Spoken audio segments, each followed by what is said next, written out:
We better not talk about food or we're going to see Dirt Man.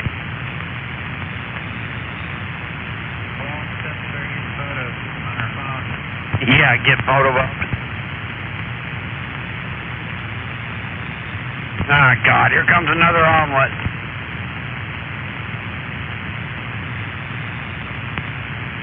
It's funny. Davis.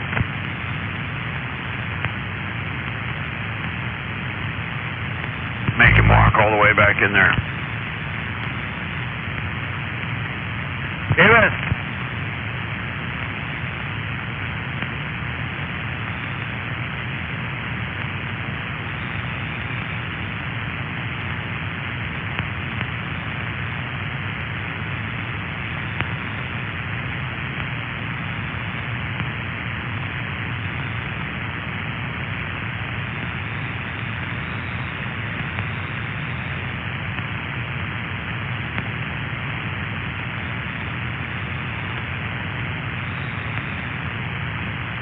We need to catch an alien and find out what they know. You think they tell us? They'd have no choice, because we'd make them tell us. Tell us what you know.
Yeah, it's freaking cold out. Yeah, it's not exactly warm. Did you see Mars? I didn't look. I just looked to see if it was clear enough. Yeah, I got some clear spots too. I've been looking at some stars over here by my house, but I don't think that the Big Dipper or the Little Dipper are anywhere nearby me at the moment.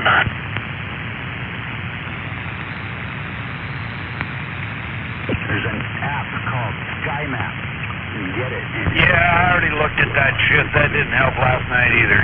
Just find it.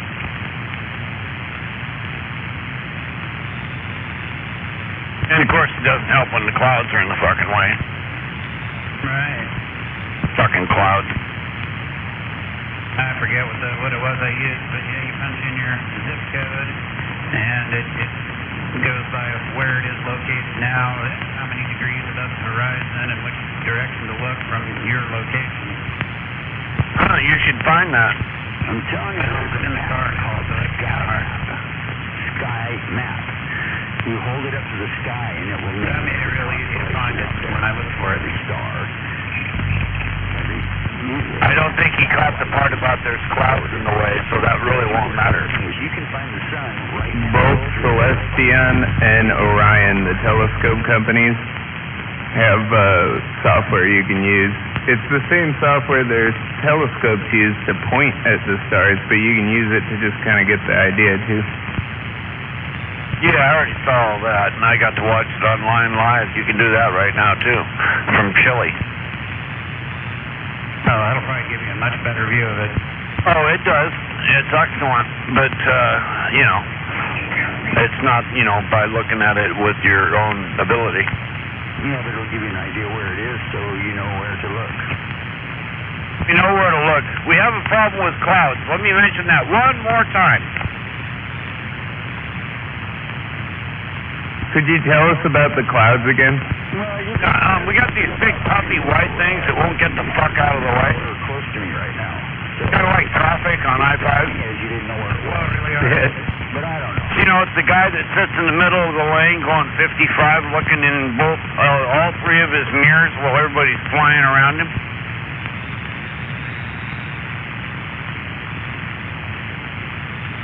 What's the matter? We can't Now see tell me. around you. How come? Tell me You're about in them the clouds middle. again. Shame on it. Goddamn clouds.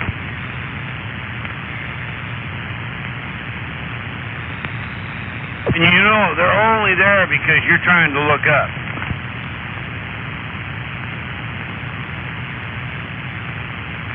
It's a Ron White moment.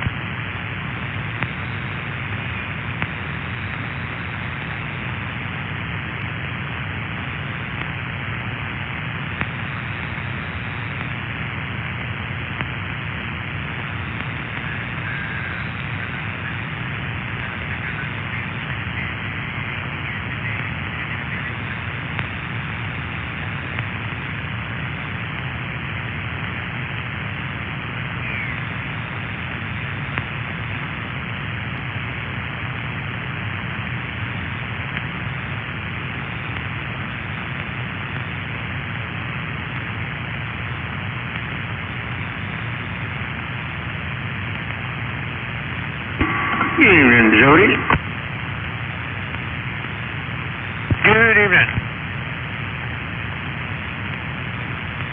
Thought I heard WD-40 in there as well. I thought for half a second. Yeah, Big Al is out there tonight. Big Al? I'm down here mud ducking it. It's been a while since I heard you out here. Where you been hiding? That's the same place. Just sandbagging and doing other things. Yeah, tenant.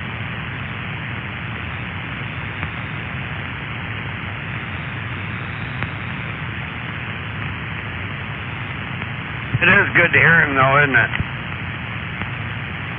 Yeah, we miss those words of wisdom. Big Al's a good guy. Don't tell anybody. Oh, did I say that out loud? My bad. Well, they're going to find out anyway. Yeah, I've clearly been giving people the wrong impression. Yeah.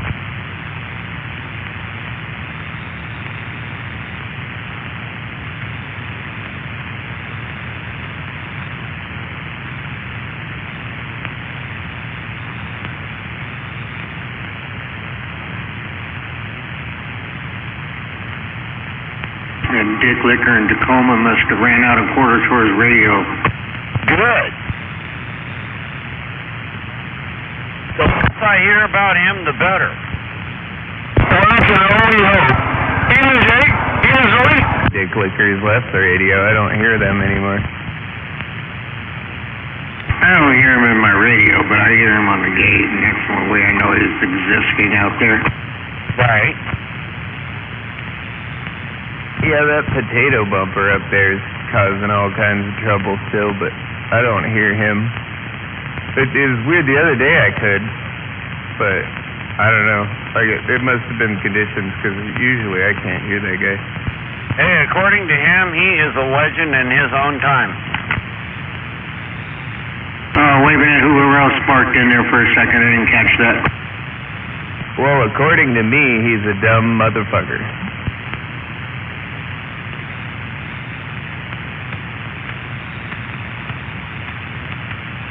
What are we talking about? That potato bumper up there in Tacoma. DMF. Yeah, see, I The don't hear spud it. bumper. I just can't hear him too far away. Yeah, tater. I'm not going to call them tater salads. Yeah, that would be an insult to potato salad. I wouldn't call him Spud.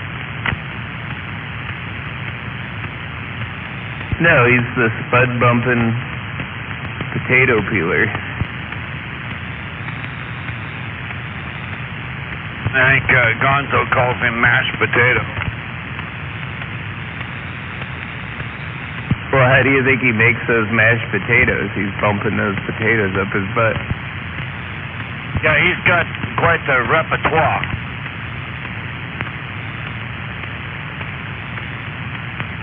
I did look up Kappa, and it means cup of tea, and you can look it up. It does. It means cup of tea.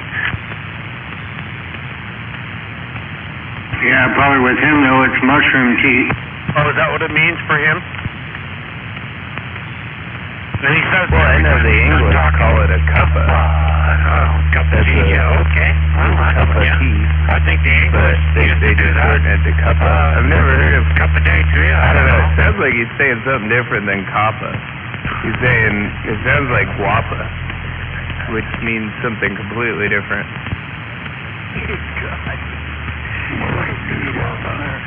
At the same time, and then like 20 seconds. What? You're trying to talk over me? Well, that should be easy to do. I'm a mud duck.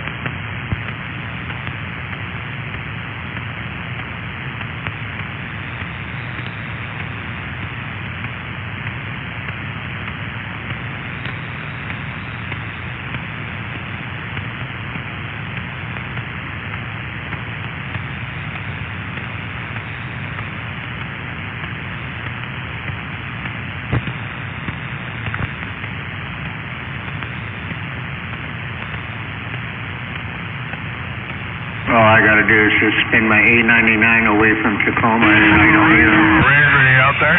KYD checking in. Location, location, location.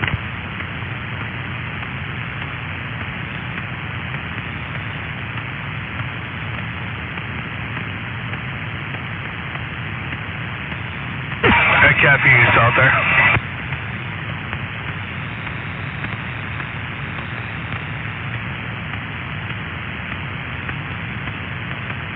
You know, if you have a lower end voltage, you can all good. Fire away. Happy Saturday night, guys. KYD. We're in the air right now. Only one antenna right now, so it's not that high up. I'd hate to have it up in a tree and have to listen to his ass.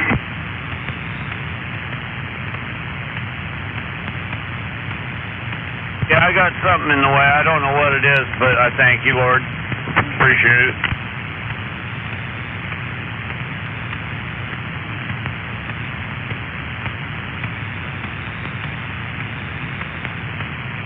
I can pretty much only hear him on the gate. Yeah, that's the only way I know about him is because of that gate. Right, sometimes it's down when you need to hear what you wanted to hear. Attendo, a seguimos de Bolende. A seguimos de Bolende.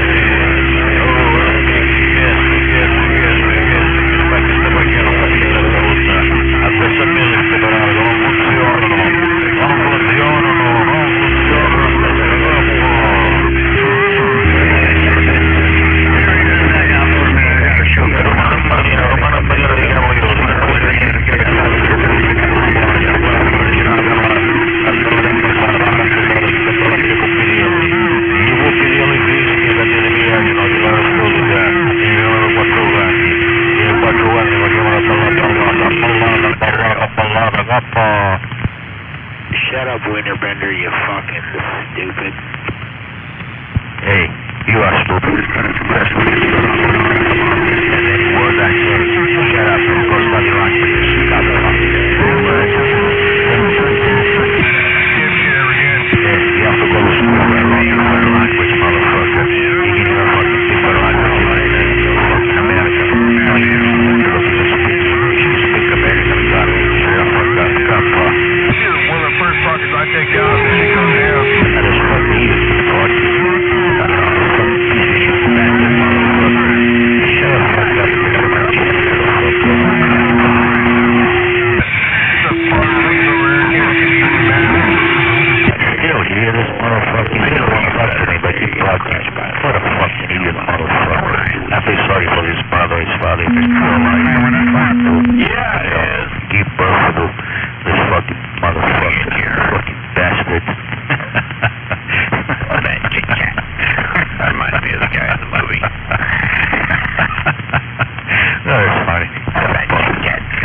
Just remember that, dude. Just remember that. When she needs you. Remember what you just said. I don't want to read this. I don't want to read this fucking dad. I'm not fucking to be really God. That's the thing to wake you up and where you come from. About that. Food from the Himalaya. It's on Yeah, it's a fucking easy. Everybody has that on the frequency. Kappa. Ooh, Harley Quinn. Huh? And the Joker is a white. There's people out here down to your shit, dude. Others. For them, it would not be so interesting to have other men with the same No, passion fuck, dude. as them. Yep. Not After talking to this 15 fucking years of guy. marriage, we were looking Anyway, at fuck you, man. solutions that could. He's so fucking stupid. All you and his mother want him to already go to America. I didn't mean to chase you off, Diesel. Atiendo, aficionado, así, aficionado, as soon as fuck you see. Aí eu vou deixar uma nuvem ativada, mas tá aqui dentro, faz cantar naquela meta, escogeira, o gabiste, On that checker. Just check it back on that checker and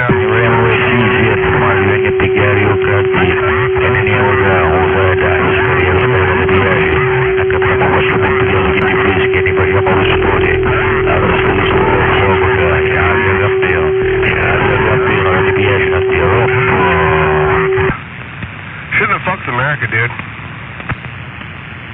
How do you shut the fuck up? Go back to Ethiopia, you fucking Hebrew.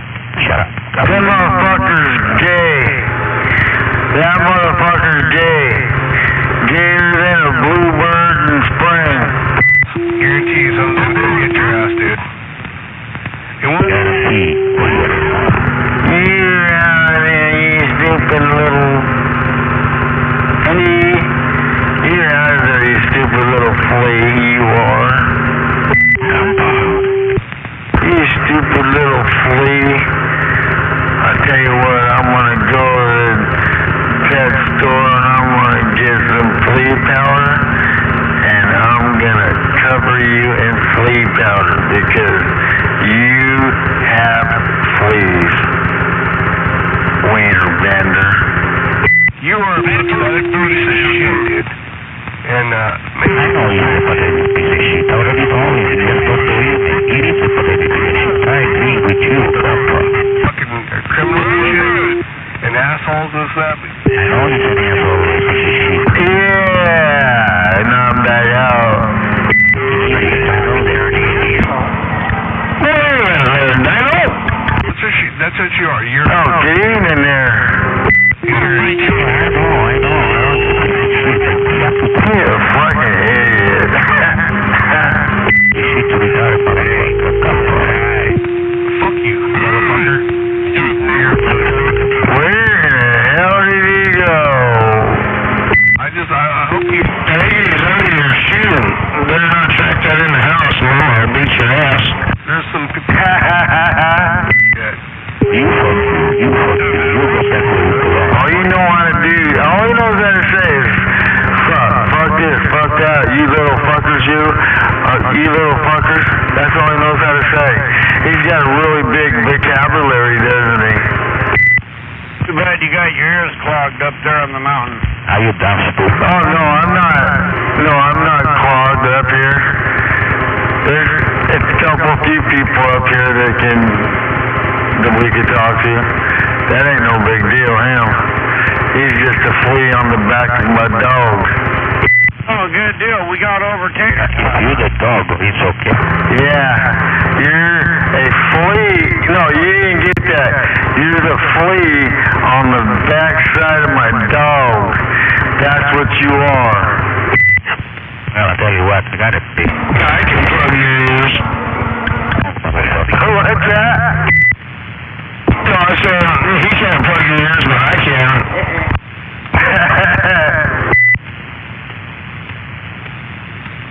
All I know is if I get on, dude, I'm not gonna stop till I'm tired.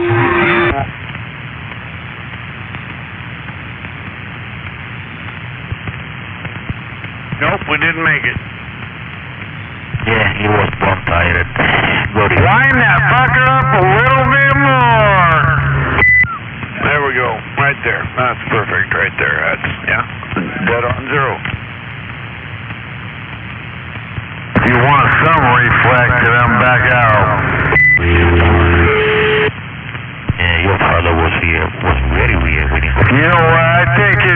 didn't pay enough attention to him, and that's probably why the way he is. Because his daddy didn't pay enough attention to him, and his mama don't give a shit. Shut off. There we go. Now we got Yeah, he's really weird, you know. Come on, he's my little puppet. No, he wasn't with your mother, for honest. Just my little puppet. Come out with my radio check. You're funny. You're really funny. I know I'm funny. Also, my name is... Yeah, you know what? You shouldn't talk to your adults that way. You know? That's very wrong. What's right? You just don't know. Right or wrong? You just don't know. He does whatever I say. Whatever I fucking say to him, he reacts. I control him. He's my little puppet. He's my little puppet, yeah. Every time like a little dog. He's out there right now because I was talking. Now he's my little puppet. Now he's out there talking. My little puppet that wound his shit up too tight. Take care of your dog because you stink like your dog probably. Hey, you know what? Like I said, you're just a flea. You're just a flea on the backside of my dog. And that's all you'll ever be. Oh yeah, you'll be wiener bender too. Potato head, you know, and all them other ones. And I'm back out. 727. In other control. Wind that fucker up. Tacoma Peking. I control everybody. Tacoma. He controls Tacoma. How about it, Bigger? move the RTL, SDR, from... The only one you control is your fucking radio, stupid ass. You don't shut nobody down, and that's just the way it's gonna be. And you're gonna have to understand that because you ain't from America. You're from some other freaking country. So, you just have a good one there, Mr. Puppet. And when I key, you're gonna key up. And I'm gonna say, go ahead, Puppet.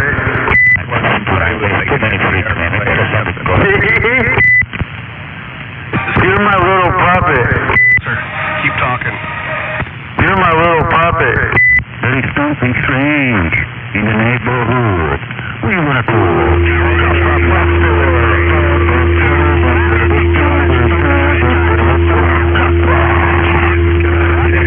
You're my little puppet.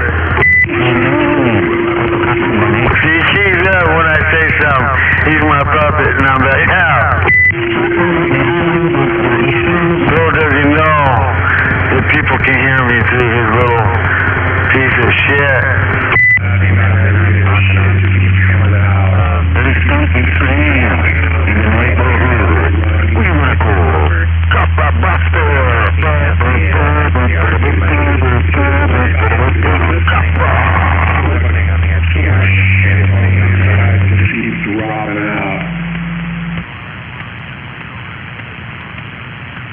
Are you feeling stupid? No. No. Coming out of my radio on it because there's no way to An invisible man broadcasting my neighborhood. How could it be? Oh, Potato Head! Yes, it is Potato Head. Kappa! Works good. CQX. This is Potato Head, the most powerful station downtown Tacoma, Washington State, with 2.5 watts for the inspection all of your motherfucker bastard piece of shit animals. Break in for a DX. Right here, right now, Kappa. Back off me a lot of other states too. It's a big piece of shit. I mean, that's what happens when you run a shiny fucking radio. Well, that's why you had... There is something strange in the neighborhood. What do you want to call? Kappa Buster!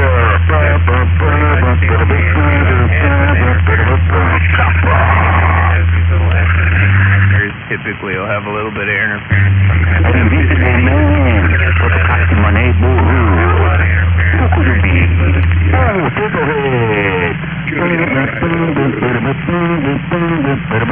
Yes, it is Potato Head. Kappa! Fucking asshole, man. Hey, Potato Head, I bet your parents are so proud of you. So proud of you.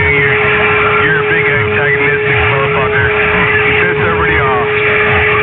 That's your big claim to fame. Everybody hates you. And that's what you do. Yeah, I bet your parents are so proud of that. Like, yeah, my son is a big fucking asshole. One of the biggest assholes out there. No, your parents are very ashamed of you. You're the biggest piece of shit out here. Your parents are rolling their graves thinking this guy is a fucking idiot. So what do you want now? You want a trophy? Stupid Kappa. And I think they've been out for about 10 to 15 years. What the fuck did we do wrong? How do we make this idiot like this? Leave the fuck back out, you little puppet. Such a fucking asshole person. They're so ashamed. Come on, you little puppet. I know you're there. Ashamed of you. You're like just a. Your parents are thinking, man, what a piece of shit. He has nothing to say now. And make everybody pissed off every night. What is wrong? What did we do wrong when we raised it? Hey, well, you guys have a good night. I'm out of here. Be in with them. Hey, I didn't do anything wrong. I'm a very nice guy, you know. Specifically for that. What did we do wrong when we raised him? Did we beat him too much? Did we fuck him in the ass too much? That's probably what happened. He just got beat up too much, and now you just want to piss everybody off. And, man, they're so ashamed of you. Your parents are in the ground and thinking, man, what a piece of shit he is. We're so ashamed of him. He makes us not proud. He makes us unproud. We're unproud of Potato Head because he's such a piece of shit. Why would he do this to us? Disgrace our name. Disgrace the family. The Potato Head disgraces the family. Hey, I'm a genuine American citizen. I was born in this fucking country, you motherfucker. Yeah, they cover from like 0.5 megahertz. Gigahertz or something like that. Everybody hate us. Why does everybody hate us? Because of Potato Head. Why would he do this to the family? Range. You can hear I told you I'm a genuine American citizen. I was born in this fucking country. Why would Potato Head disgrace an American family like this and make Americans hate him? Why would he do this? Your family is saying, why would he do this? Do you think if your family heard this and realized what you're doing out here, they'd be like, why do you do this? What is wrong with you? What is wrong with your fucking head? You're a disgrace to your family. And you're killing yourself inside. You shouldn't do this. You could change it. You turn around and I'll talk to you right now. I'll talk to you myself. But I won't talk to you here fucking being fucking a jackass and hating on everybody. But your family is very, very pissed off at you. If they knew what you were doing, they'd be so disgraced. You're a disgrace to your fucking family, dude. You're a disgrace to your family. If they knew what you were doing, they would hate your guts for this. not as good. I really think there's something wrong with your brain, motherfucker. You get your brain checked by the professional thinking that as soon as possible. Shut up, fucking dummy. You're just right there, that's what you are. A piece of shit. And he makes everybody hate. Come on, my little puppet. They'd be so ashamed of you. You're a fucking Come on, my little puppet. terrorist, dude. This is what you are. And you're fucking the airwaves for no reason at all. Just being a fucking jackass for no reason at all. And your family would hate your guts if they knew that you were doing this. Maybe your family needs to know what you're doing. Maybe your wife or your boyfriend needs to find out what you're doing. That might change things, right? If they knew what you're actually doing, that you're coming out here and just fucking with everybody every night for 30 years,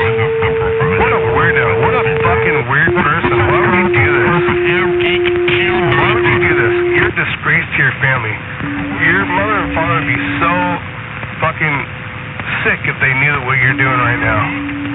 They'd be so sick and just they wouldn't be able to understand why you do this. Your mother and father would be fucking sick. You're a disgrace to your family. Have triple nickel. Hey, you wanna know what I'm doing right now? I'll tell you what I'm doing. I was playing with myself for an hour. You're a disgrace to your people. You have that fucking accent and shit. You have that fucking stupid accent. You're a disgrace to your people. Your people are listening like, man, what a fucking idiot he is. Patino is a fucking idiot, fucking retard. Something's wrong with the guy's head. Why would he do this? Why would he spend all this time fucking with these people? It's because you're fucked up, dude. You need to talk to somebody about it. You're all fucked up, man. I feel sorry for you. Hopefully someday you can fix it, man, and not be like this, but man, your family would be so ashamed of you. So ashamed of you. How you know you pray, you motherfucker? Kappa. So goddamn ashamed. What a pitiful fucking piece of shit you are. Well, I'm gonna keep playing with myself in the meantime. Kappa. Keep talking, motherfucker. Keep talking. You're making me excited. Kappa.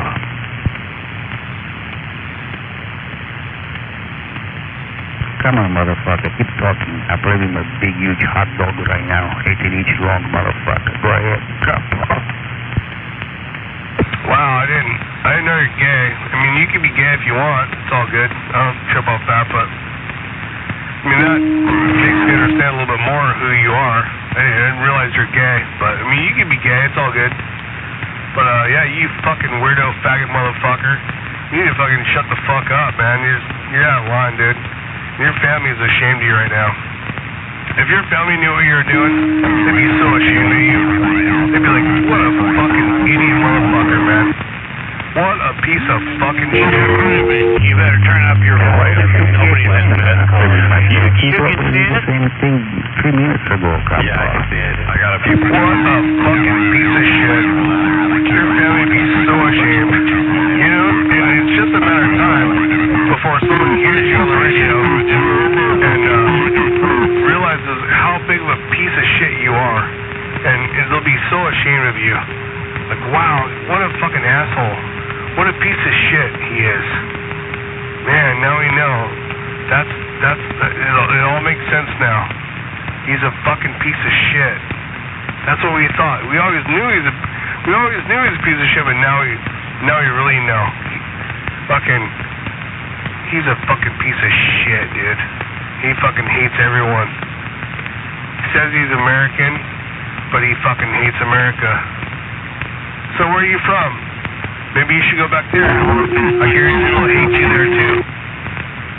You have no personality, nothing to say, other than hating on people. Yeah, something's wrong with your fucking head. I can't believe you've been doing this for 30 years, dude. 30 years you've been doing this shit? What a fucking psycho weirdo motherfucker. You need to go talk to somebody about it. You must be talking about Captain Crunch Potato Head. Yes, sir. That guy, there's something wrong with the guy. I feel sorry for him, man. His family must be so ashamed of him. I don't know. Give a fuck less, buddy. Anyway, what's up there, Range Runner? Oh, not much, man. I just heard you talking about Froggy's uncle there, and I'm serious, you know. You need to know. He's POS and speaks no English. But he has 1.5 lots out there in the Tacoma Dome area. Yeah, nobody likes him. So he's just gonna stay there until somebody clips his antenna. Where's my jacket? You know, I haven't heard from Froggy in months. What about you? Where's my jacket? I don't know where fucking Froggy, I think died, and then his uncle came, and that's fucking homo guy. No, Froggy was out here living, dude.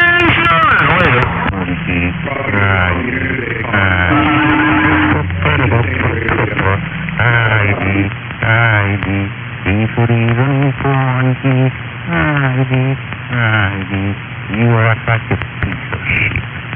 Kappa.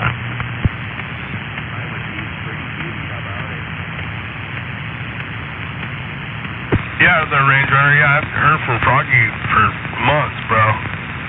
Maybe he died. No, that was the ID song. That's the piece of shit in there, motherfucker. Just right here. I'm going here today, man. Yeah, ID. That is the ID song, motherfucker. Kappa. Range Runner, what's up, man? How you doing tonight? Range is another piece of shit, motherfucker, like you. Kappa. Hey, Potato, Mr. Captain Krantz, whatever the fuck they call you. My wife really wants to see your 3 pounds of swinging beef. You are that, aren't you, Range? You know that's just a package of Oscar Mayeras he smuggled out in the store in his shorts, right? Swinging beef, baby. Swinging beef. Where's it at? JYD on the side. You know, a long time ago there was a commercial saying, where is the beef? At that time, they didn't know Potato Head. If you know Potato Head, the answer would be, you know where the beef is? It's a Potato Head mansion. That's actually, it's in Tacoma. And that is 3 pounds of beef right here between my legs. Can't wait till your country gets bombed.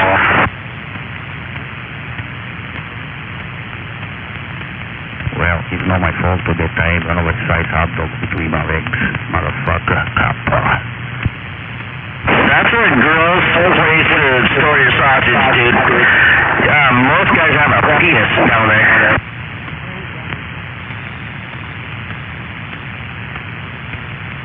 He's letting us know that his pussy hurts. So sorry.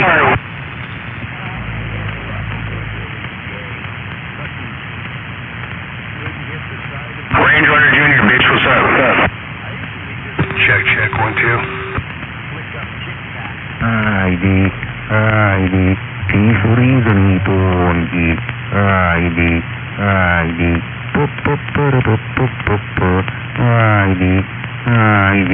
Tifuri Tongi, ID, you are such a big piece of shit. What, bitch? JOD, we're waving that Range Runner.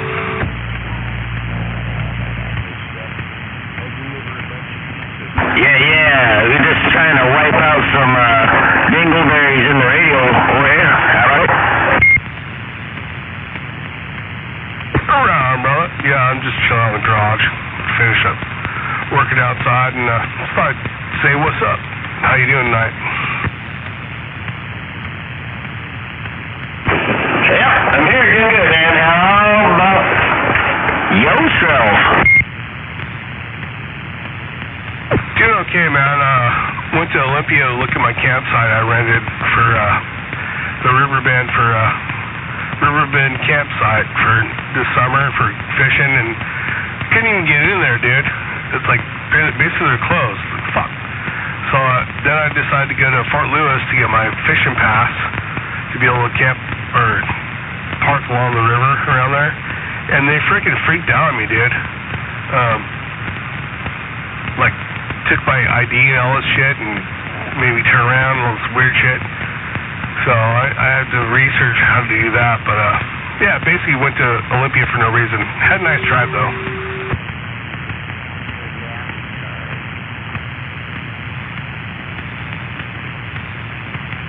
Anyway, how the fuck you doing, brother?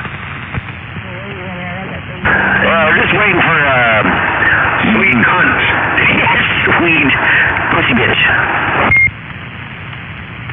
Waiting for what? Again, go ahead.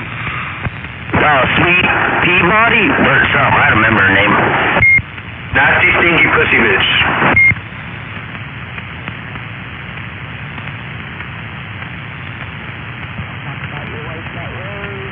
Okay. Ron, well, yeah, just chilling in the garage. shit. You know how we roll. JOD on the side. Alright, dude. Hey, man, I'm not trying to diss you. I don't know if you can hear that bitch or not, but yeah, she's trying to bust my marriage up and shit. Kind of being a cunt, so I'm just over here waiting for the shit show to happen. You talking about Sweet Pea? Yeah, she thinks I got her jacket or some shit. Like, she's never met me, so I don't know. Yeah, bro, I can't even hear. Let me turn my other buttons on. I can't even hear.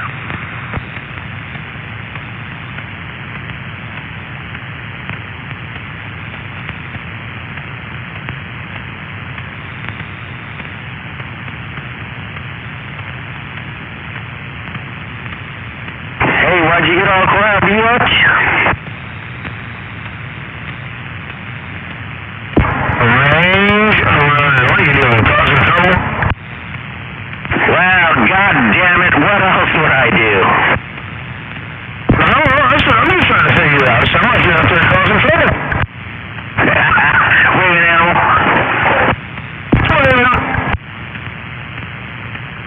Yeah, just trying to fucking, I don't know, dissuade some bitch from calling me out for something I never did.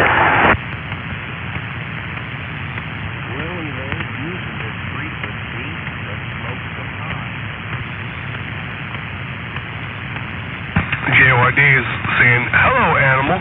Hope you're having a good night, brother. Happy Saturday. Alright, that's a good evening, JYD.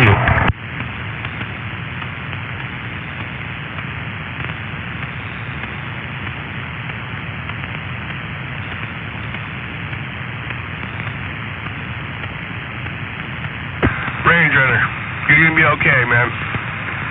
But for some reason, you're just, oh man. I'll pray for you. Range Runner, you'll be alright, brother.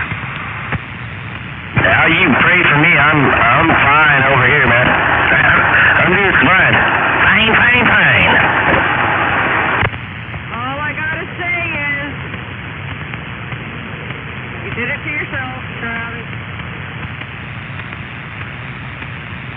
Who's that fucking mud duck? Way the fuck out there. Who's that? I know this has nothing to do with me. I'm just dipping in because I'm fucking bored. Well, I was going to ask how the marriage counseling was going, but I don't think I need to.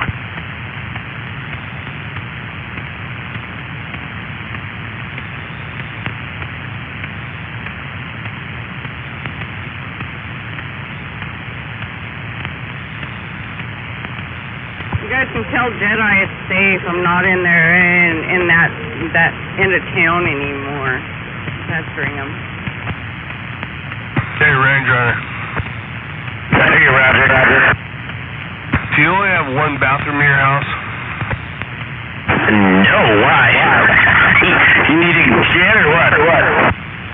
No, I was thinking about you need help with that bathroom. It might take a while, but dude, let's do it, man. Let's beat on it together. I'll help you out, man. But, I work, you work, and so because you have two bathrooms, it makes it less intense, so, right? Oh shit, I keyed up. They know where I'm at.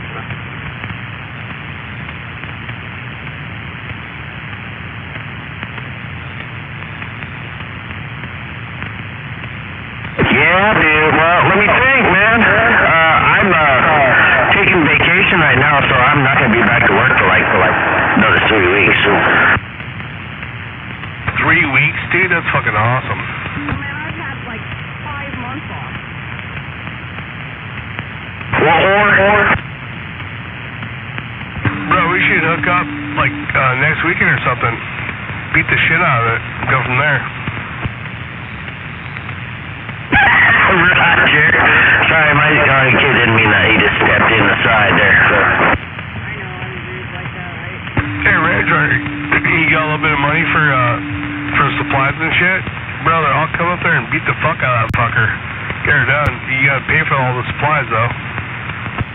Your girlfriend beat the fuck out of you? not trying to stress you out, bro, but I'm just saying I'm offering it. I'm offering it, man.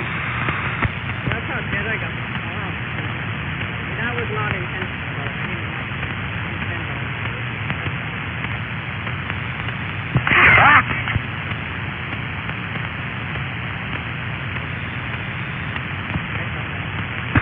We could rip her out, put her back in like 3 days, but we need at least a day of drying and humidifying.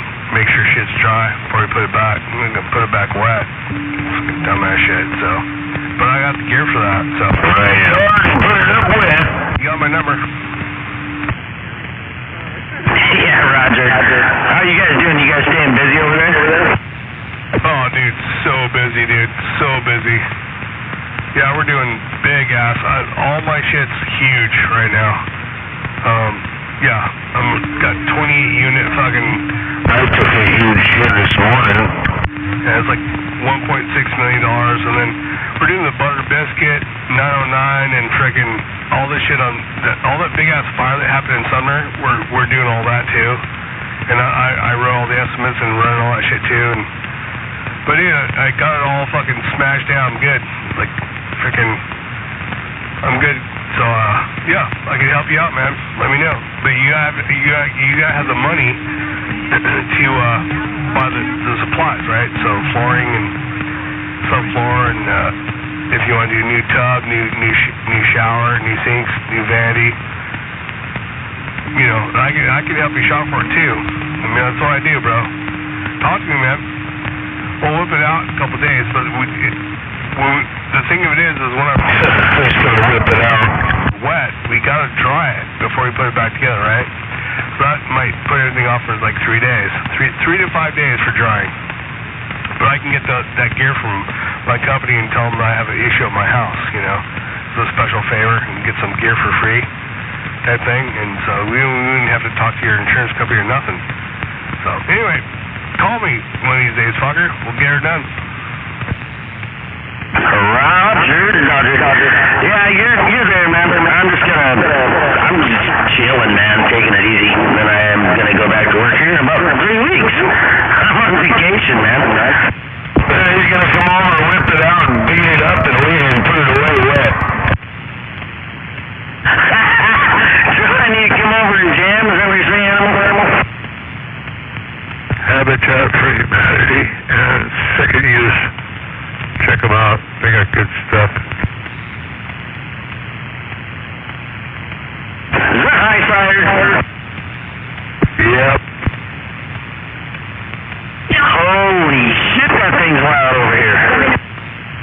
Oh, I don't know why. I'm not even trying. Habitat's fucking full on 9. But no, he's right. Habitat for Humanity is a really good place to get shit, actually. Yeah, I think we're eye to eye across the valley there. You're up in Milton, and I'm over here in Lake Taps, right on the side of the hill. Just shooting a beam right at you. Well, I'm not in Milton anymore. I'm a bit farther north than that. I'm right between Lake Killarney and Lake Geneva, just south of Highway 18. I can hear Highway 18. About 9 pounds solid. Yeah, if you're not running power, man, you're kicking some freaking ass up here, man. It's just the old Anytown.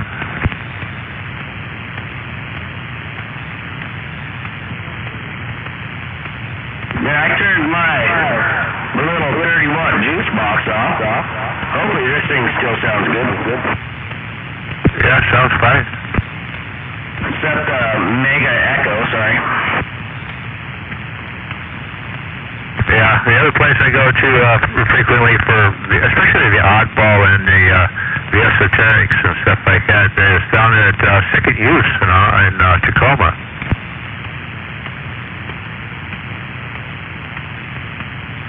Also sold a lot of stuff to them. There's a place in Seattle, I can't remember what it's called right now, but they got all kinds of shit, dude. Refuge type shit. Fuck, you need to look that up, because it's super cool shit, dude. Oddball shit, you know? cool ass shit. Can't remember what it's called. Damn it. It's in Seattle. I'm gonna look it up. Pacific Iron and Metals. No, it's like a reuse type place. It's got fucking everything you ever think of, like freaking Captain's Azores. You know. Yep. Like everything, dude. Yeah. It's one of those reuse places. I'll look it up.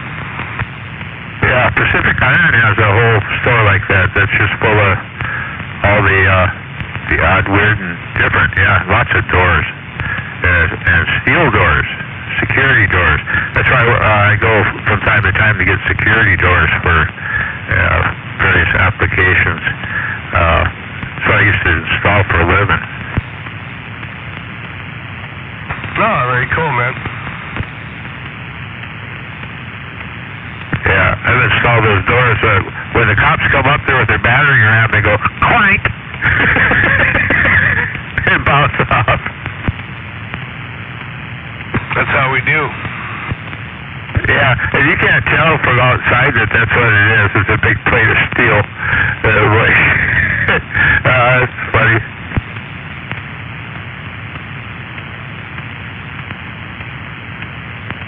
Yeah, I've been starting to batten down the hatches, if you will. Starting to fortify things. Yeah, thinking about shit's changed a lot, dude. And yeah, get ready for the zombies, if you will.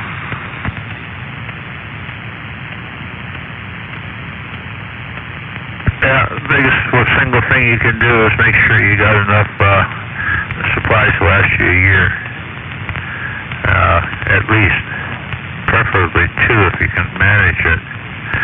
And you got to hang on to it, you got to keep it out of sight, and you got to keep yourself out of sight during the whole doggone thing. It's a shelter in place and just stay out of sight. But sooner or later somebody's going to come knocking on your door. You know, that's the whole problem with that whole situation is sooner or later somebody's going to come knock on your door. The gangs are all in Seattle, well, at least for a little while. Yep, I watch a lot of movies, dude. I know what you're talking about. Yep.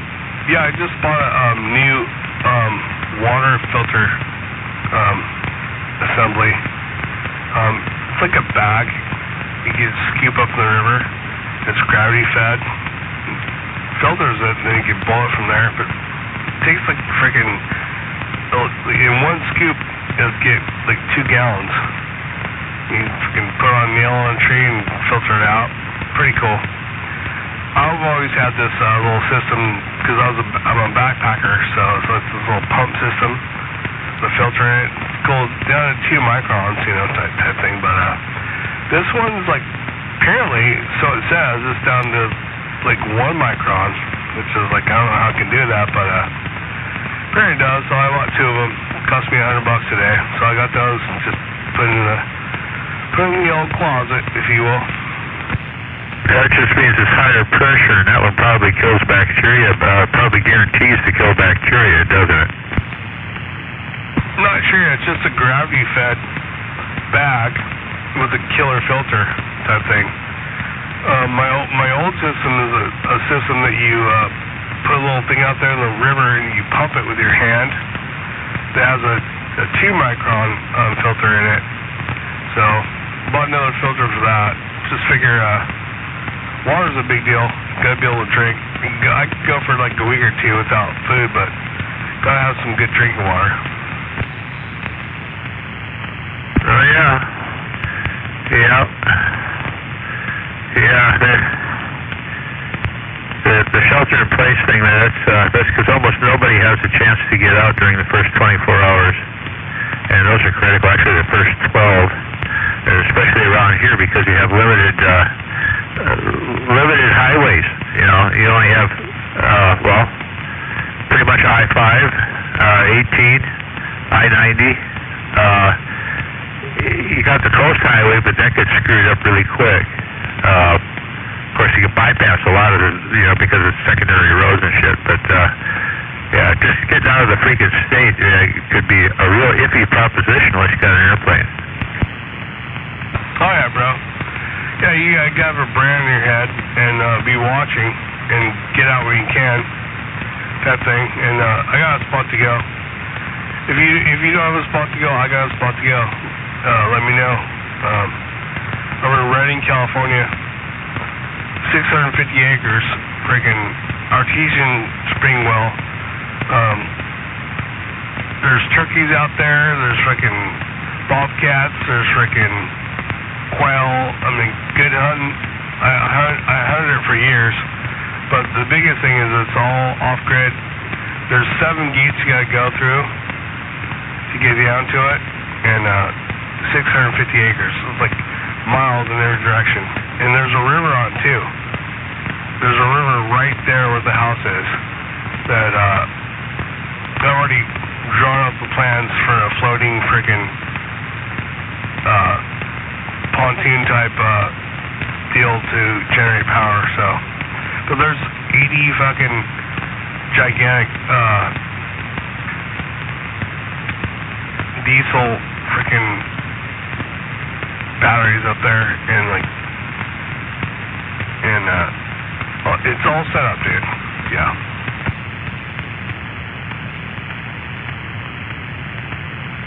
Yeah, that's only if you can get to it. It's a long ways from here. The I-5 corridor will go to shit short order. Yeah, like I said, if you don't get out in the first 24, you ain't probably getting out unless you got an airplane. About 9 hours away. So basically, you just gotta bounce out type thing, take a risk, you know what I'm saying, and bounce out. But I'll let you know, dude. I'll let you know when she gets weird. I'll say a couple times, and you can come with, dude. There's plenty of space for your family and shit, and it's way off in there. Like I said, 7 lock gates get down to it, and yep, that's where I'm going. Redding, California. Yeah, well, good luck with that. Anyway, I'd like it to be a whole bunch closer to home. But anyway, I gotta go back in. It's too damn cold out here. Right, brother. Yeah, close to home is, I mean, this is a fucking target. Absolutely. You know, Fort Lewis and all that shit, and Space Needle, and the port out there. It's a fucking absolute target. This is super close to Russia, too. What I'm talking about is, like, in the boonies, good to go, fucking awesome sauce. So, anyway, thought I'd throw it out there for you. I only told a couple people about this. I'm sure other people listen. If she goes down, let me know. I'll take a few of you, but, yep, that's where it's at. Yep, well, onward and upward. I gotta go in. Catch you later. Last thing there, Cider, just went and saw this movie called A Knock at the Cabin Door. Check that out, dude. It's pretty fucking cool. You'll like it. It's pretty fucking cool. A Knock at the Cabin Door. Yep, okay. Alright, brother. Have a good night there, Cider. Hope you have a good one. And better tomorrow, man. Always a pleasure talking to you there, Cider. JOD, I'm on the side.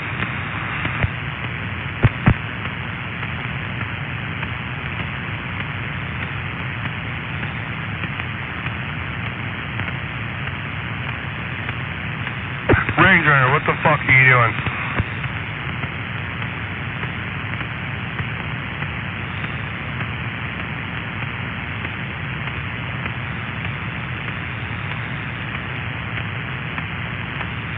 Ranger, are you still up there? What the hell? Say what?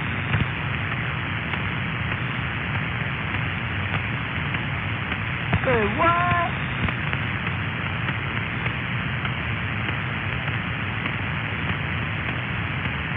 Who's this?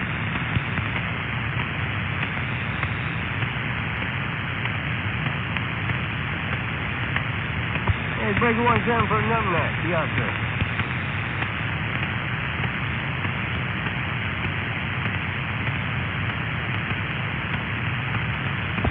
numbnuts, yeah?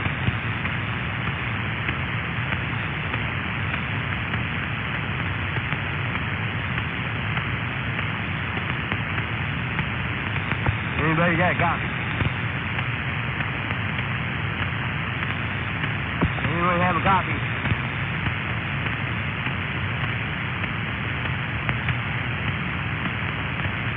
Hello, anybody out there?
What's up that range runner station?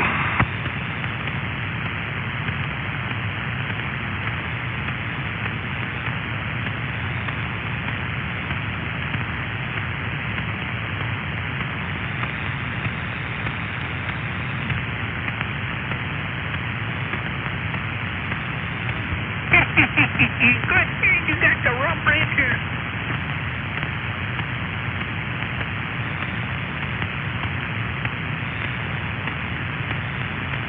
Yo, break, 17. 406, and good evening. Go ahead, you got that Rump Ranger.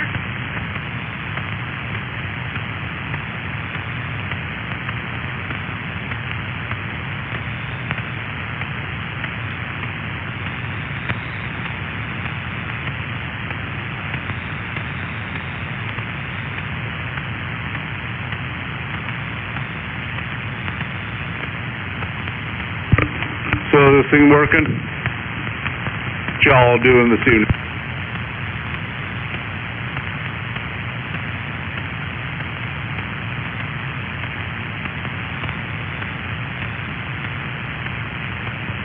Man, we just getting down. We just get downtown.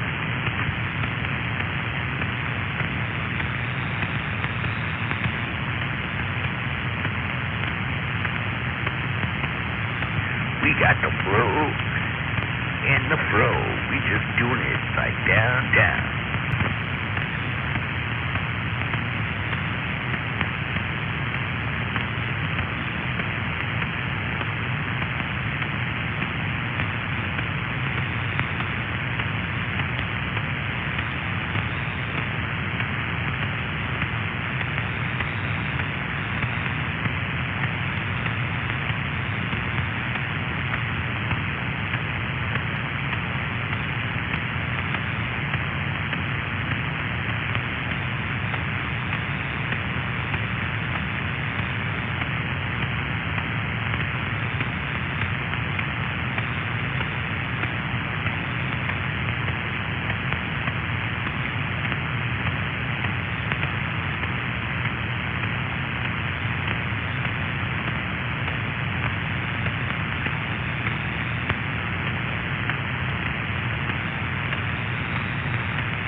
country these days.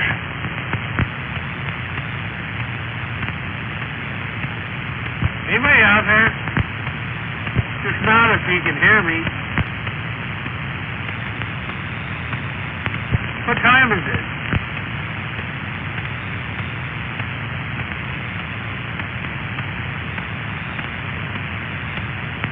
You be a real woman. You have no womb, you have no ovaries, you have no eggs. You're a homosexual man twisted by drugs and surgery into a crude mockery of nature's perfection. All the validation you get is two-faced and half-hearted. Behind your back, people mock you.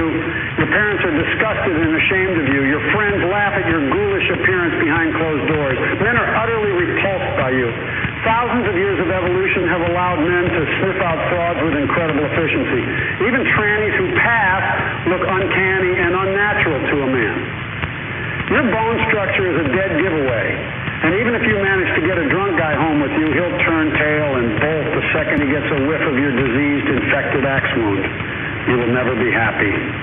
You wrench out a fake smile every single morning and tell yourself it's going to be okay. But deep inside you feel the depression creeping up like a weed, ready to crush you under the unbearable weight. Eventually it'll be too much to bear. You'll buy a rope, tie a noose, put it around your neck and plunge into the cold abyss. Your parents will find you, heartbroken but relieved that they no longer have to live with the unbearable shame and disappointment. They'll bury you with a headstone marked with your birth name, and every passerby for the rest of eternity will know a man is buried there. Your body will decay and go back to the dust. Of your legacy is a skeleton that is unmistakable. Well, not the greatest pictures. This is what you chose. There's no turning back. Gesundheit? No, this is what picture you oh, you must have been talking to somebody else and my volume. Yeah, it's probably 9 Oh, yeah, it was a bit ago. I don't even know if anybody else is out there still, but I was taking pictures of that comet. Hell, I'm right goddamn here. Yeah, we already actually. You what?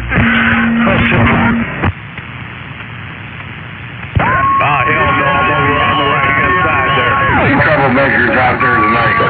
Stand down. Speaking of troublemakers, I think that was that LTD. He's always been a troublemaker in my radio. 406 here, send me a Hope you have a good evening. I am, sir. Been spending some time with my granddaughter out here in the garage, and yeah, been a blast. Hope you're doing well. How's Mama? Well, we're doing the best with what we got to work with there, my friend. Well, good to hear you had a good evening down there in the garage. 2-4, yeah. I don't socialize in the house too much anymore. It's always about my garage, you know. Well, 10-4 on that. Well, it's good to talk to you. Always a pleasure. Likewise, Command Sergeant Major. Always a pleasure. Well,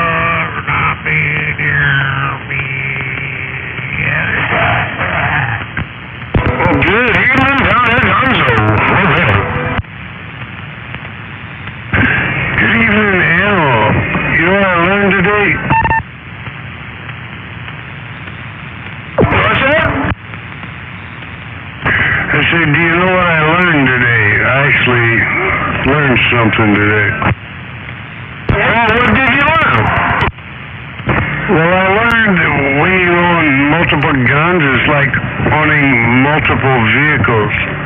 You have to fuel them, and you have to clean them. Yeah, and you gotta switch them up every now and again, so you know, they get run through. Shit, yeah.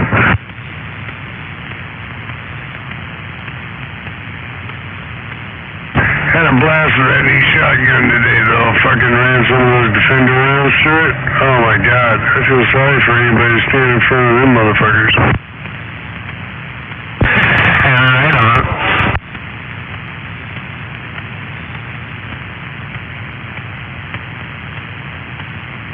G.O.D. checking in. G.O.D. what? Playpen, JYD, checking in.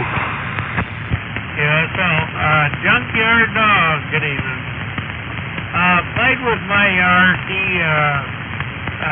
no prep drive truck today. Had some pretty good results. Got some good video. Oh, really? Nice, man. Good times.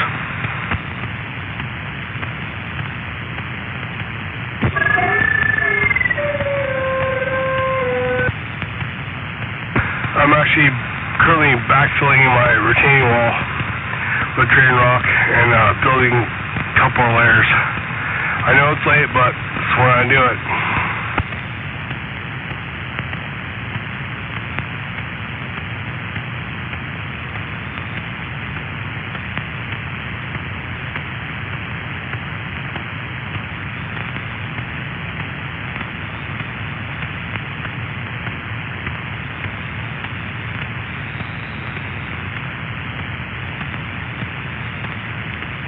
Got my little roommate out here helping me. She's low on money right now, so she owes me money, so she's helping me work on it.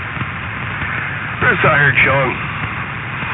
We're in the Pigpen, JOD, chilling, working on some shit outside.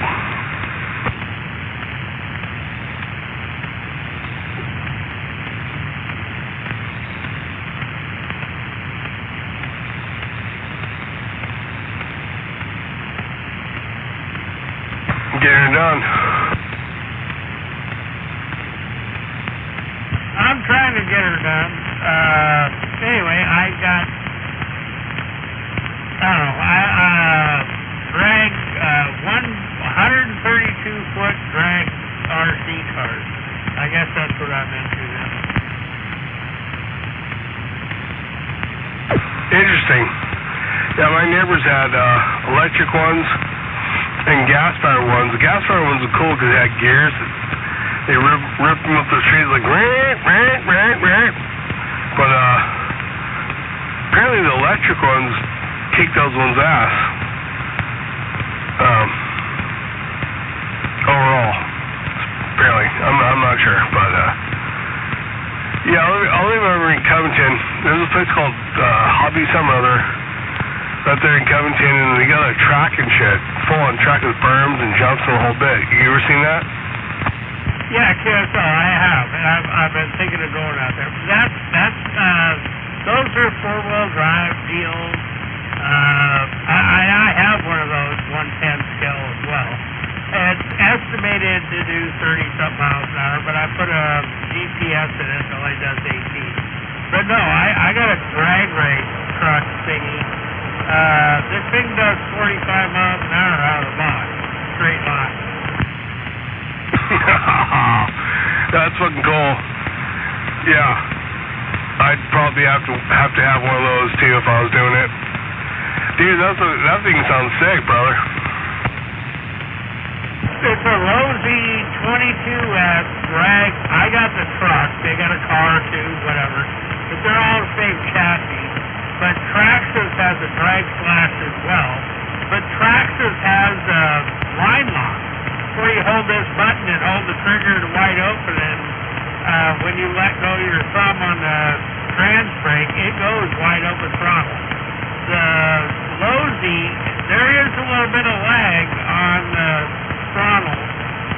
So I don't know. But I've been playing with it, and I never did any burnouts on carpet or whatever. And I put a carpet down. I did some burnouts today. And then the first two launches I did, this thing went straight and went fast. And I don't know what happened, but it was going back to going sideways, turning right to the rear and shooting to the left. But I can steer out of it, but I gotta back off the throttle. I don't know. It's crazy. It's crazy how close it is to an actual launch in a real car and drag strip. Well, yeah, dude, as you're explaining that, I'm like, I used to watch this program on TV called Street Racers or whatever, and the same shit they would have going, you know, and you got prepping and non-prepping, so, you know, burnouts, non-burnouts, different places and different strips. Fucking, that's sick, dude. That'd be cool as fuck to start a fucking drag remote control car deal up here. That'd be cool as hell, dude. I'd be down for that. That'd be fun, dude. That'd be cool as hell, right? Is your rig a gas or electric? It's electric, but I personally bought it, and it's classified as a no-prep drag car. But yeah, it's stock out of the box. It's about 45 miles an hour. But I've already messed with the shocks in the rear and got it to go straighter. I'm still working on that because it's still got crazy loose a few times. But there's a gear change I can do to get 53 miles an hour. But the key is to get under 3 seconds and 132 feet. 132 feet is a quarter mile at 1/10. Okay, so that's what I was going to ask you. Dude, that's sick, dude. Dude, that'd be so fun if we all got those and started drag racing. That'd be sick. So you have two different classifications. You have electric and gas, right? And then with gas, you'd super modified. Dude, that'd be so cool, dude. That'd be so fun. Dude, that'd be fucking rad. I didn't know I didn't know they had drag remote control cars. That's cool as hell. The gas burners aren't great for launching straight or whatever. I think that's more or less to the electric. But yeah, there is competition for electric racing on these. Anything under 3 seconds is badass. I have a GPS that I can hook to the car, and it links to my phone, and I can set it for how many ever feet. I did it with my other remote control car. It's supposed to be 30 plus miles an hour. Yeah, it gets up and it shits and gets right away, but it only does 18 miles an hour. Yeah, shit, dude. Fun stuff. Yeah, dude. I mean, I live on a cul-de-sac, and all my neighbors always have remote control cars and mini bikes, and that's how you do. It's how it goes down here, But yeah, that's cool, man. I've always wondered about getting something. I just don't know what I've wanted to do dirt or drag. I mean, I like fast though, so But yeah, they got that little track over there. It's called Hobby Center. I can't remember what it's called. Mood, but it's right over there by I think it's Big 5 in Covington. It's got full on a little track there. And it's not just four-wheel drive, bro. It's got berms in it a whole bit. But it's definitely not drag racing either. Drag racing would be cool though, dude. You got me thinking. That'd be fun to get into. And have fun, because people could bet money in the whole bit. Just like the show, bet money on people and this and that, and just, yeah, it'd be cool, dude. Yeah, QSL. I already bought aluminum shocks all the way around. You can change the oil in them.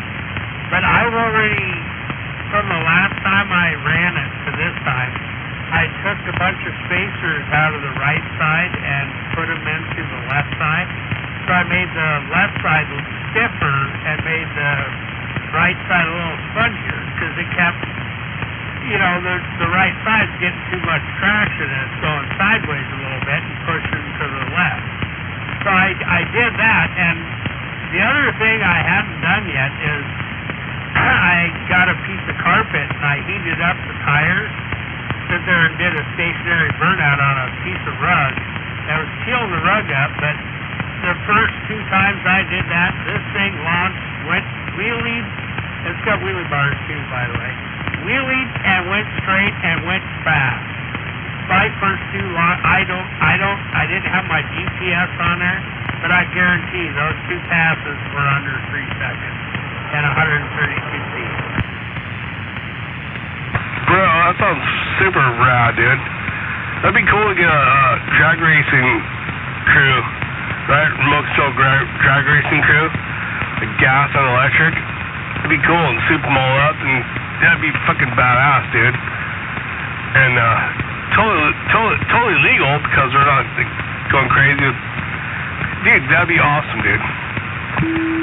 Oh shit, yeah. I might have to look into one. Like I say, that shop's right down the street from my house. It's down there in Covington, by McDonald's. That whole track's right there. But they got rock crawling shit and everything else too. So I get all lost in it. But I like fast. Yeah, Chris, I'm not kidding. I believe the drag race scene is going to be dominated by electric. Gas doesn't have no standing there. Gas for certain things for tracks. I've seen a few friends run those 2-speed rear ends, but I can put a 11-volt battery on this, and I can do 60 mile an hour going straight. So yeah, it's cool. But I have a buggy that's all-wheel drive. Yeah, it's a blast to drive. But this thing, some of my other passes I did tonight, and I had my son make videos. This thing's going sideways, and I'm steering out of going sideways out of control and keeping it going straight down the road and staying in my lane. This thing is cool. That's rad, dude. That sounds so fun. I wonder if the gas ones that can go nitrous or get crazy like the drag cars do, like nitrous and this and that. It's all about gearing, but I'm not so much for real big cars doing this, but for RC cars, I'm running a brushless motor. These brushless motors are phenomenal. And if you put enough battery in them, and they can handle it because there's no brushes to melt. So these magnet power kind of deal with these things can zing a whole bunch of RPM more than a gas little nitro. That's cool, dude. That's cool. It'd be fun to get a group of people together and do some drag racing. Get bet money on it and shit. Be fun, dude. You start betting money, shit starts getting real and really, really fun too. Really exciting. Really intense. That sounds cool, man. Got a friend that's into it too, and been thinking about doing it. Maybe I'll get some, start building something or other. I'll have to do some drag racing. The first one I saw that intrigued me on it was the Traxxas drag flat. They're C10 pickups. They got line locks on them, whatever. Pretty cool. And then I looked at the Lowe's 22F drags. They're two trucks, 269 Camaro.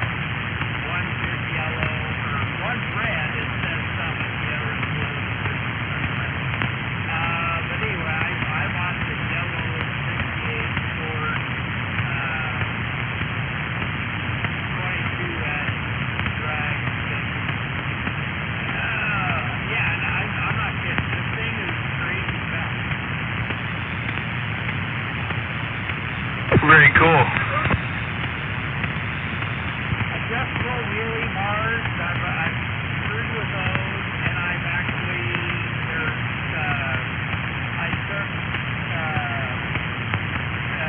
spacers out of the shock to the right side and shifted up to the left side to get it to go more straight. But this thing still kind of goes sideways and wide open, man.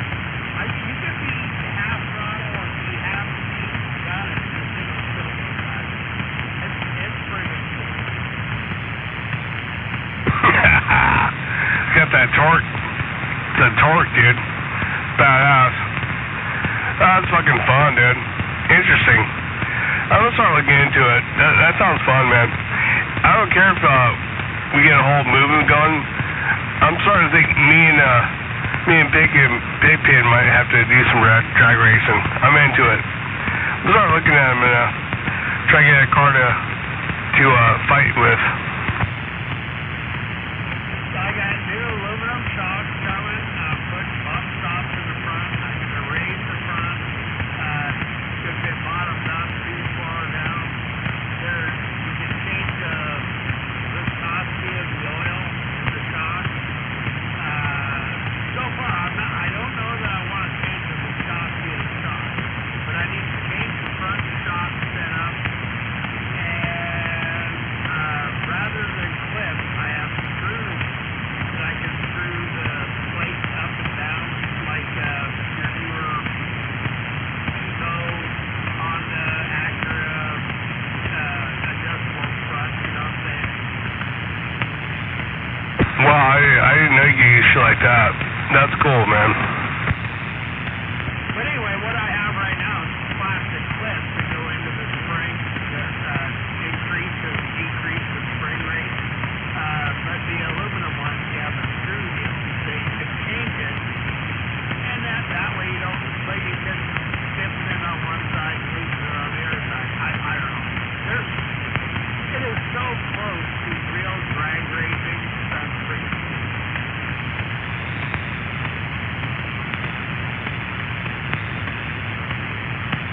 Yeah, I'm thinking you probably told me more than you should have told me at this point. Doesn't matter. Everybody's going to know that. And the iron balloon, when you accelerate, these things expand like a top steel drag. So, it's all a bunch of setup and finger control. That's freaking awesome, dude. That is freaking awesome. Sounds fun, man. I'm gonna look into it. Maybe get myself into it. Sounds fun, man. Maybe I'll put a car together. Maybe even do some drag racing. Because just kind of find a nice, perfect flat spot to do it in. Now there's three rigs that everybody uses. There's Traxxas Drag Flash V10 pickup.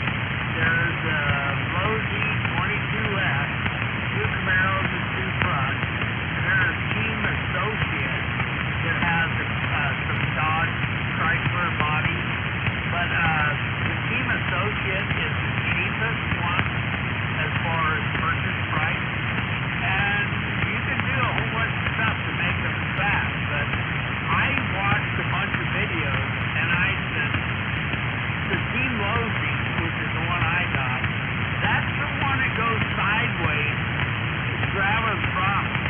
So in my opinion, that one is the fastest because it's still going sideways when you're almost full speed. So that has the most speed. So if you can get that thing hooked up, it's going to beat all the others. Yeah, that's fucking awesome, dude. That's fucking sick. That's fun. So it's a question of tires and torque, making sure things balance, go straight. That's fun. That's the actual drag racing, dude. That's cool as hell. Yeah, and it's all about your shock setup, and heating up your tires. Because the first passes I made on this, I never heated up the tires like they did in the video. I just straight ass hit it to the throttle on my pavement, and it was going sideways, it was doing all kinds of stuff, but I was getting it to go down there, but hitting the top speed was pretty hard. Even gradually going through it and grabbing it full throttle at the end, it was still going sideways. And I was already almost 40 miles an hour. Oh, yeah, dude. That's fun. That's a lot of torque. That's fun. Oh, man, I'm going to start looking at this thing on the internet. You're going to what? I'm going to start researching these things on the internet. Traxxas Drag Flash. Look up that one. That one's the one that's got the brand screen on it on the controller. Which I want to buy two of those. But then the other drag truck car is another good one. But there's also Team Associate. I don't know if you got a pen and pencil, but the there's been some guys that have been making those go fast, but, you know, it's all about the... Oh yeah, no, I've been writing it down. And tell you what, when I go down and buy one, it's gonna be the baddest one they got. Thing is, you buy it, bone stock, whatever. You can buy a roll of chassis for low too, but you can do a gear change. But if you do the no prep, I just gotta say, it's pretty lame for Saturday night. 3S battery is 11.1 volts. Right? Faster. But if you're gonna do any kind of competition, you gotta compete with it. Like, damn, I'm out here a hell of a lot later than usual. Later, shit. Damn, just saying. Hell, I'm barely stoned and I haven't even started drinking yet. On the low Z, there's a deal where you can actually go in and change. Yeah, I know it. I'm just hanging out here in the shack and, yeah, it's desert. WD-40, I heard you down there. Hello. Yeah, we're waving, animal. Well, I can get it in there and I'm a bit of a duck. Reduce the amount of brake it has from aggressive to light. Because right now, I hit my brake, this thing's spinning around backwards. Oh, I can come back there. I'll leave it alone. Later. Yeah. Your timing on Wait. at the hole, give it more timing and then reduce it. So You get those guns cleaned? there's all kinds of weird stuff. Two of them. Yeah, two of them. Third one sitting up there looking at me, and I'm like, yeah, I think I'll wait till tomorrow. I get a little time before the Super Bowl party. And you can adjust the stuff. I haven't broke down a shotgun yet, so. But I watched a video on it this morning, and it's like fucking pull the end cap off the fucking tube, and everything could just fucking comes apart.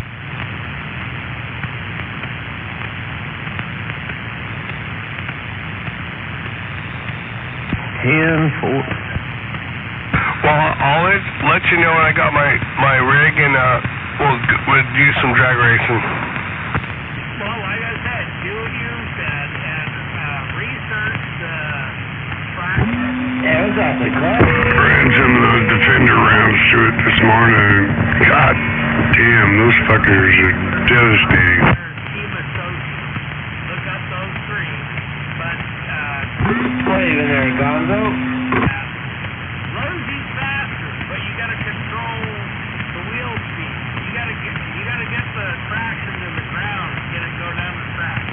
Because a couple of videos I saw, the tractor drag flash smoked the Losie 5 out of 6 times. But the 6th time, when the Losie beat the tractor, it beat it by Down, I would turn it up a little bit. Fucking hand out there. And so that's electric. What? Does the gas come in there at all? Does the What? Trash. Good evening. for this Evening time out there. the no prep, no, they're all electric. And yeah, you got a 7.4 volts. You can change your engine, which there's Oh, quiet out there, man. I'd have to turn it up, bump it up, man, and make the radio silence out there. So electric's faster than gas, no matter what you do. kind of yeah, for get up, go now, and top, I don't know, man. You put a 2-speed on this thing, it's going way faster. My buddy has a gas-powered RT car. 2-speed brand new. His does 65 miles an hour. But it takes a while to get up there. I can put a 3S battery in this and do 60 miles an hour at 130. Probably quiet out there tonight. Yeah, that's real. That's real. I can believe that. I know what you're talking about. The electric power is right now. Go. Yeah. Very interesting. Very interesting.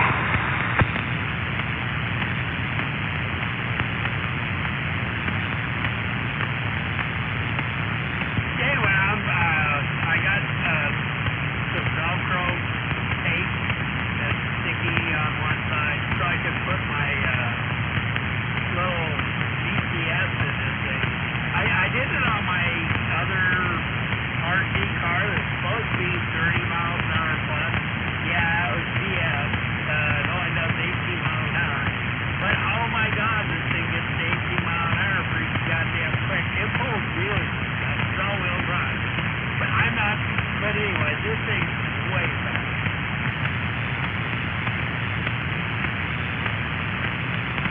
Pretty cool, man. Pretty cool. Very interested in getting with it. Yeah, sounds fucking awesome, dude. Very fun. Be a real woman. You have no womb, you have no ovaries, you have no eggs. You're a homosexual man twisted by drugs and surgery into a crude mockery of nature's perfection. All the validation you get is two-faced and half-hearted. Behind your back, people mock you. Your parents are disgusted and ashamed of you. Your friends laugh at your ghoulish appearance behind closed doors. Men are utterly repulsed by you. Thousands of years of evolution have allowed men to sniff out frauds with incredible efficiency. Even trannies who pass look uncanny and unnatural to a man. Your bone structure is a dead giveaway. And even if you manage to get a drunk guy home with you, he'll turn tail and bolt the second he gets a whiff of your diseased, infected axe wound. You will never be happy. You wrench out a fake smile every single morning and tell yourself it's going to be okay. But deep inside you feel the depression creeping up like a weed, ready to crush you under the unbearable weight. Eventually it'll be too much to bear. You'll buy a rope, tie a noose, put it around your neck and plunge into the cold abyss.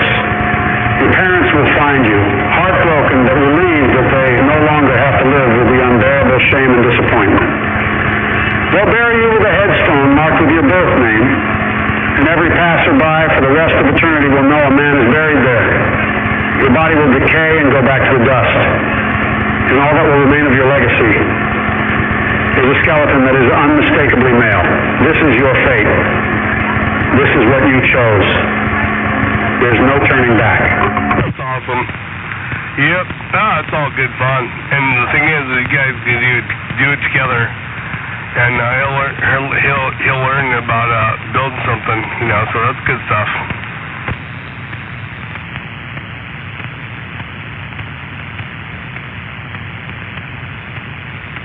Oh, he better watch videos like I do, because I don't know, I watched a couple other videos where if it keeps pulling one direction, swap the wheels from one side to the other and see if it goes straight or if it keeps pulling. And if it keeps pulling that direction, you might need to change your suspension. Because the control arms, you can adjust that travel too. It's almost like a four-wheel independent suspension, so there's four-wheel alignment. That's so cool, dude. It's so cool.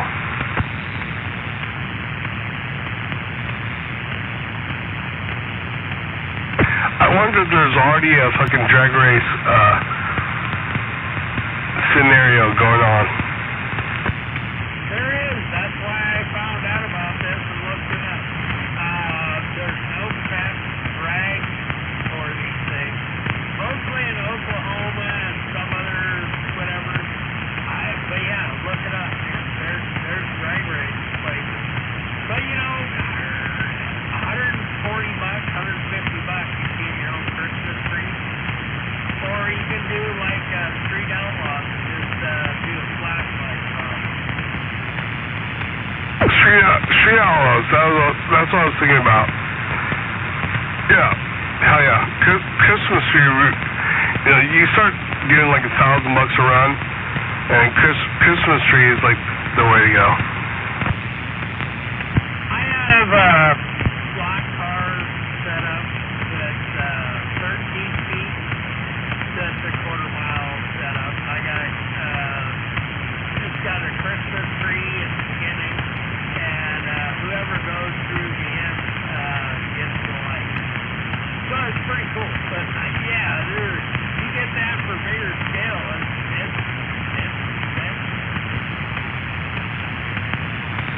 Yeah, sounds fun, man. For sure.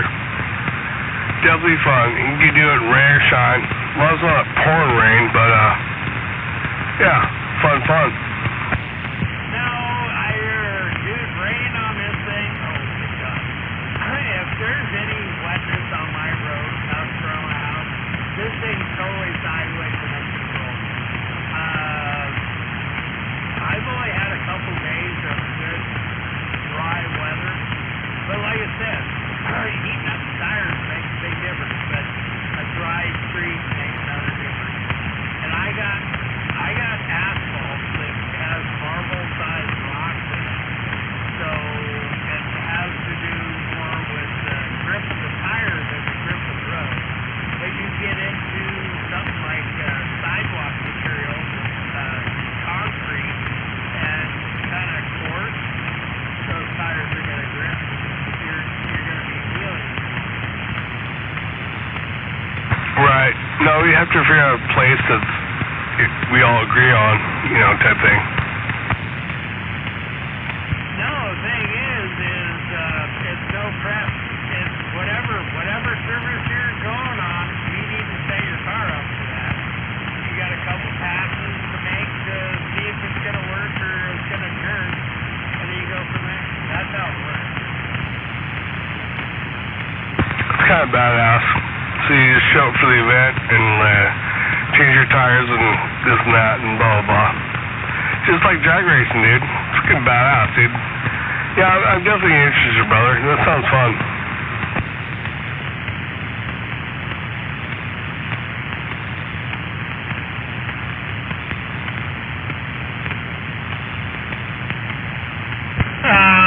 Depending, it makes the playing field a little bit more even.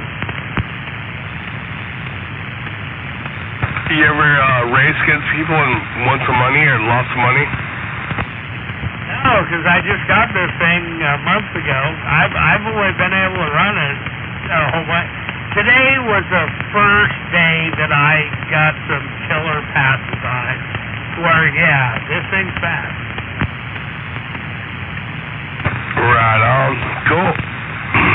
Alright then. Got some money to lose? No, I got money to win though. But here's the thing, I've done some things and I changed some things from the last time to this time to make it go more straight. I have shocks, whatever, and I got new shocks coming, and I'm going to change a whole bunch of stuff. But right now, bone stock out of the box, I'm doing pretty good. That's badass. Probably another classification, like bone stock classification. Especially if we get a couple people interested. You start talking about $1,000 runs, or even $100 race, you know what I'm saying? Get some people interested. So, yeah, dude, sounds fun. I like gambling. I like winning money. I like thinking badass shit and thinking, yeah, I'm into it. And I tell you what, there, Pigpen, we start doing it, I guarantee you. Especially do local, right around you and me, get a spot where we can do it, and definitely have some people show up and do some good money. Be fun. I'd be more accurate to maybe $5-10 run. Start out there, maybe 20. Yeah, shit. Alright, well, I'll do that with you too. But once we start kicking their asses, then all of a sudden it jumps up to like $1,000, $1,500, $2,000. Like, what's up? Let's make this worth our time, Yeah, well, there, Pigpen. That sounds badass, dude. I'm looking at it right now on the internet. Let's move title for title. Title for an electric car, it costs $500. Okay, anyway, yeah, no, I don't know about going that extreme, but yeah, you could. There's some deals that have gone down in Oklahoma and stuff. They're $25,000 for the end game, But you're only putting in $100 a piece. Let's run them title for title. Sounds like you got another competitor out there. I don't know about title. I wouldn't do title for title. That ain't no.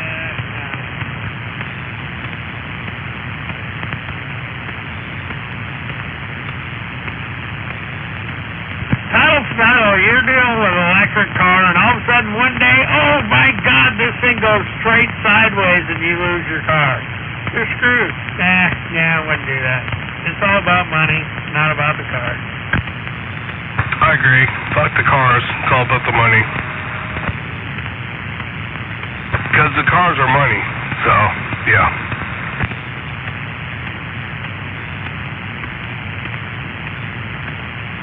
Who's out there saying tile for tile? What's up, brother? Welcome to the weekend. Happy Saturday night. Joe D waving at you. Yeah, waving right back there, JYD and Pigpen. Wow, Pigpen's gonna wave into the house because my golden liquid beverage is empty and I gotta gather another one. Anyway, I'll be right back. Brother Pigpen, hey, Whitney there, executioner. Alright, tell Pigpen to make sure he uses one of those electric things to go to the refrigerator and pour his drink and bring it back to him. Kind of one of those electric robots. Well, there you go. If you let the air out of one side and put more air on the other side, it'll be able to turn the corner real quick. Bring him that beverage before it loses the frost. Oh, yeah.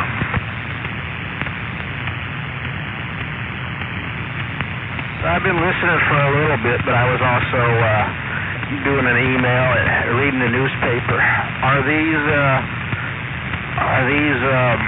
machines you're talking about, are they piloted or are they remote control? Sounds like he's talking about remote control electric. Oh, okay. Maybe they were, a little bit bigger than a go-kart, and maybe you drove. Kind of sounded interesting to me if it was that way. No, remote control electric, but I like gas powered. My neighbors always have those, and flipping the it's like flipping gears, but electric's like one gear and apparently faster, so sounds fun. Got a little bit of money put into it, and then it's fucking drag race, dude.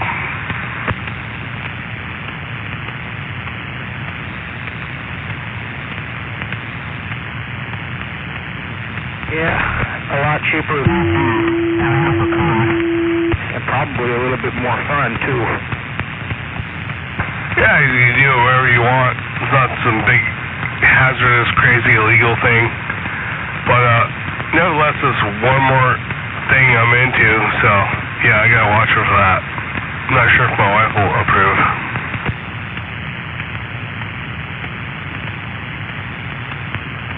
Yeah, a lot cheaper than buying a drag car too, the real McCoy.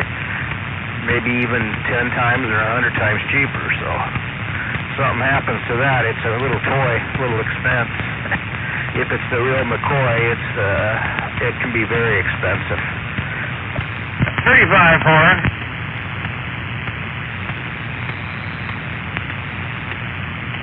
Anyway, I got another car.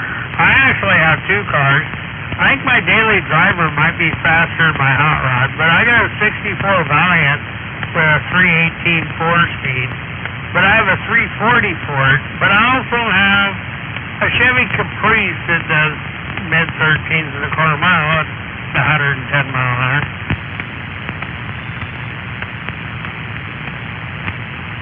Really?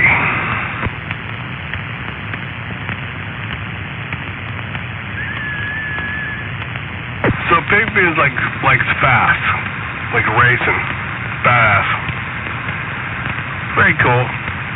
Good to know.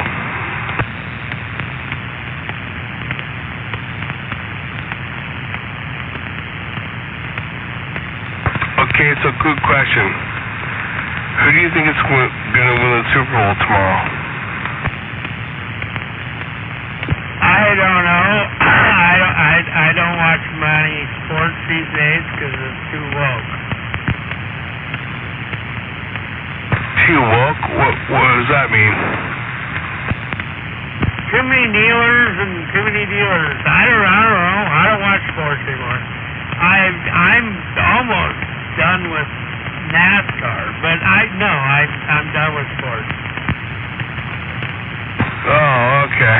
Wow, that sucks, brother. Sorry. That's I didn't even know what to say, but yeah, I'm about to place my bets in Vegas right now. So, just what are you thinking? I'm thinking the freaking I'm thinking Mahomes is gonna get it.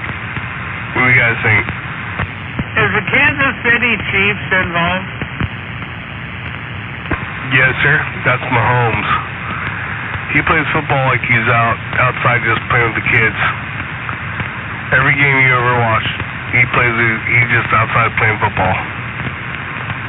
Just like you always play with your friends. That's how he plays. Here's the thing. Kansas City Chiefs, I hope they win. But the fact that I hope they win is meaning they might lose. But yeah, no, I'm a Chiefs fan. Never seen the other team play a game the whole year. Never watched them. So that's why I'm like, ugh. You know, all my buddies are pushing me like, oh, it's time to put your bet in. You know, I was like, dude, I never even watched the other team. You know, I have no idea. I'm just trying to figure it out. I just hope it's a good game, a good close game. You know, not a blowout.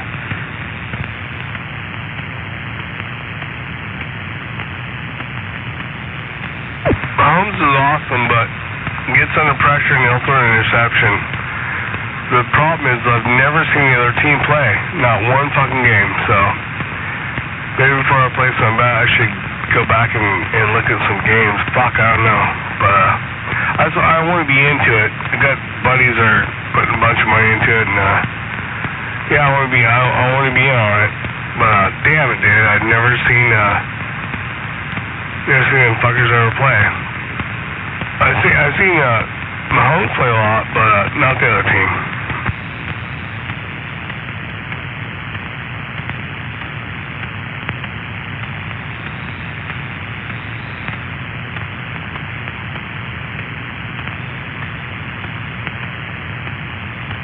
And it's a contact sport, so I don't want to see anybody get hurt. So there's already been enough hurt players this year to go around. Well, Mahomes has a bad ankle, that's for sure. Definitely a bad ankle. But he won his last game with a bad ankle. So he had 2 weeks off. He's probably good now. So I don't know. Fuck. Just trying to play some bet. I need to. So I just thought I'd ask, but I'm doing a bunch more research on the internet. But I know Kansas City. You know, I've seen them, but I've never seen the other team. So fuck, dude. I just want to be in on it. And so yeah, thought I'd mention it.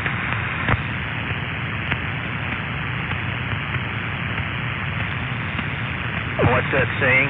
You can ask 10 people. Squish.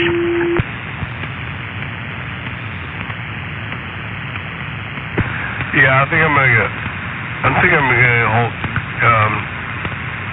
Probably just not bet on this one because I don't know. But I'm hoping for Kansas City Mahomes. It's a bad little motherfucker. He deserves it. He plays freaking backyard football, and yeah, he'll probably get it done. He runs and he gets it done. I just never seen the other team play, so it's hard to say. Well, I think the newspaper and the TV are saying that the odds are pretty close, so if you're going to play the odds, don't play too much of a spread. That's about my only advice. That's what I'm saying too. I'm going to put my money on Mahomes, $1,000. Kansas City.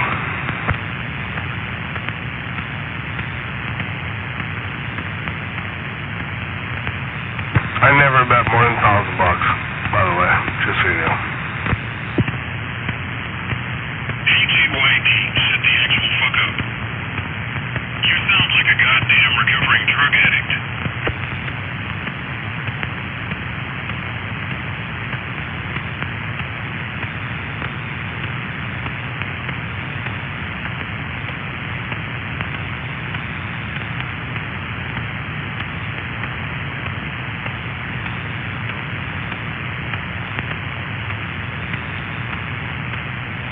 Alright, there he is. Just push a button. $1,000 on Kansas City. Hope I fucking win.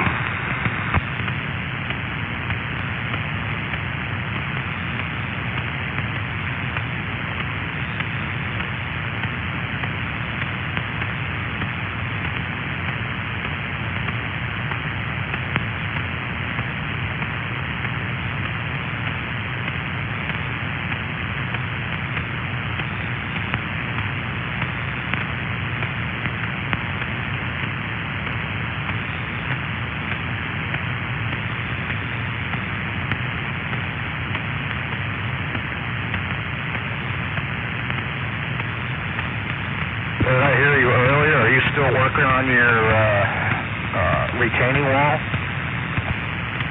Oh yeah, yep. About half an hour ago. Did my last backfill. Well, not my last, but I should probably go out there and just take a little bit. I got like one more layer and a little bit more backfill, but yeah, I put in 20 bags of draining rock. Dude, those bags are like freaking 80 pounds a piece, dude. And yeah, it cost me a bunch of money. This thing has cost me a lot of money, I realize, but it's looking really good. Got one bag sitting out there just waiting to go, but I need to build some more wall, so one more layer. I think it's one more layer to go, maybe 1.5, you know, on the high side, but I'll probably go out there and beat up a little bit more before I'm done.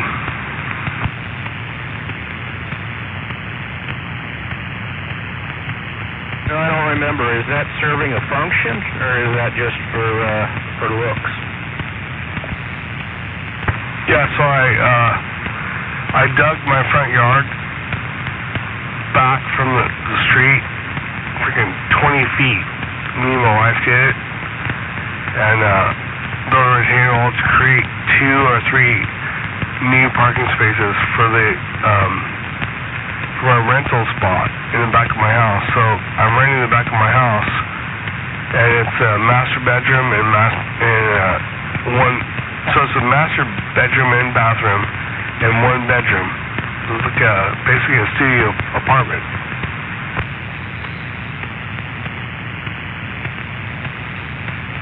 Oh, okay. So that wall is keeping a path for the driveway, so they can drive back and forth in the parking spot, and so the land doesn't go into the driveway.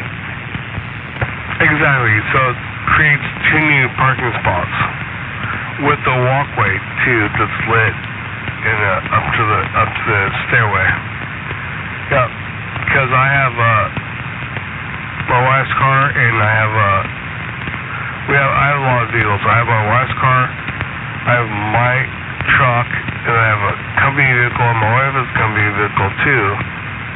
And I have like a shitload of vehicles, dude. So, but basically, it creates 2 new spaces for parking for my rental situation that I'm building. And yeah, good to go.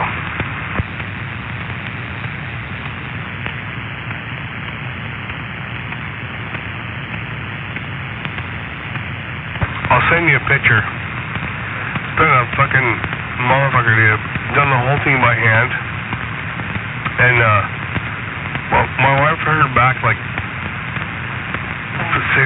months ago. So I basically built this entire thing by myself. She dug a little bit, but, I built all by myself. Yeah, I've been hearing you talk about it. I think it was last weekend, you were saying those blocks were about 80 pounds each. You were huffing and puffing, and then I think you had a couple of drinks with one of your roommates. And a couple of weekends before that, you were talking about it. You're going to have some, what do they call those? Biceps, triceps. You're gonna be what do you call that? Trim and fit, and all bulked up. I wish. I've taken like 2 years doing this. Not really 2 years, but no, way too long. But it was a lot of work, all by hand, and yeah. That's funny. You're totally right. No, it's been so long, but it's almost done. And I have one more layer to put on and backfill with drain rock, and then I'm gonna have some rock delivered to put on the ground, so everything's all, when she pulls in there, it's all straight, and some crushed rock, and yeah, it's really close. It's been a long saga, and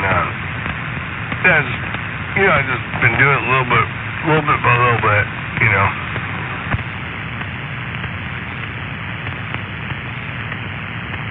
Well, that's the way to do it. It's cheaper than getting a membership at the gym. You get a workout, and you don't even have to leave the house.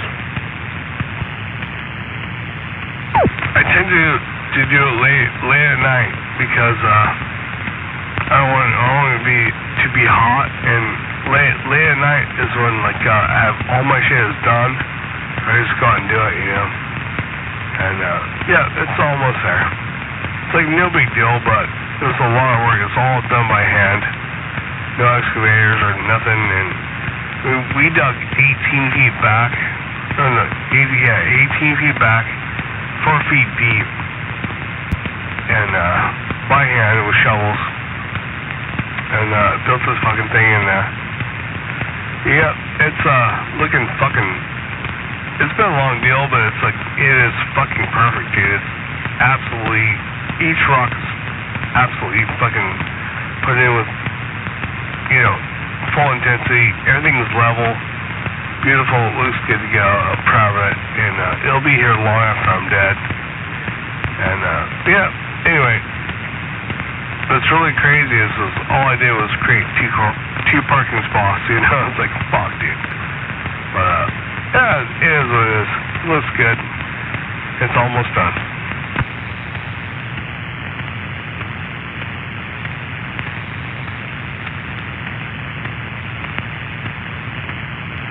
Alright, well that's good that it's almost done. You're going to have a party over there when it's all done.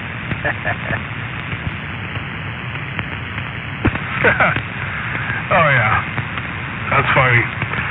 Yeah, no, it's just a little project, but I just did it all by hand. I should have rented something to dig it out with, and I didn't. My wife and I dug it out, and it's all good. But looks really good.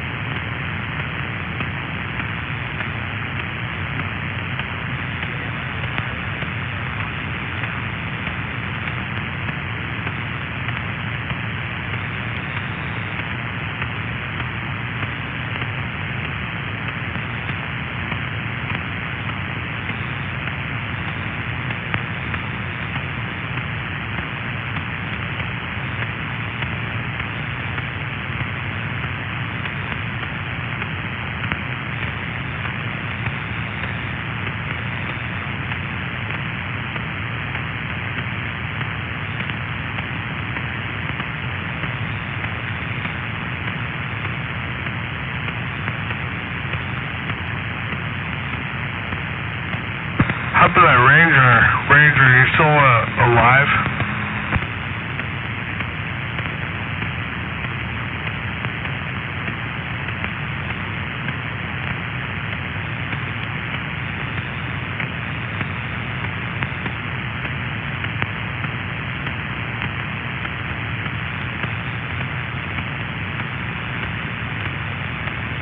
Well, guess not. Another freaking executioner, J.O.D. Just chilling in the garage, winding down a little bit.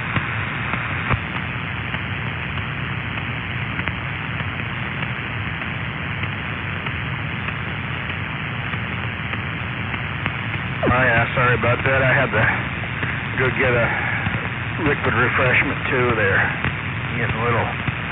Getting a little cotton mouth over here. Oh yeah, alright, man. Yep.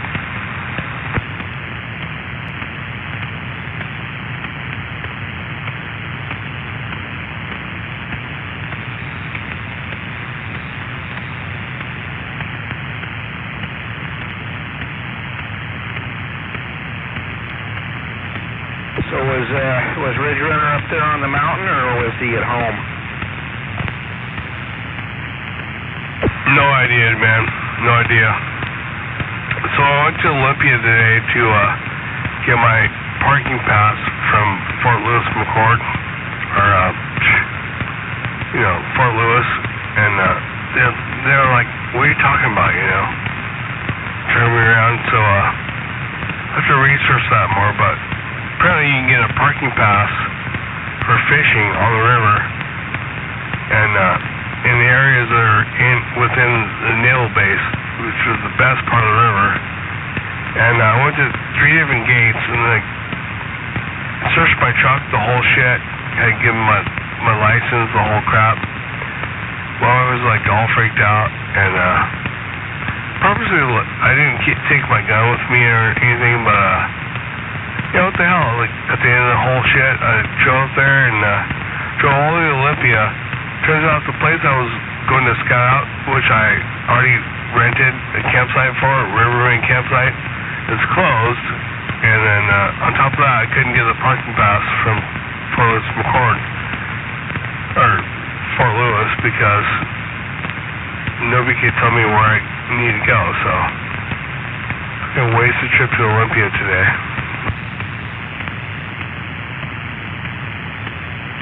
Well, it was a nice day for a drive, I guess. But yeah, I went on a couple of bases, and even though I had my own personal firearm, they really freak out. They checked it, and held it for me in a lockbox, gave me the key for it. But yeah, they want driver's license. You got to have proof of insurance on your vehicle before they'll even let you in. And then once they let you in, they say, "Well, where are you going?" And then you ask them for help, and they look at you like, "Well, if you don't know where you're going, we ain't gonna tell you." Yeah, they gave nothing, dude. And like I told them, I was going to the armory. I was told I need to go to the armory to get the pass for the river fucking pass. They didn't give a fuck, dude. It's like, okay, give me your ID. We're gonna turn you around. You're not coming in here. Like, okay, well, fuck. All right, later then. Do that twice though. And my wife was like freaked out. She's like, "Oh, like, do you realize you're like trying to come into a restricted fucking naval base?" I'm like, "Yeah, this is what I was told to come." And my wife was like freaked out. So I did it twice, 2 different gates, and then we gave up. So I just need to research it more, and yeah.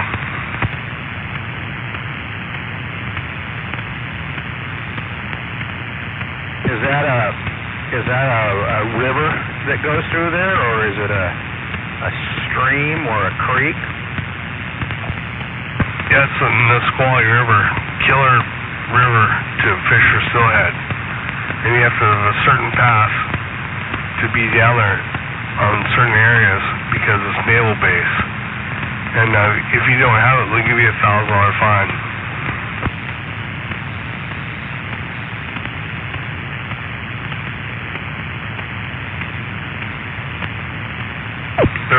2 places that you can get access to go into it. 2 places on the whole river that you can access and pay to go in there. But if you don't have that pass on any other places, you're fucked. They'll freaking arrest you, this whole big old ordeal. Yeah, they'll throw you in the military jail. You don't want to be there. They're worse than the regular jails, but maybe they have if you're mainly going to do fishing, maybe they have a fishing club. And maybe you can get some more information from the fishing club on base. I'll figure it out. It's a 3-year deal. I just need to know where I have to go there to get it. And you have to have all your shit. The vehicle you're in has to be, everything's good to go. So basically, you need to drive the vehicle that you're trying to put into those areas with all the registration, everything, blah blah blah. And you pass a background check and fucking butthole swap the whole shit apparently. And they told me to go to the visitors section, and I looked up and fuck, dude. At that point, I was done. My wife was done. It's you know what? We got other shit to do. We'll get this done later on. But no, it's if you really want to fish a really good spots in the Nisqually River, you need to get that pass because it's in naval base areas.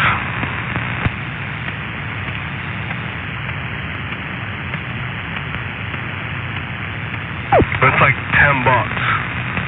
I just got nowhere to go to get it, so I'll figure it out.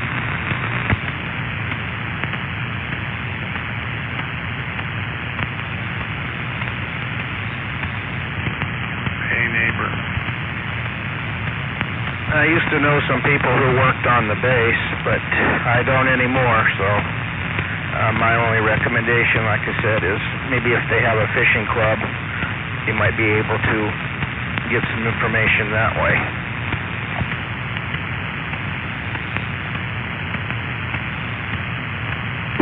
Well, no, it's apparently a no big deal thing. It's you need to go to the right place, Because when you go to those gates, they're all business. Either you're in or you're out. And if you don't have a certain pass, they're full on freaking. They took my license, my driver license card, and made me turn around. And then after I turn around, they give it back to me.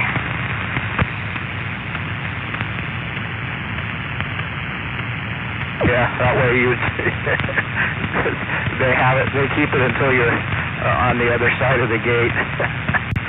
I remember about 30 years ago, maybe 35 years ago, my sister went to a Navy base over there on, I think it was Bremerton.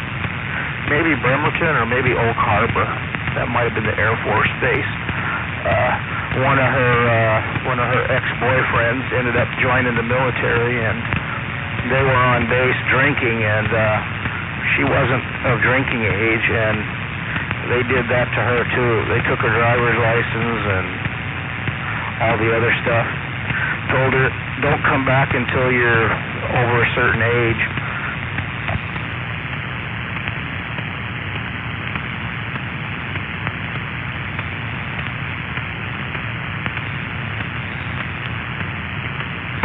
They told me that they're taking my driver license to make sure I actually turn around, because if I go trying to smash in there, they have my driver license and know who I am.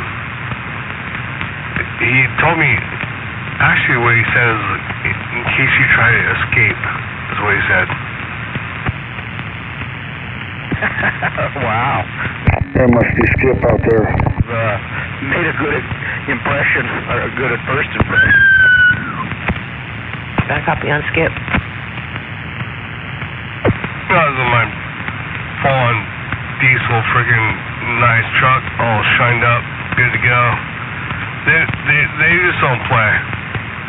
You know what I'm saying? They don't play out there. They're 100%, 100%.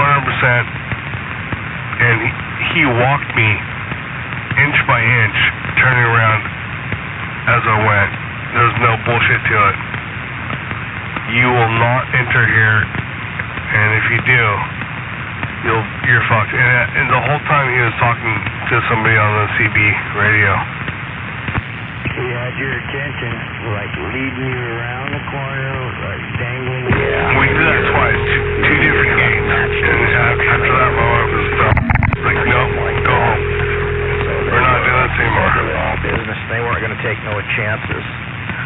I haven't heard of any incidences where they've rammed the gate there, but I know other bases they've had cars or trucks that have rammed the entrance there or ran into the guard shack, caused a whole bunch of damage, and then went into the base and tore the place up. Oh, that's crazy.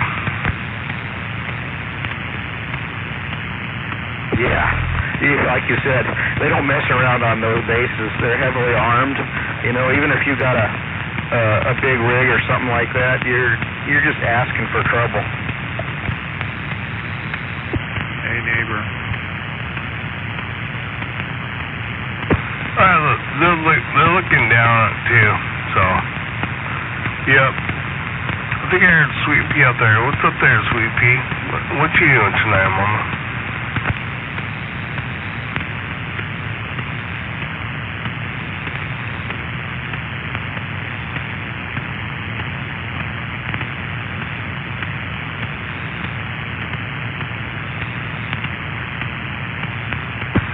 JOD on the side.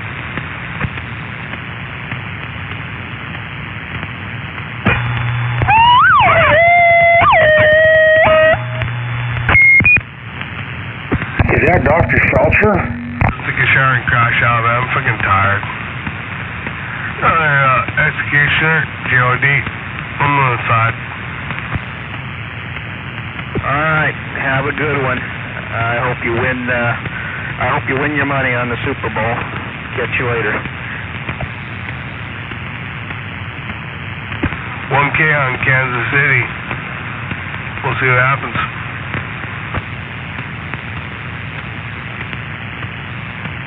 I'm going to watch some of it. I'll be rooting for you. I'm not going to watch it. But I'll definitely think about it. Right?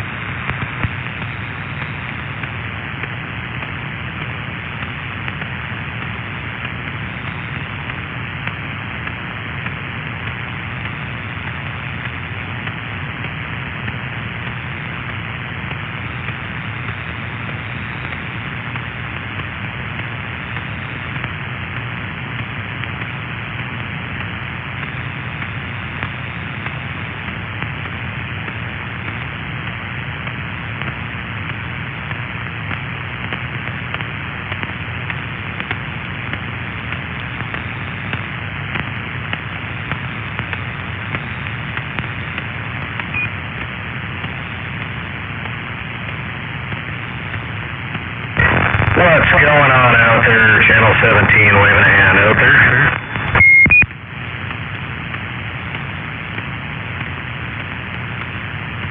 What do we got going on out there tonight?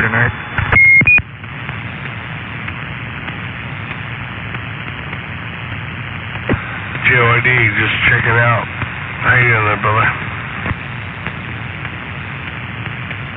Hey, how you doing there, JYD? I'm about to go to sleep, man. How you doing tonight? There you go. Well, good hearing you out there. Yeah, I'm just kicking back over here doing a whole lot of nothing. Just a good relaxed night. Kick back and, listen to the radio for a little bit. See what's going on. Who do you think is going to win that football game tomorrow? There you go. You got a bet place on it? Yeah, I'm going Kansas City, $1,000.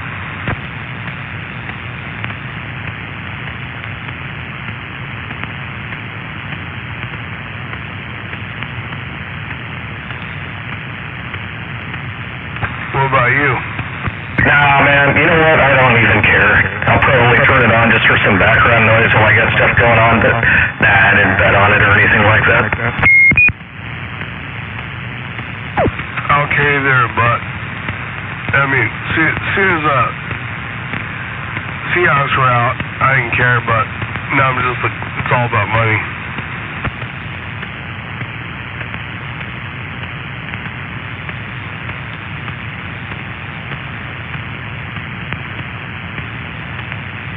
Yeah, I watched it. Gino was intriguing, and yeah, hopefully they do more coming up. Everybody kind of expected them to flop, but they didn't. They did a lot better than everybody thought they were going to.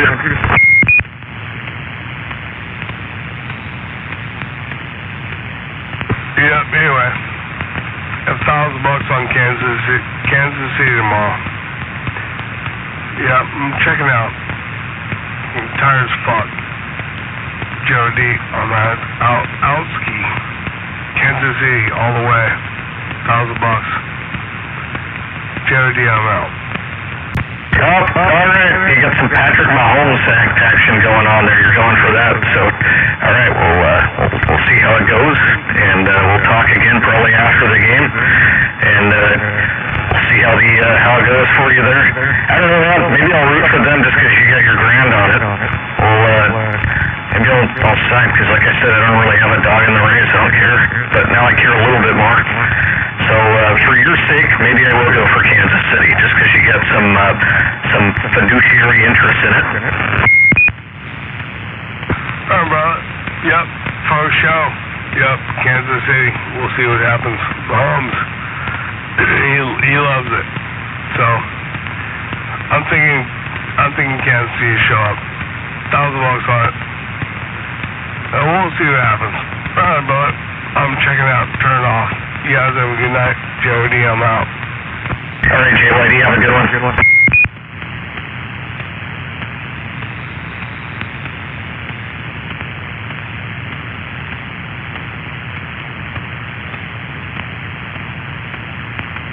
Yep.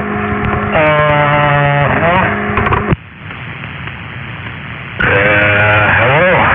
Welcome to the weekend there, the channel, Friday, Saturday night, Sunday Eve. Go ahead.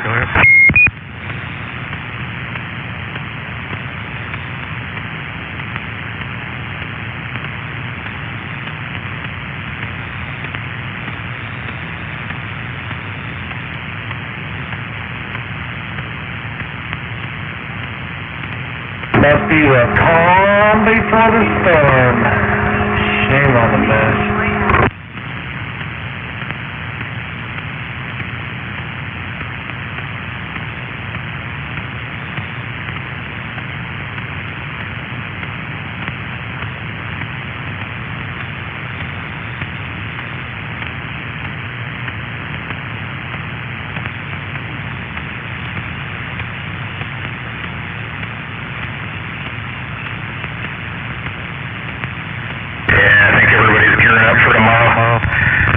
JYD was saying there, it's a big game. We're not allowed to call it what it is. We got some kind of like contractual obligation to steer away from calling it what it's been called for a long time. The big game is on tomorrow.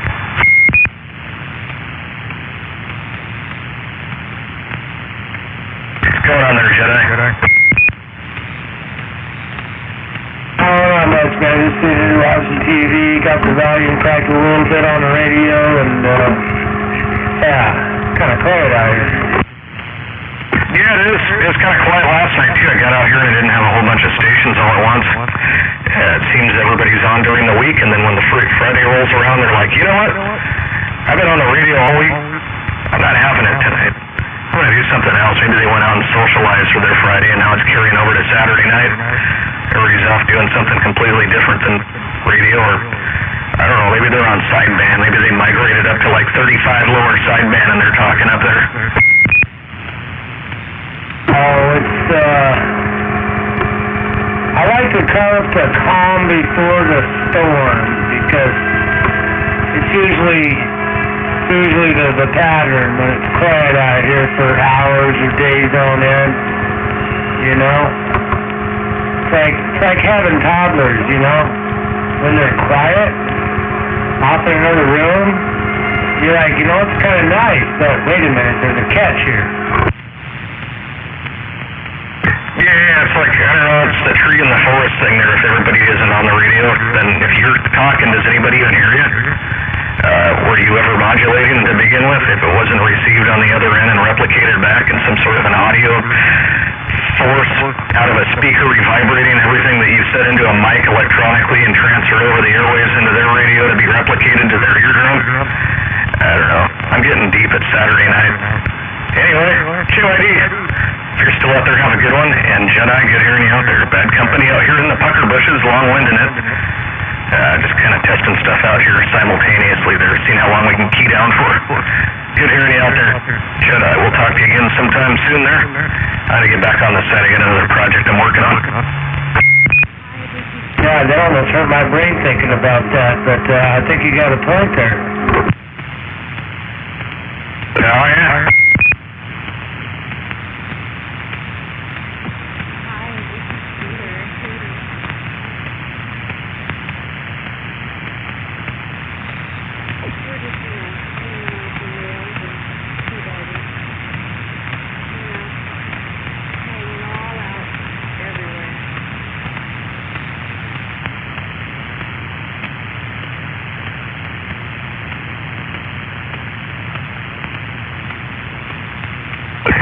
Continues to be quiet. I got no background noise here coming out of the radio while I'm working on this other thing here, so I might have to turn the stereo up and listen to some music tonight instead, because this thing's gotten pretty quiet for a Friday and a Saturday night. It's like turning the radio on out in the middle of nowhere someplace, like if you were camping up in the woods and there was nobody getting into where you were at.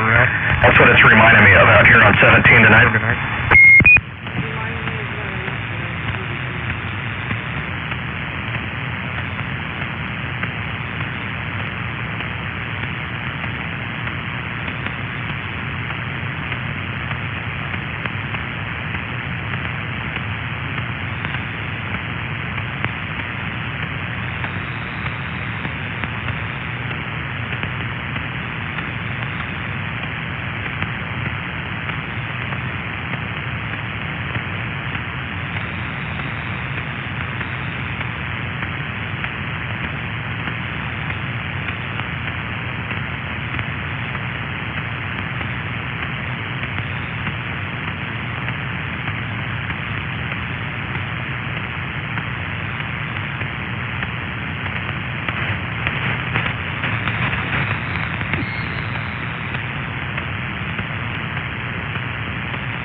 No, somebody's doing Morse code over here, man, wasn't you?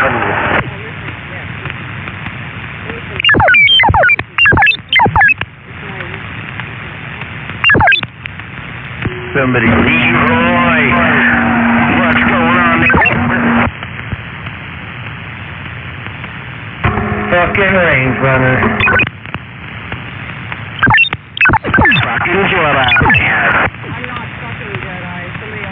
fucking range runner. Fucking Jedi. What's up, white trash radio?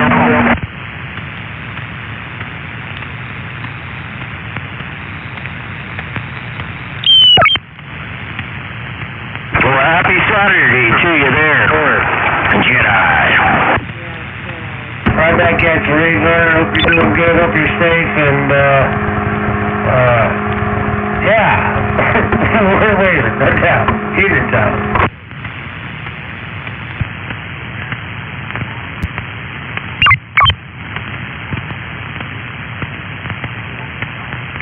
Yeah, somebody's doing the Morse code over here. It's pretty cool. Not. 10-4 on somebody being an idiot. Oh well. Anyway, verbatim. Back out. Name on it.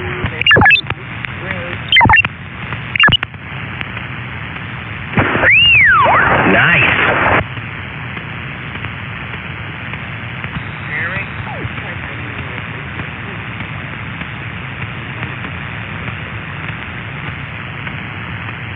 You're like way faint.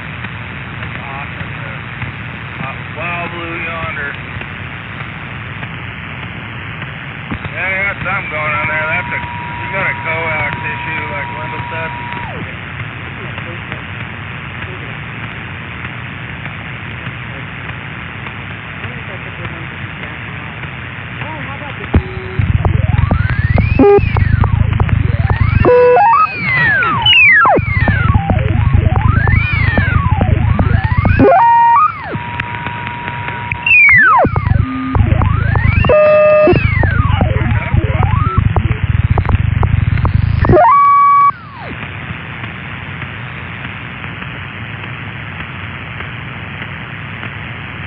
Can't hear you at all now.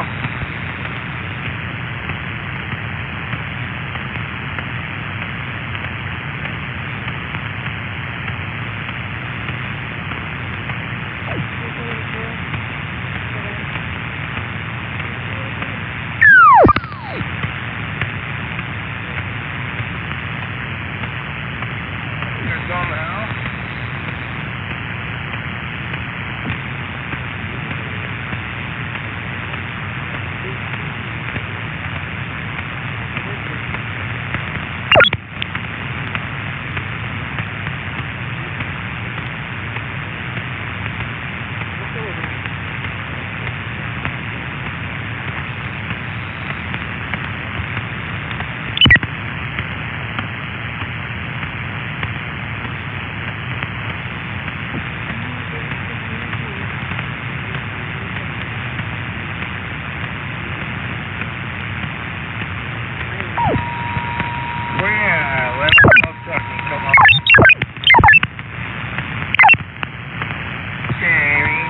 Jamie, where you at?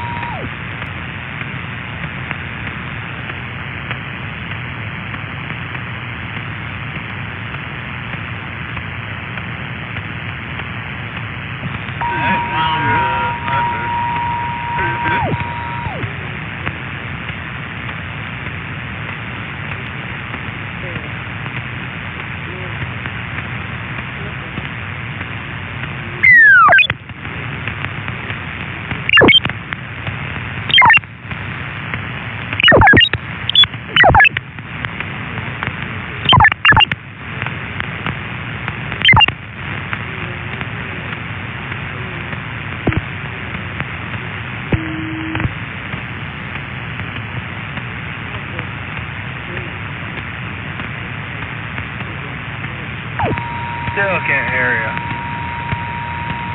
You hear me? Hit me back. 3, 2, 1, now. Go ahead, go ahead.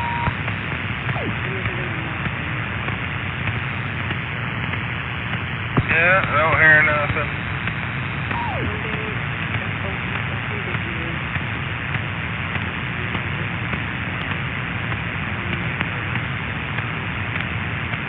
I got a pilot radio. This is how far away the pilot should be. I'm turning left on Mossman right now.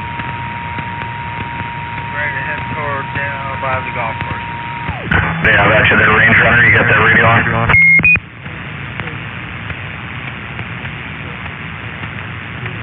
Minimum. Got a copy, come on. Yeah, how about that, Range Runner? You got that radio on over there?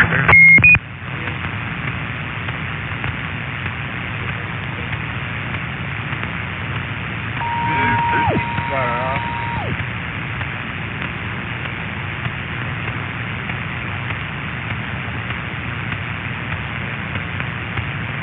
No copy on the Range Runner. We're back on the side, doing a whole lot of nothing.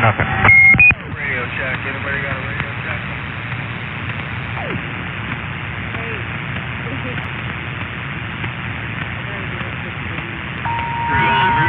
No radio check, come on.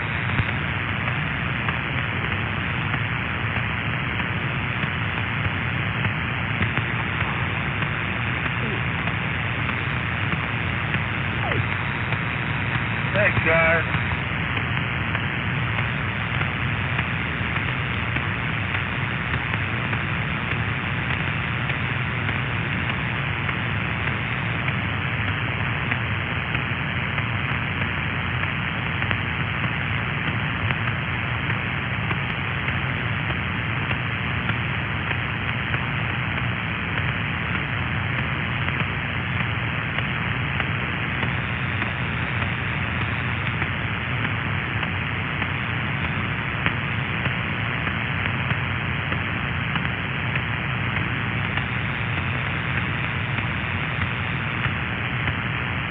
Did I just hear somebody say Happy Steel Reserve Day?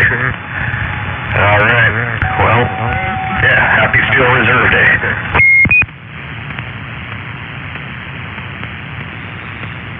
No, not me. I got friends that drink that stuff, though, so Happy Steel Reserve Day to them. Hey, Miles Trucking, got a radio check, come on. Dead flat out here. Get me back.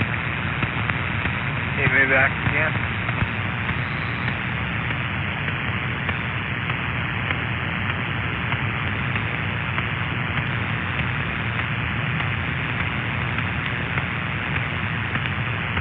Yeah, I don't know, I might use it to, like, clean auto parts or something, but that's about it. If I had an extra can laying around.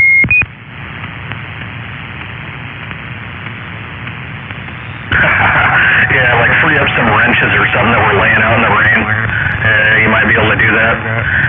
Maybe loosen up a lock or something that was seized up. Yeah, you could probably use it for that. Hey, Miles Trucking, got a copy. Can't hear ya. Try again. 1-7, Miles Trucking.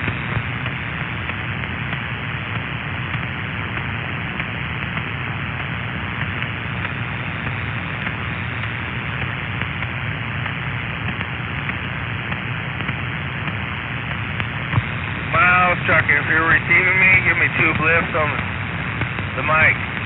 2 blips. 1, 2. Come on. Yeah, I don't know about the dietary content of it. Don't suppose it has any vitamins or minerals to be in it. But I know a guy that doesn't eat very much food, but he drinks that stuff quite a bit. He's still around. I can't speak for his health, though. Yeah, it's a reflection of it. That's, yeah, about the gist of it. Yeah, his health is still around.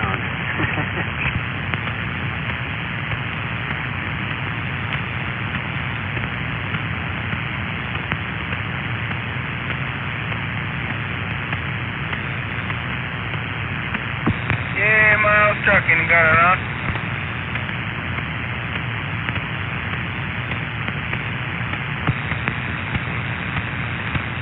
Yellow. Yeah, he's still around, you know. That's about it, though. Oh, yeah, good hearing you out there. It's been a minute.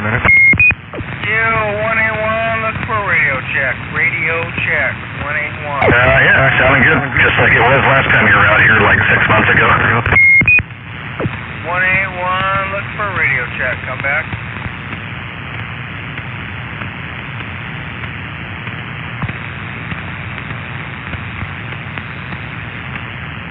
Yeah, man. Well, good to hear you're still kicking around and doing good.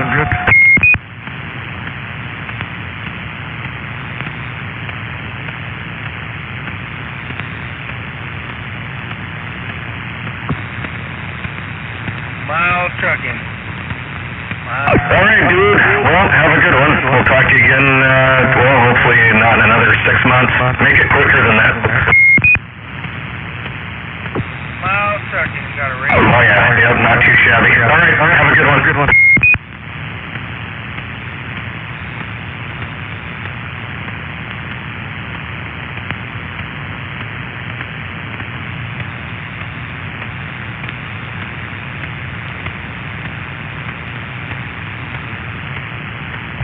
I'm saying good evening to that bad company, 531, I'm looking at you. Yeah, no, I'm looking at refurbing a pair of JBL 4410 studio monitors. I've got a set. I got to refoam the woofer and replace one of the tweeters in one of them that has a dent in it. Somehow somebody managed to put a dent in the tweeter behind a grill. But yeah, it's just another project to work on here, so I'm just going to get things ready for that. But yeah, we'll let you know how it goes. Yeah, for a radio check.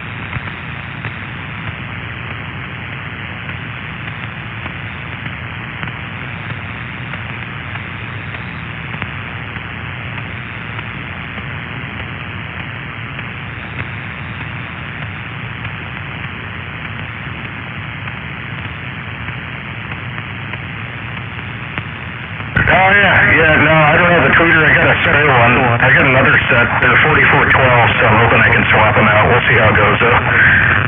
One pair has variable crossovers on it for adjusting the frequency response of everything, and the other set doesn't, so we'll see what it does. Anyway, have a good one out there, we'll talk to you again soon. Hey, moving up there, bad company. Hey, waving at you there, Mickey T. Miles Trucking, look for a radio check. Come on, Miles Trucking. I think that's who that was. Is that Mickey T? Yeah, that was me. Yeah, those things going on the hill. Oh, there you go. Yeah, you're doing good. You must have pointed things over this way. Yeah, just a little bit. Good deal. Yeah, good hearing you out there. It's been pretty quiet tonight. Now? I just got here, so I couldn't tell you. Can you hear me? Oh, yeah.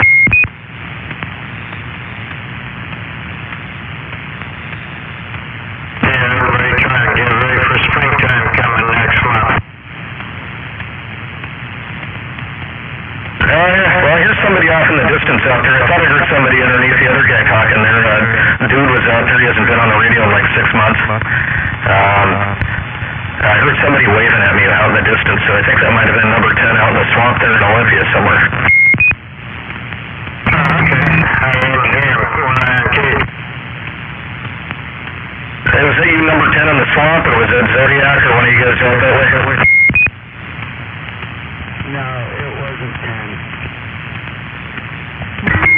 31. Sam, howdy, howdy. Oh, yeah. Waving at you there. Good hearing you out there. Appreciate it. And I got a bit of a noise floor tonight, but I did hear you out there.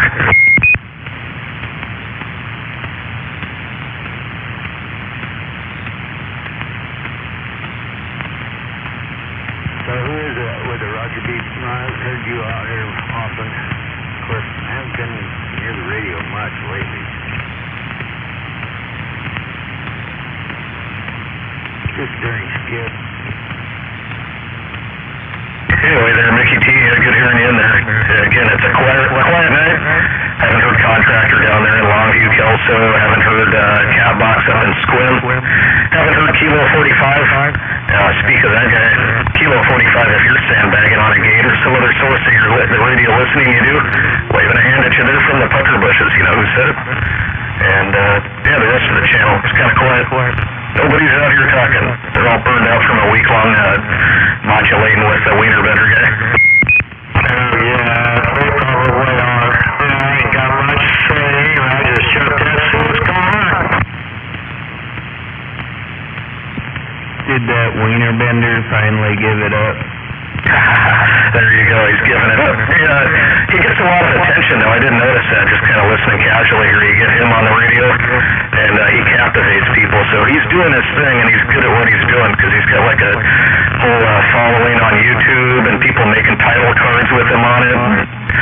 Yeah, the radio revolves around him. Seems like it, for better or worse. It's for work. He's a pain in the ass. Howdy, Al. Yeah, I'm waving at that Shazam and that 531. I heard that 531 earlier. I just didn't get heat up in time. Waving to that WD-40. How you doing? I haven't heard you out there in a while. I'm doing all right. I'm just chilling. I gotta swing around and talk to him. Well, he's about to fire up a generator, and I'll let him know that you're on the radio. How about that Shazam? Waving at her too, Triple M. Howdy, Triple M. I'm waving back. Man, I was waiting for you to come out there for a while there, WD-40. Heck, I haven't heard you in a long time. They're waving ahead at that Triple M, Shazam, and that WD-40 out there. Bad Company in the pucker bushes, sir. Hey, waving there, Bad Company. How you doing tonight? Good, not doing too bad. Thing for a bit there, Triple M, but I'll be back out here. Wave out there, evening time. Hey, waving to that Jedi. Yeah, I hope to hear you out there more. That's for sure there, WD-40. Yeah, we just barely got in there, WD-40, but we're waving up all for T-Town. I don't need that much chin. Jedi. Oh, hell. Waving there, Nick. Hello, Triple M. Waving to that Mickey T out there too. Yeah, good evening, Triple M. I guess there was a lot of sandbaggers out there. Everybody else, you guys all have a good one. I was going to shut the radio off here a little bit earlier, but then I got kind of sidetracked with it. I got a couple things I'm working on here, so I gotta get out of here. You guys have a good one. Bad Company said we're on the side. All right, take care. Company, howdy, Triple M. Mickey T. Yeah, what? I heard you way out there. Those other sandbaggers, and you have a good one there, a Bad Company.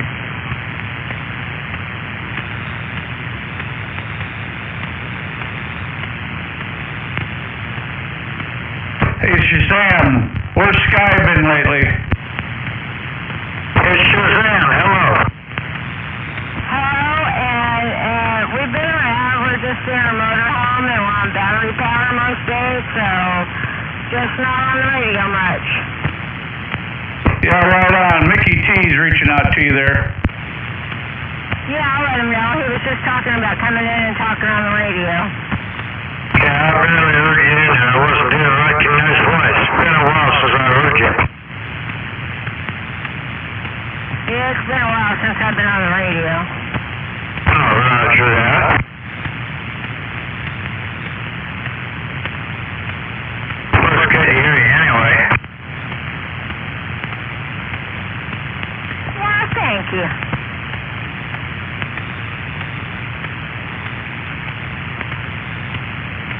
WD-40 has been pretty lonely down there in the south, man. They're not talking that much down there. You're going to have to wake them up.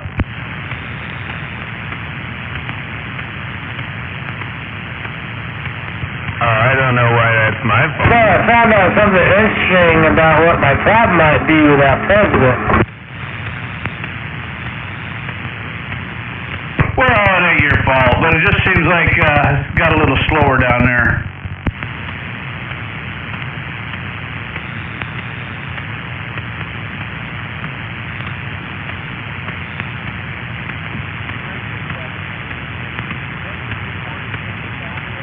It's Coz's fault. He left. I mean, you are in my station. I don't know how far out you are, but you're coming in just fine over here.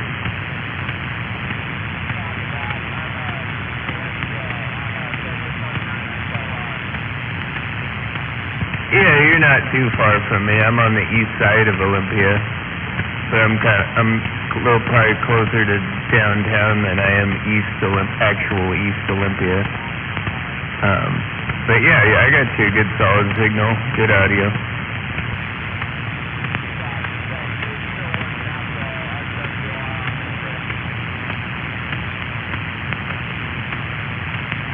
Yeah,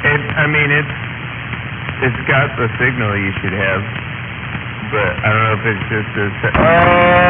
anyways, what's going on out here? It's starting to get lively out here.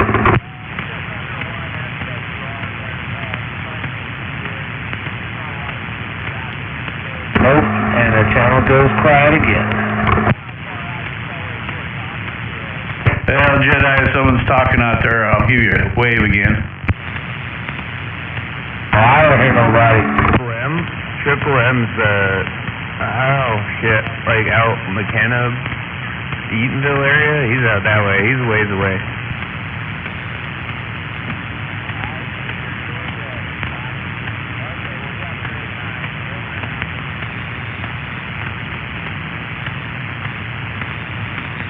Jedi, what have you been up to? Oh, not much, just work and pretty much it. I've been doing research on this president over here, and I think I may have figured the problem out, but I don't know. I got to get a battery for my meter so I can test things on it. Yeah, right on. Yeah, WD-40 was talking to someone down there on I-5. You probably couldn't hear him. No, they're down here in East Olympia. It sounds like they're trying to work on their radio to get their SWRO. It's one of those, they can hear me, but I can't hear them, huh? Yeah, roger on that. 181, look for a radio check. Anybody got a radio check? Come on.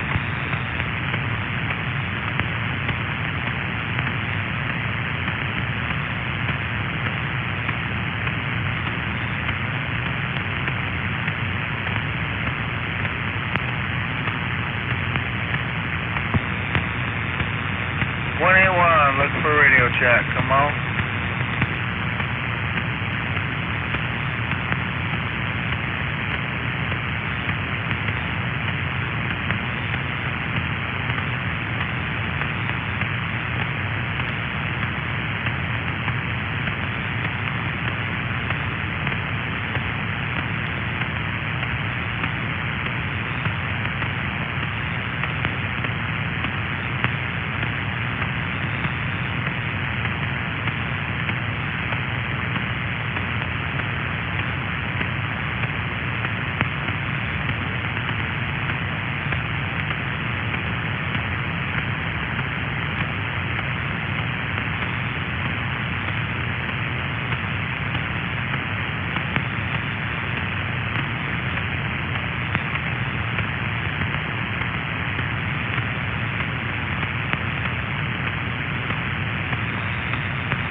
Come inside, warm my hands up, use on the radio, and it sounds pretty quiet.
The bigger the glob, the bigger the job.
Check. Are there any other CBers?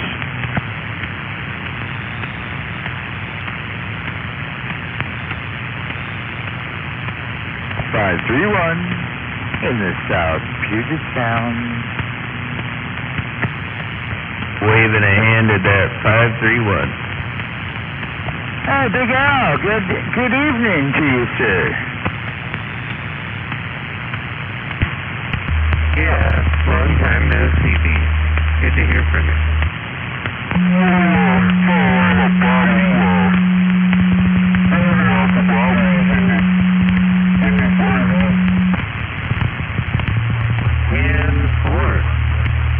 Yeah, I've been kind of living away from the CB a little bit too. So I get the picture. Yeah, Roger, but remember rule number 1 about the citizen band radio. Yeah, you can't have low self-esteem. You get a bell. I don't forget stuff anymore, or, well, very often. Especially not important stuff like that. Roger, but it is good hearing you in there, and I heard that mental midget was out here earlier, too. Beavis.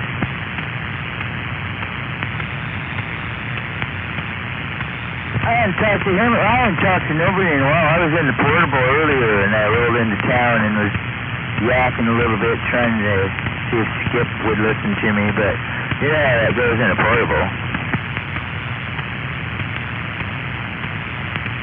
I'm going to change antennas real quick.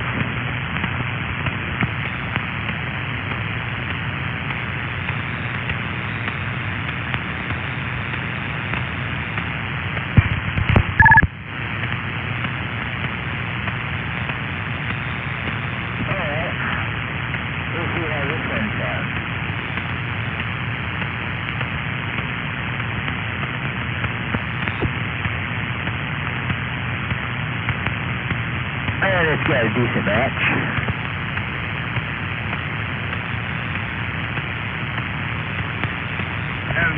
I'm running this here big 8,500 watt Predator generator tonight. We're charging these batteries up good and proper tonight.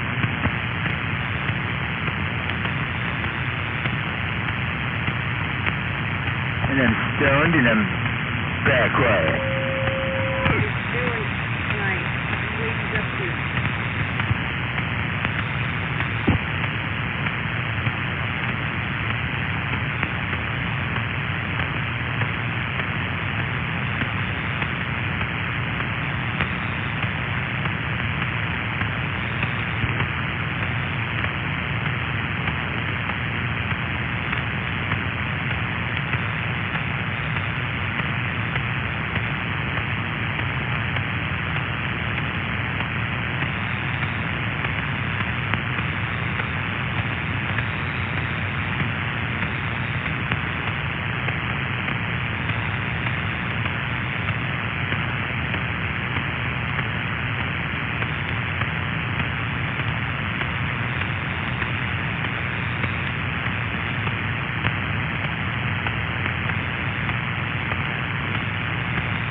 Let's get down and the roll of sound.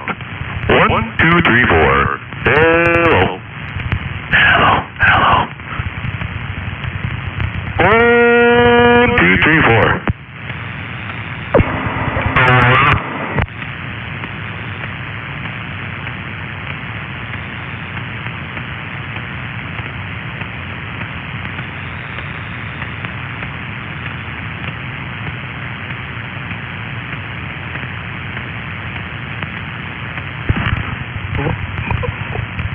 What's going on there, neighbor? 1, 2, 3, 4. Over. I'm just hanging out, listening to nice, quiet, good air. Right on, right on. Yeah, man, I just got done doing phase 1 on the shootout truck, and start phase 2 later on. Oh yeah? What did you do? I ran 6-aught ground cables and 6-aught power wires. Nice.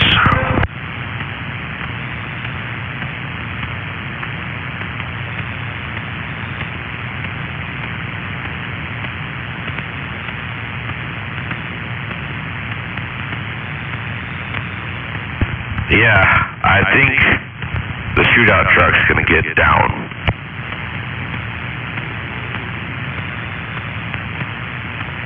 But that's what grudge matches are for.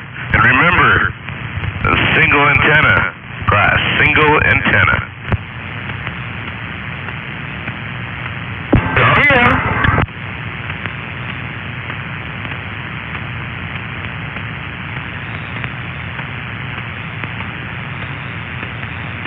Single antenna. Top 1, 2 of them.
to your better half there. While you guys are out enjoying your barn, playing the music. Yeah, I'm hanging out here out there on the old party barn. She's waving back. Whoa, cat box. Hello, animal. Who's going to give me the horn? You see Rambler?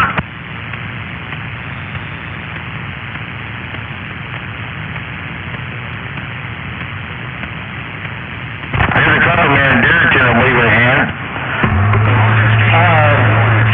Is that not working? Yeah, damn it. Let's crank up the background noise.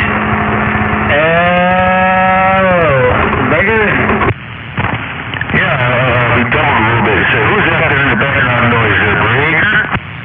Jedi waving at you there. Cat box. Evening time. There it is. There he is. Give your top to you right back, Mr. Jedi. Top of the Saturday evening to you. Hey, wave there. Cat box, Mr. Nobody in the Mobile, if you can hear me. I got a big strap in Mobile, Mr. Nobody, Mr. Nobody. Right there. Good evening to you. Top of the Saturday evening to you as well, sir. Hey, right on. I appreciate it, man. I hope you have a good Saturday, too, or what's left of it, the last 5 minutes here. I'm surprised you can hear me with this barefoot Mobile out here in Graham. I hear it all, man. I hear it all from sitting right here. Even down in Graham with a barefoot Mobile, I hear you. If I don't hear you, and anywhere from, anyways, you're probably broken. Yeah, I hear you. I'll be cruising back to the house here, and I'll be firing up the base. Let's see if you're out there still. Roger, Mr. Jedi. When I get home, fire up the base. I'll be around. I mean, if I'm not here, I might be down on the board. I've been out all evening. Been down 6.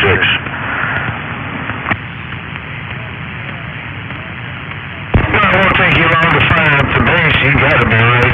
Going by. Oh, man, I just left Dodge's place over here, so I got a minute or two. You put the wave on you, Jedi.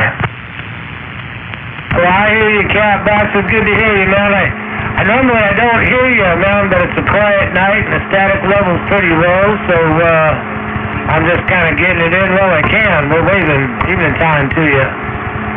And nobody, animal, everyone else out there, we're waving, and I'm back out. Yeah, Letter D's energy. Well, I'm glad you did. I know it can get rough out there. Must have a few stations that get your ears on that end. Yeah. They just went to bed. That's nice.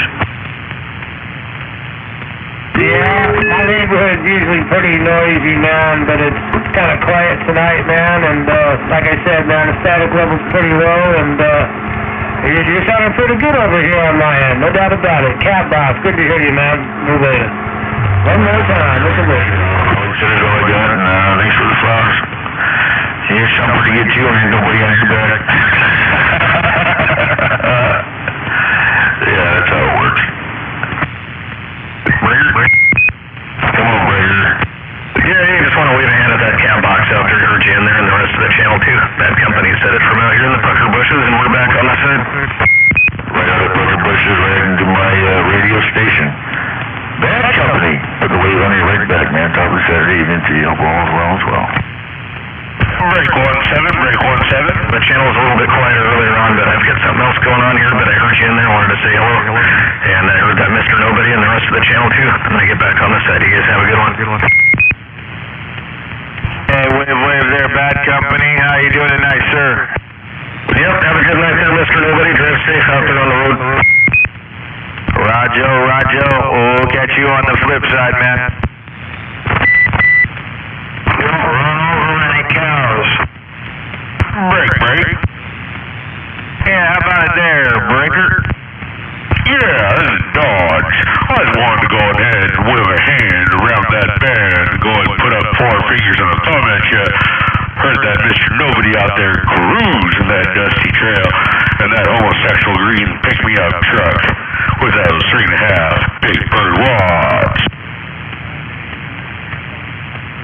Yeah, there's no doubt about that. No doubt about that. Green, homosexual pickup truck. That's what I'm driving. There's no two ways about it. Right on my keys. Waving right back at you, man. It's a long wave. Cut it down, Dodge. Wait, damn it. Wave, XD. Wave, Mickey T. General. Okay, I was letting you know you heard me and said, and I'm glad you got to say hello. I'm not trying to have a long wave. It's not like we're talking skip. Yeah, almost. Oh well. And I was waving this for nobody, too. Okay, right. You have a good evening. Get some rest there, Mr. Lee. And, well, he likes to hear himself, you know? He likes to hear himself talk. I just wanna know. What do you want to know? How much audio Jedi doesn't have?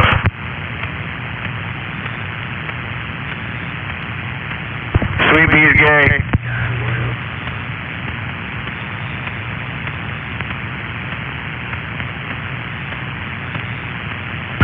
Waving to that Sweet Pea wrong way, driving around, taking pictures of people, writing down names in their little black book. Or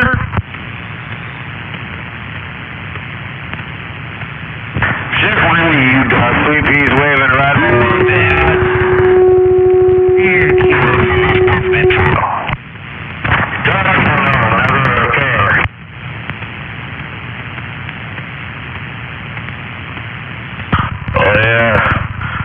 That's what Sweet Pea and Wrong Way do.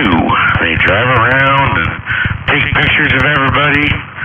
Then they get out their puffs, aloe with lotion and some Jergens, and get it on in the back of that extended cab pick-em-up truck. Wrong Way cruises around for pedophiles. He's got that pedophile fetish, so what Wrong Way does, he cruises around for pedophiles. And what he does is he pays them money for them to do their thing, right? And while they're doing their thing, he's sitting in the corner of the room whacking his butt, getting off, watching the pedophiles do their thing. Because, see, he tried to be a pedophile himself, but the little boys and girls wouldn't take to him because he was funny looking. Oh, snap. Wow, that's a lot of information. Indeed that was, but that was a public service announcement. Brought to you by White Trash Radio. Just got down.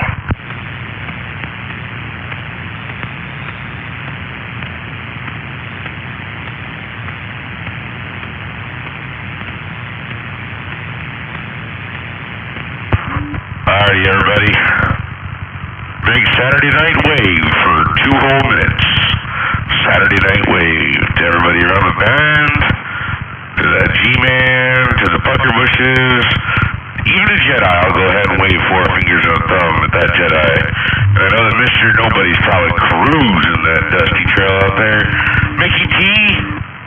And, oh yeah, a little mud duck station called Animal might be out there. And I'm gone. You've forgotten that company up there on the hill. I said bad company first. Click. I wasn't paying attention. Oh yeah, right back at you there, heard you. Waving at you there, Captain Dodge. He said fucking Captain Dodge. Yeah, not Captain Dodge, Kay. You're not talking to Captain Smirk. Alright, just Dodge there. Sorry there, I think I mixed you up with somebody else, but I heard you.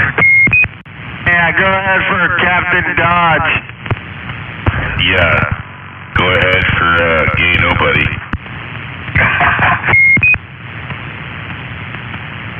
You got good old Captain Dodge there. Captain Dodge with a box full of Oreos. Well, I'm going to remember that one. Also known as Wanda? Isn't that what you called that when you first got out here a couple of years ago there? Dodge was Captain Dodge, or am I messing that one up? Oh, you're just thing tonight there, bad company, that's for sure. But that's all right, man. You know, a lot of people say a lot of things on the radio they don't mean, so we'll go ahead and, you know, pass around that card called Get Out of Free Jail card there. And, yeah, you know, just wait till we have our shootout there, Animal. And you're going to be getting the one and done trophy passed on to you. I'll be passing that torch onto that one and done called Animal. It was General Dodge. General Dodge. That's right, General Dodge. That's what it was. Yeah, you were going by General Dodge. Okay, that's where I mixed things up. Sorry about that. It is Steel Reserve Day, so cut me some slack here. I'm not participating, but I'm just being more relatable to those who are. Oh, relatable. Yeah, he's related to Sweet Pea, so he's Sweet Dodge. Hey, well, wait a minute, Animal. What's going on? Not much, just a little bit of this and that. Well, waving there, Animal. White trash on you. Waving, Animal. Moving back towards them bushes. With all this duck plucking audio, nigger. Oh, boy, man.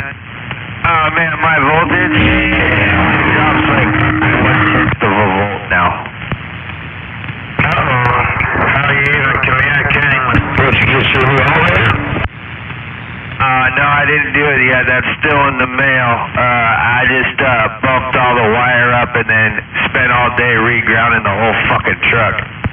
Okay. Nice. When I get to the house, I'll send you a picture of the main ground I replaced for the chassis, and I'll show you what I replaced it with. Oh, okay. Yeah, I was at Jackson's earlier, and somebody fucking popped off like 8 rounds. In Parkland, Washington. Oh, okay. United States. Shit, all these grounds in this thing were the size of fucking little pencils, you know, so I just took them all out and threw them in the garbage. I said, I don't need these.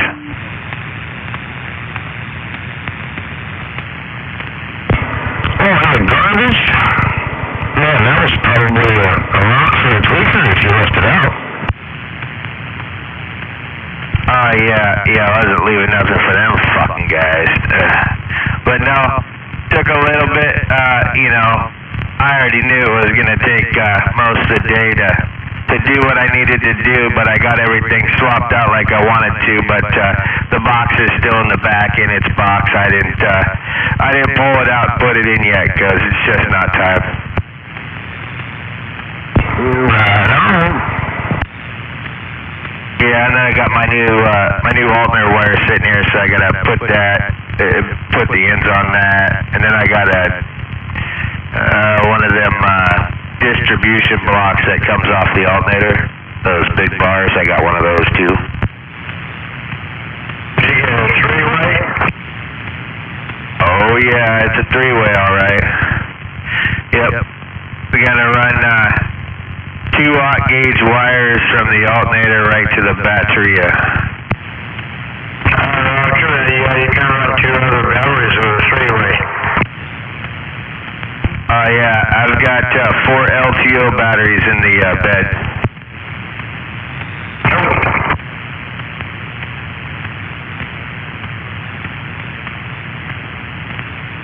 Yeah, this right here, I think we're talking on, that's about 15.8 volts. 15.8 volts we're talking on right there. Yeah, that's pretty good. You can't bump it up? Yeah.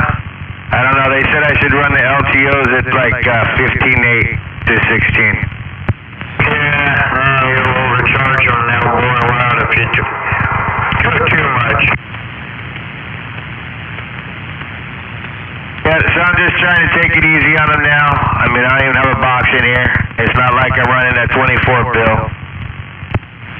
Roger, just a little 40, and you got 4 batteries to run, alright?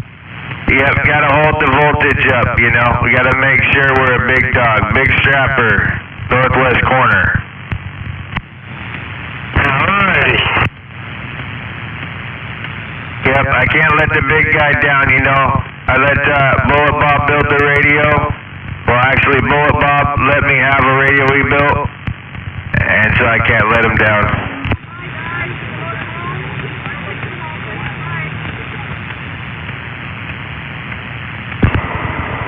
Was that, Striker from Bob?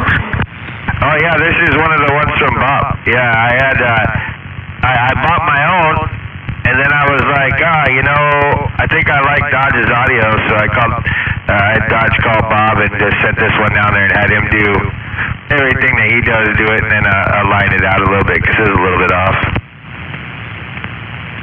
Nice. Then I put a 4700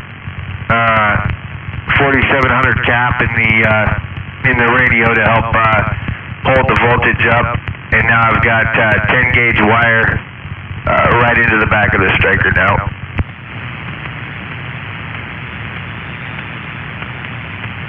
That'll do it. Yeah. I mean, I know it's not going to make any more power for the striker, but it'll keep it from wanting to try to fall on itself a little bit just when it peaks out. So it'll just kind of help hold a little bit of voltage for a couple of seconds.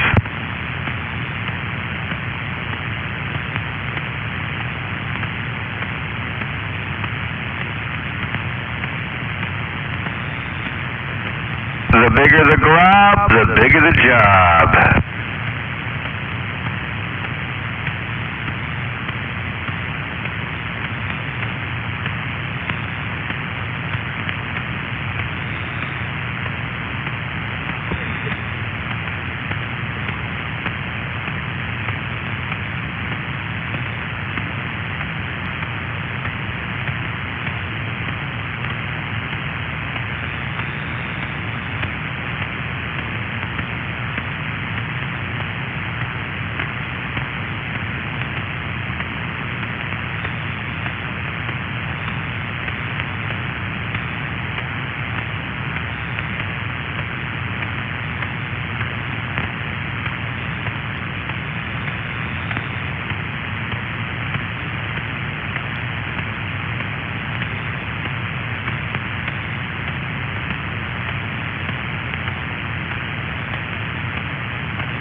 I love my radio now. It changes colors.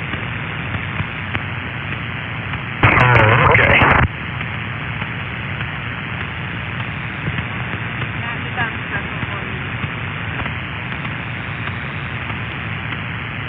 So it's all fixed and running, huh?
let it go, didn't I?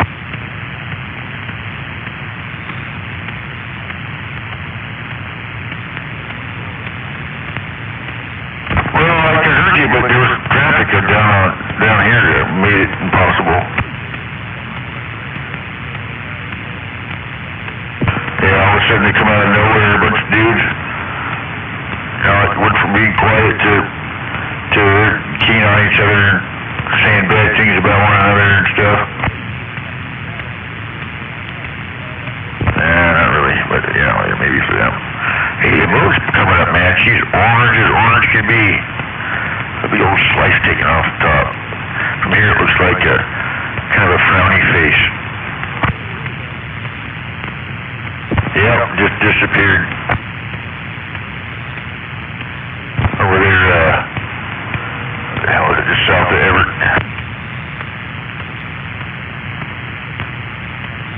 I just noticed it. It just broke through the clouds or above the mountain level. You know, the mountain range is way back there.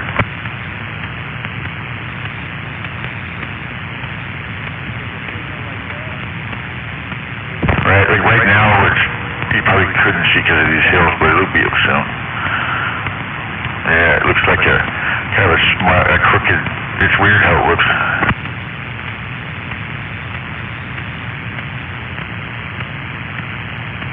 That definitely, it's coming up fast though.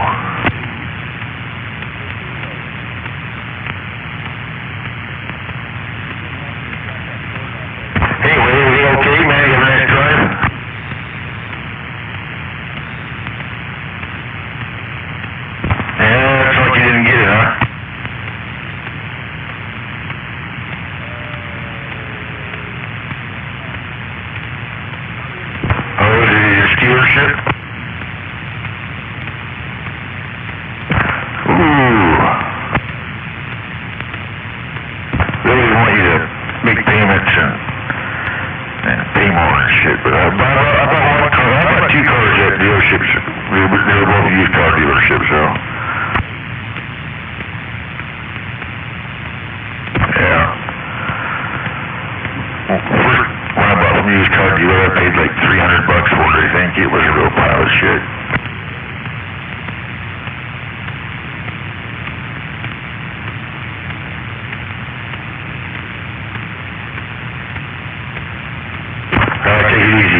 again? Oscar Mike?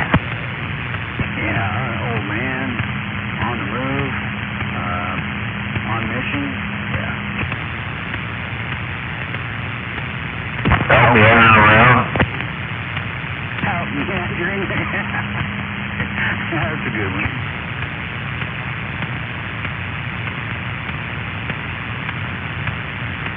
Old Reverend Doctor out meandering.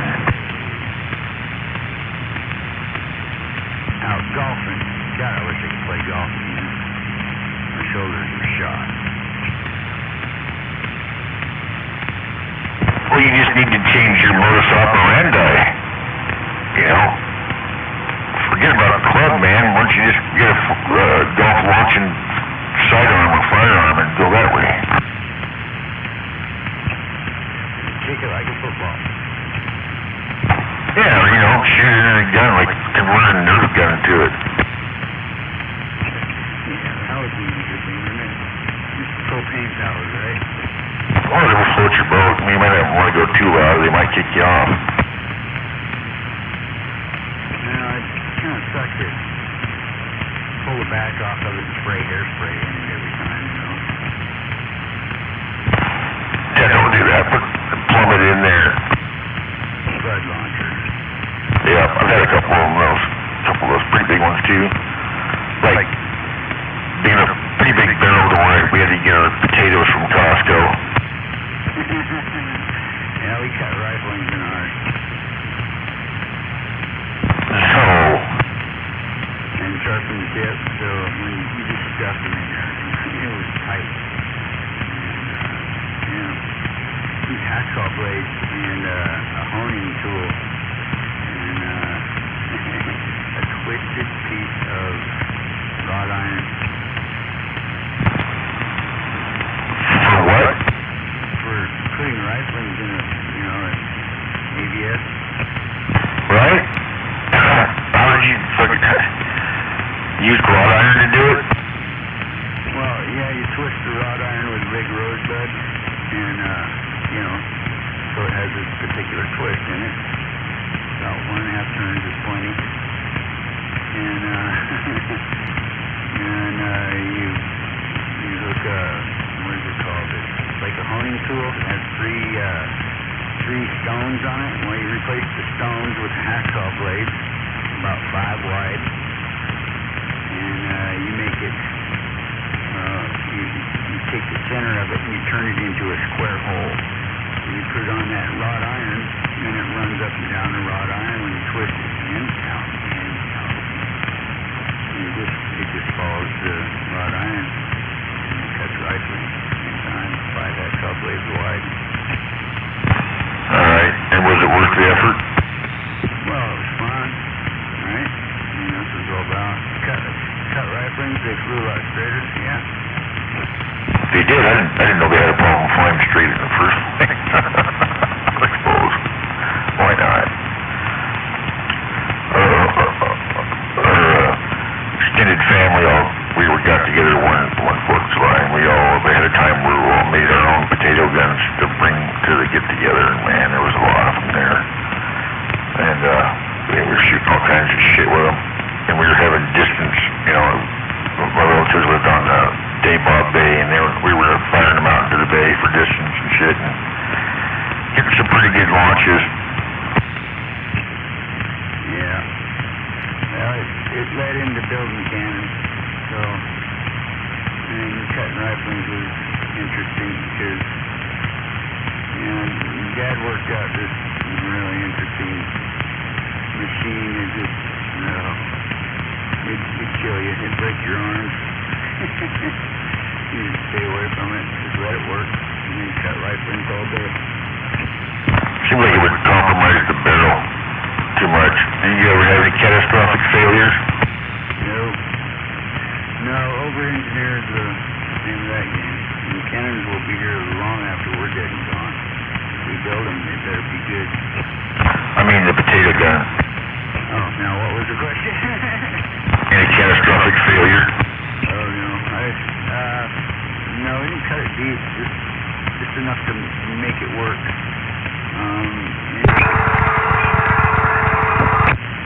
Barrel. outside of it off, not the inside. It makes the potato as small as the barrel. And because the riflings are there, it actually fits a little looser. But as in if you sharpen the barrel and it didn't have riflings, it wouldn't, it would fit tighter in the barrel. But no, didn't have any carousel. It's really plastic. But you cut a little deep into it, eat it. A little bit will do you. Oh, looks like everybody went to bed or something. Yeah, he's ghost talking.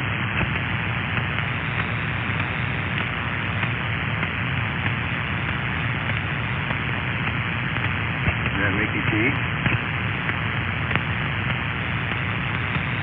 That's Mickey T, isn't it? That's what I thought.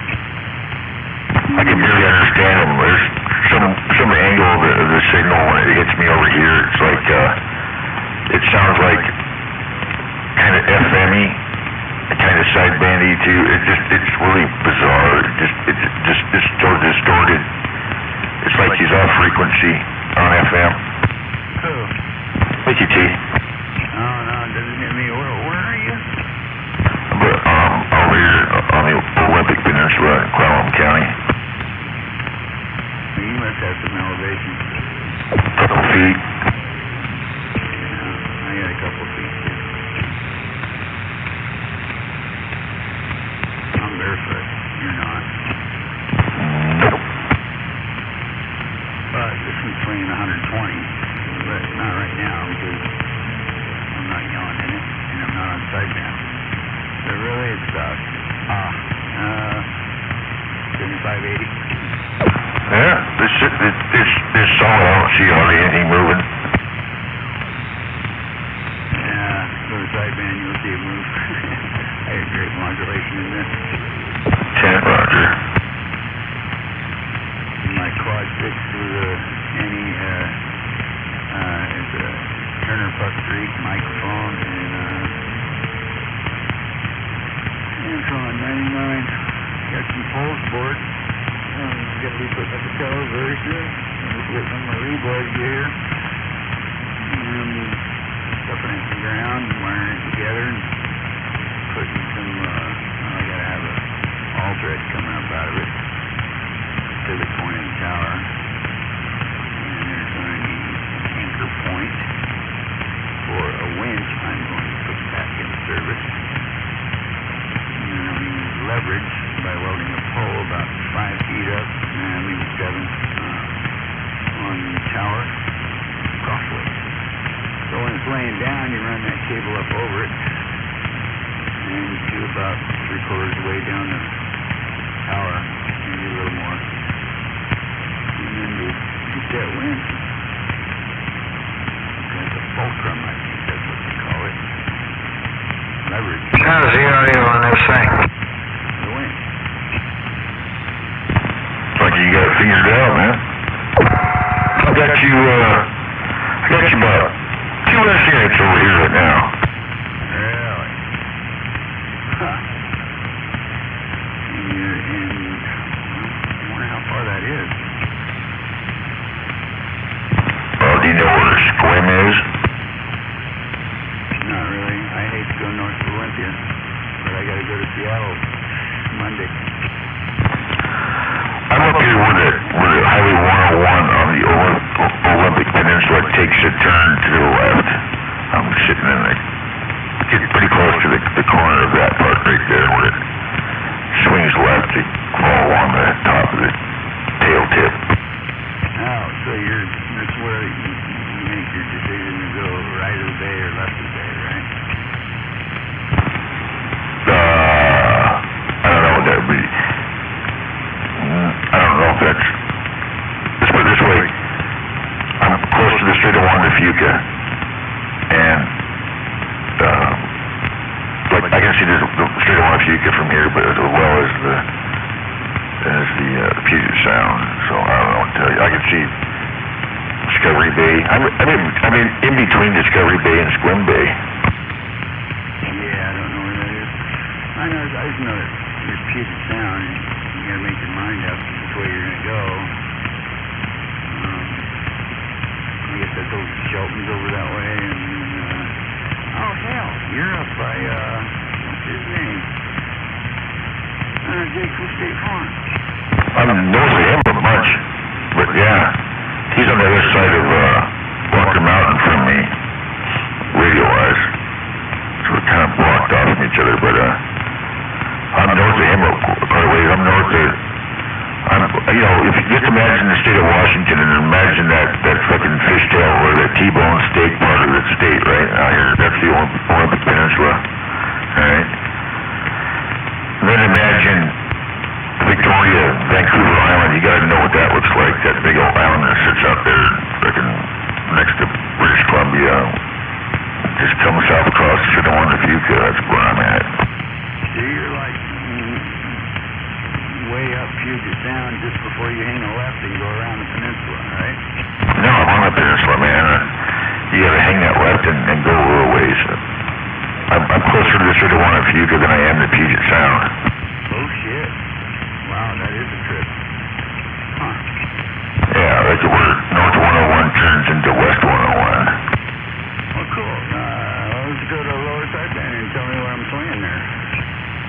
Huh? Okay.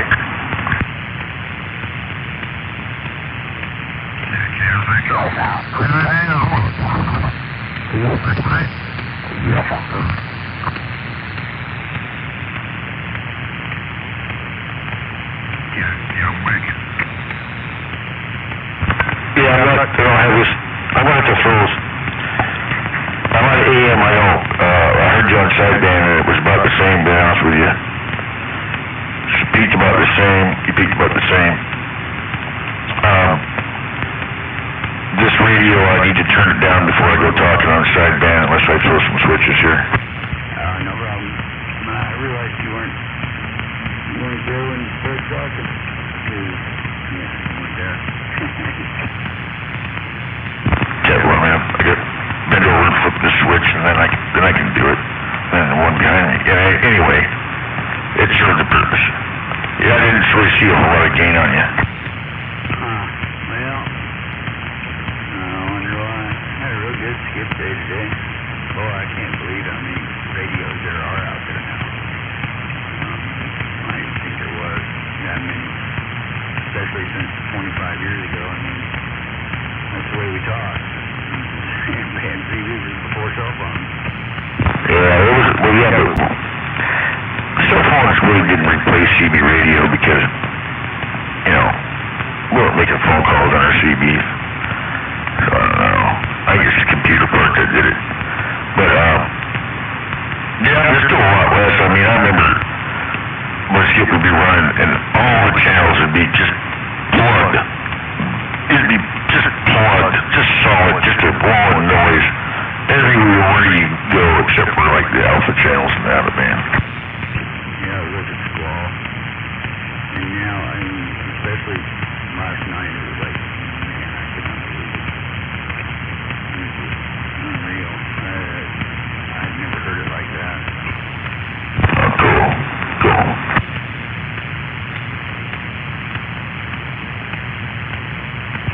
Well, my hands are warm.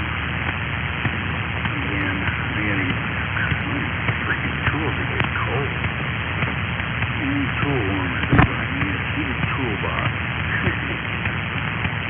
Yeah, I gotta get this exhaust fixed before Monday. Okay, I want it done by noon tomorrow. So I'm getting all the bolts loose and I'll drop it tomorrow, daylight comes. I'll braze what needs to be brazed. I had to braze a bung in because the one that's in it is too big, and somebody welded the O2 sensor in. So I got that cut out, and I got a new bung for it, right size. I'll have to braze that in tomorrow. Then I found a pipe goes into the exhaust pipe, or the muffler, excuse me. goes in is the fittings on the muffler. Weird. It's like it failed. See if I can patch that up.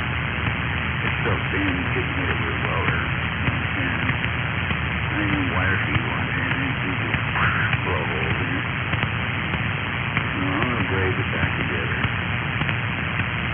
We got all the hangers loose, we got the belly pan off, and I'm just working on the, I got hanger that's close to the transmission, that one's got to come off, and then the header. Lickety split.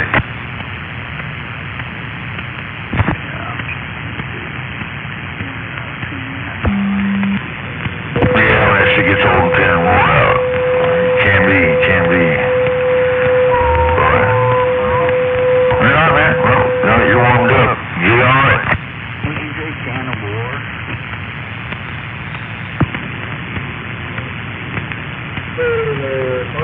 Who, me? Yeah, what did you say? You gotta get the old can of war out. Is that what you said? No, I don't think I said anything like that. Like I said, it's been a battle. I was just getting up. Like you said. I said, well, you gotta get the old can of war out. I don't know, maybe rally the troops afterwards, but that's your own business. We'll catch you later. You have a good one.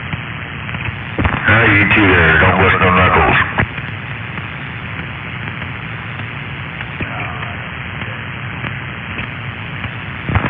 Can't work rig whoop ass on it there.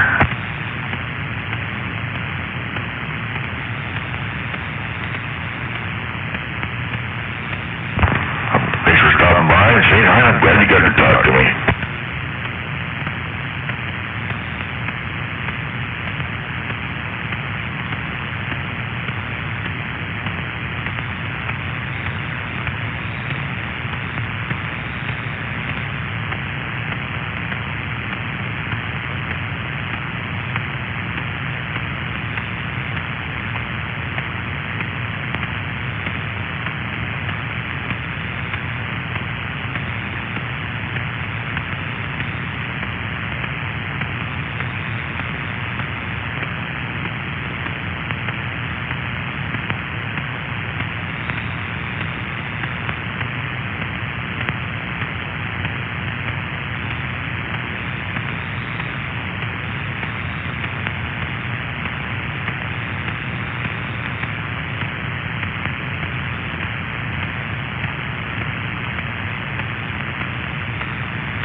real woman. You have no womb, you have no ovaries, you have no eggs. You're a homosexual man twisted by drugs and surgery into a crude mockery of nature's perfection. All the validation you get is two-faced and half-hearted. Behind your back, people mock you. Your parents are disgusted and ashamed of you. Your friends laugh at your ghoulish appearance behind closed doors. Men are utterly repulsed by you. Thousands of years of evolution have allowed men to sniff out frauds with incredible efficiency. Even trannies who pass look uncanny and unnatural to a man. Your bone structure is a dead giveaway. And even if you manage to get a drunk guy home with you, he'll turn tail and bolt the second he gets a whiff of your diseased, infected axe wound. You will never be happy. You wrench out a fake smile every single morning and tell yourself it's going to be okay. But deep inside you feel the depression creeping up like a weed, ready to crush you under the unbearable weight. Eventually it'll be too much to bear. You'll buy a rope, tie a noose, put it around your neck, and plunge into the cold abyss. Your parents will find you, heartbroken but relieved that they no longer have to live with the unbearable shame and disappointment. They'll bury you with a headstone marked with your birth name, and every passerby for the rest of eternity will know a man is buried there. Your body will decay and go back to the dust, and all that will remain of your legacy is a skeleton that is unmistakably male. This is your fate. This is what you chose. There's no turning back.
Ryan Crunch, huh? Is that his new name?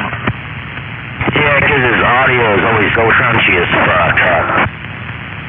Oh, that's true. I have never heard it smooth. Range Runner waving over here. Happy, Sunday morning. No. Happy Sunday morning right back there, Range Runner. It looks like we're hitting the kilos gate about the same.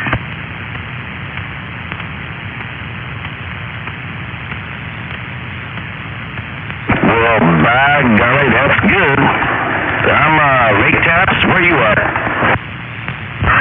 Well, I'm over here by Squim, between the, Squim Bay and Discovery Bay here on the peninsula. Oh, Roger. Yeah. I remember you, but I can't remember your handle. I'm sorry. Man, it's already a household name in itself. Catbox. Shit, I'm sorry, Catbox. It's alright. Make sure don't confuse me with the other cat dude out there. I guess there's a big... Oh, catfish, or cat bitch, we call him? Yeah. Good shit right there. I can't hardly hear him from over here when he's on the radio. No, he sounds like he's talking through a diaper too, so yeah, it's it's not great. I can hardly hear him here, and I'm way closer to you. Okay, well, are you up in the mountains tonight or what? What's going on? No, the home 20 here, talking on the old GE Super Bass. Sounding okay over there? Sound like you're in skip talking mode. As long as 12 o'clock whistle is working just fine, Danny. Roger, yeah, you're in the berry patch too over here. I got you like solid 7. Yep, got you 7. And a little bit of blue light. Wiggity whack. That's right. I'm not gonna get you. I haven't had any luck with the round stuff tonight. No, me neither, man. Ever. No, that's not my game.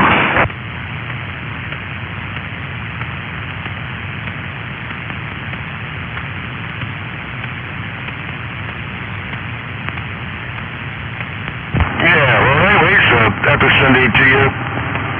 Thanks for saying hello and all that stuff. I almost wondered I'm gonna hang out up here.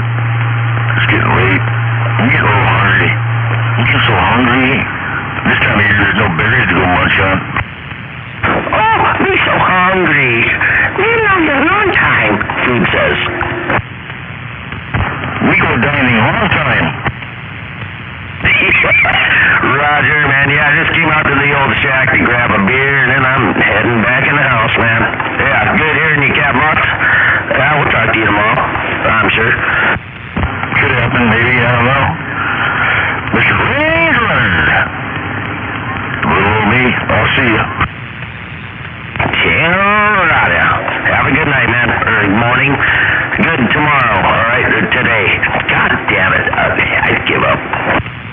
I say it ain't tomorrow until you sleep and wake up. Yeah, that's kind of the way I look at it. Yeah, so have a good evening, and maybe I'll talk to you tomorrow. Alright, if you're lucky. Glad you got to talk to me. Have a good night. Great talking to me too, man. Have a good evening.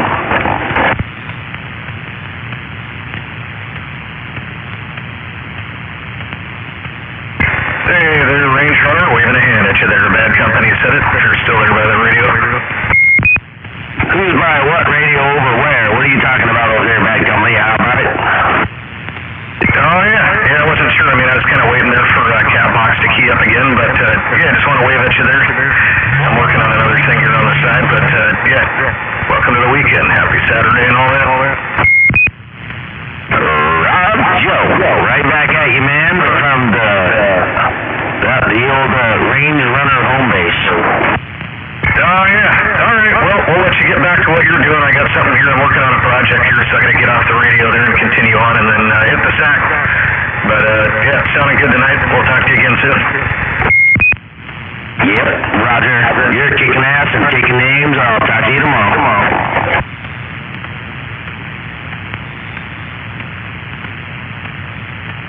Roger. All right, Range Runner, have a good one there. We'll talk to you again soon.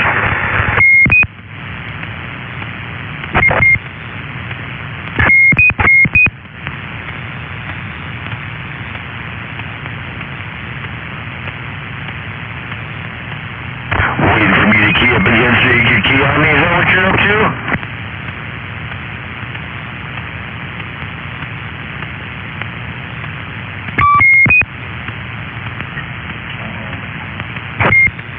Hey, I hear a cat box out there. Sorry, man. Sure enough. Oh, yeah. Yep, you're doing good. I switched antennas there. I don't know if I'm making the trip up to Squim off the ground plane, but there we go. Oh, you know, I just heard you say that you were waiting for me to key up again. I assumed that so you could have keyed on me while you was talking to Range Runner. So that's why I said, I see what you're up to. You know what, I got a high noise floor, so I'm doing something here. I got a high noise floor on the ground plane, and I can't hear you on it. But I've got a second radio here that I have on the beam that I'm listening on. But I shut the radio off that's on the beam while I key up on the one that's on the ground plane, so I don't overload the receiver on it. So I'm kind of juggling here. I can hear the Range Runner on the ground plane, but not you. It's not your fault though. It's just something that's generating a bunch of noise in the area. I understand now. Thanks for explaining it to me. I thought it was personal. Nothing like that. Absolutely not. Nah, just juggling two radios here to make it happen tonight. Well, I appreciate you putting in the extra effort for me. I'll let you go. All right, Catbox, have a good one. Talk to you next weekend, probably, like usual.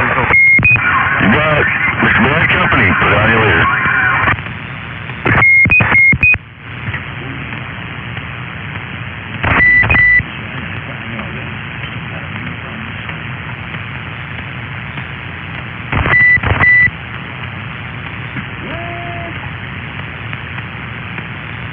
Think of that again.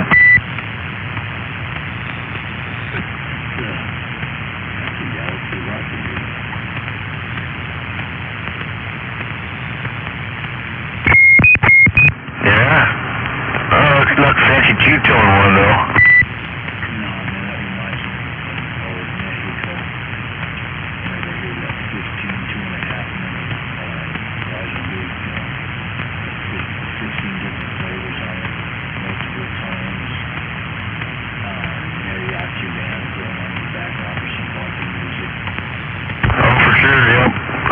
Mr. X Special.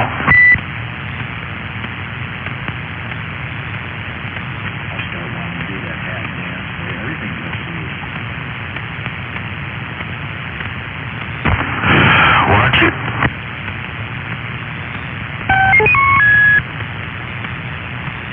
We don't want you culture appropriately. No, that's appropriating. You don't want to do appropriating. Never mind.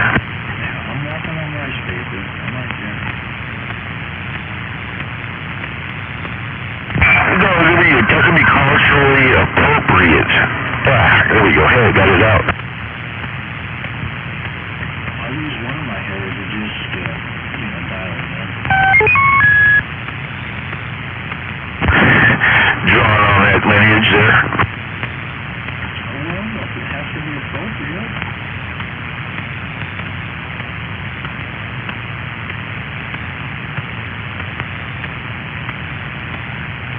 Every now and then I gotta use that Irish side on my mom's side.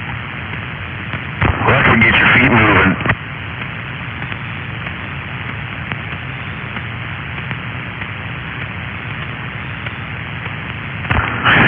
When they dance around without moving their arms.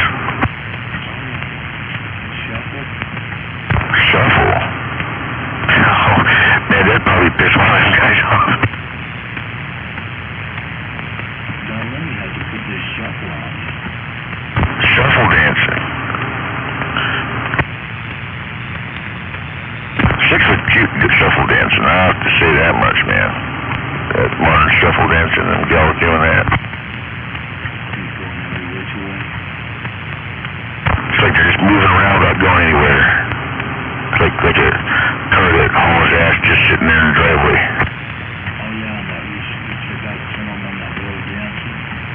I don't know about roll dancing, but just YouTube, whatever videos popped up, the shuffle dancing.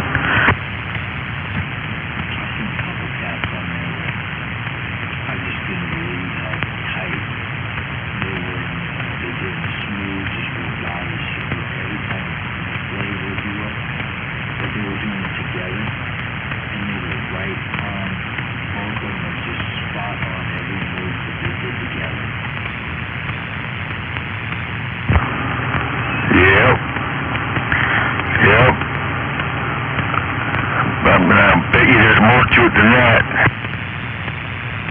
That was fun to watch. Sure. How about them, what was I thinking? There's a shuffle, but there's another one. This is like doing the robot where we started back in the 70s and that on steroids. Right.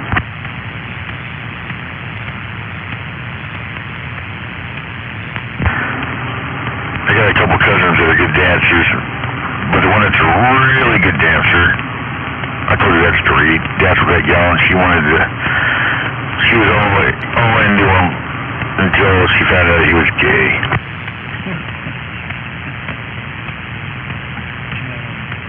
That's a deal breaker.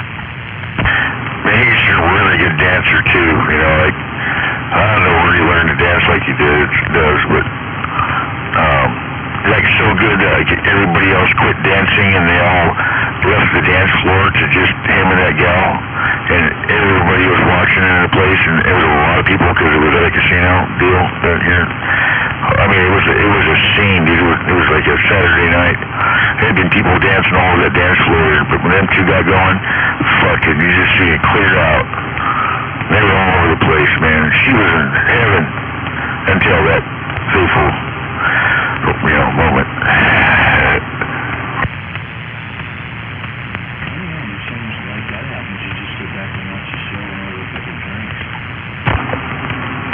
Totally. I mean, it was a show, dude. They were putting on a show. You know, worthy of what they were getting, which was all the attention. And some people like that, like to entertain. Sure, that's what it's all about, right?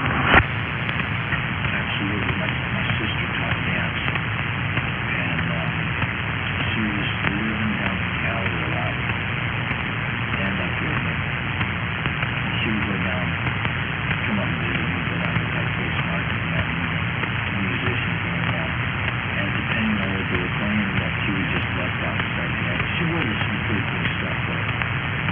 So she could look the part as well, but she would just start dancing, and it was kind of fun, because, she's a professional dancer, and she would just do some really cool modern jazzy stuff depending on the band or, the group of people who were doing music. But it was just fun, and she just entertained with it just for fun. Good. Cool. So like when we were little kids, we would always go, look at me, look at this, look at me.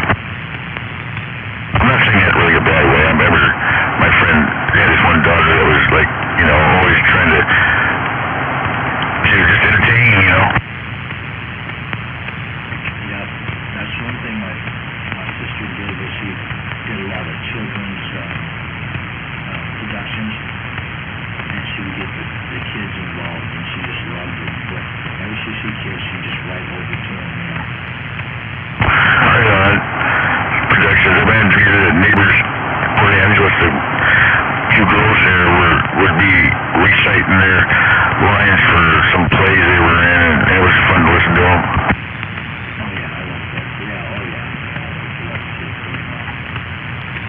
These girls, they were young, but they had quite a few lines, and they could belt it out. I love that. Especially, there's talented kids who, like you watch them, you listen to them grow, and they learn their little part, and then they start just nailing it, and you're like, oh yeah. I remember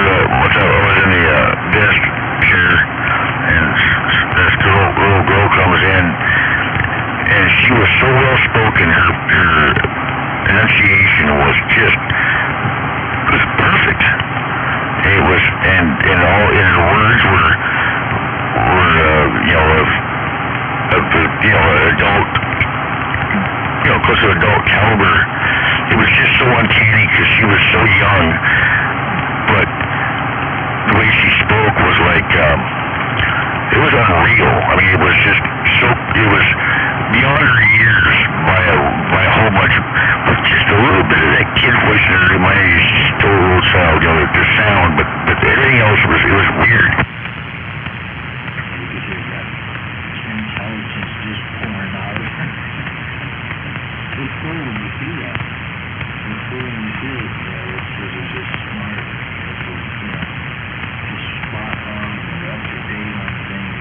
And now they have a lot of access to stuff too, so we can really be informed. But still, they take it all in, and then they got that superpowered energy where they can just fly at you at 200 miles an hour. Yep, put all that together. That's the thing is learning how to learn on your own and learning how to find information when you need it or want it. And that's such a big part of it anymore. Now we got computers and shit compared to, some moldy old fucking, what the encyclopedias or shit like that, Two things. It depends on where you get your information and the legitimacy of it. But also you need those world lessons, life lessons, those hands-on experience lessons, street lessons if you will, that savvy, that hint. You know what I mean? So you have to balance it. And the wisdom to when an elder tells you something and they take the extra time to be clear about whatever it is in life. And when you got more than one sitting around and another one nods his head when that one says it, that if you follow what they say, chances are your life won't have that hitch in it.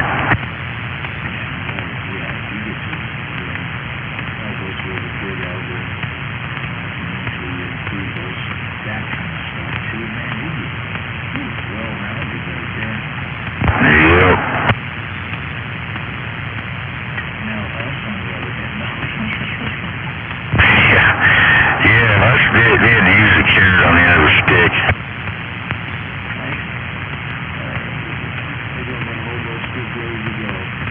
It's like the donkey with the carrot, the horse with the carrot hanging out front. That's all I'm saying.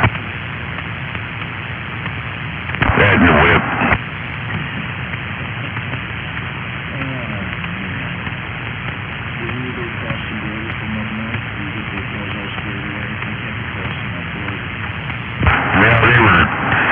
I talked him out of it.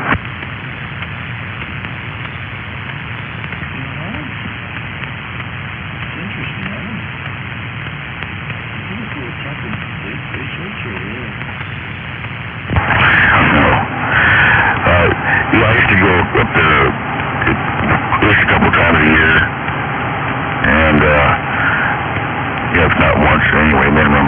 And I never had issues either way going.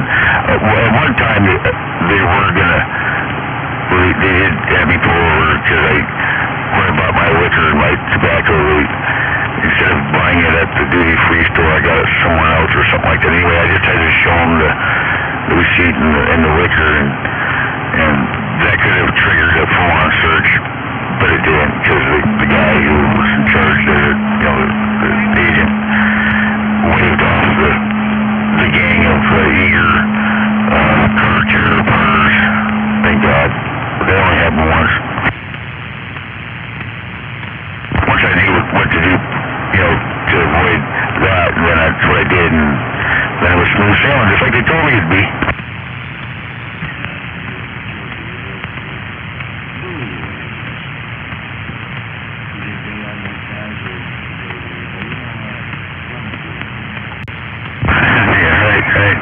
Like I said before, I'll say it again. Everybody fabulous countries were, you know, everybody. They were all professional human beings doing their job and doing it right and with a good attitude, you know.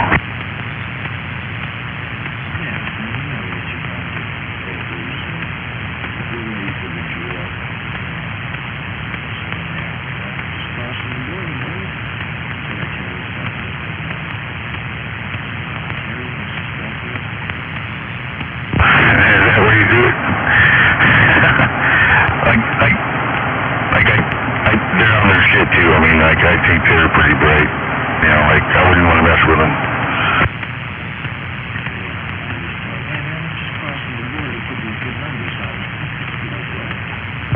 Walking like one of the fabulous free brothers as you go by. Are you taking tomorrow off, or are you making up for Friday? I swear, man, you know, see, Fast Freddy, the guy with the cowboy hat, man. That's you. You heard I was gonna what?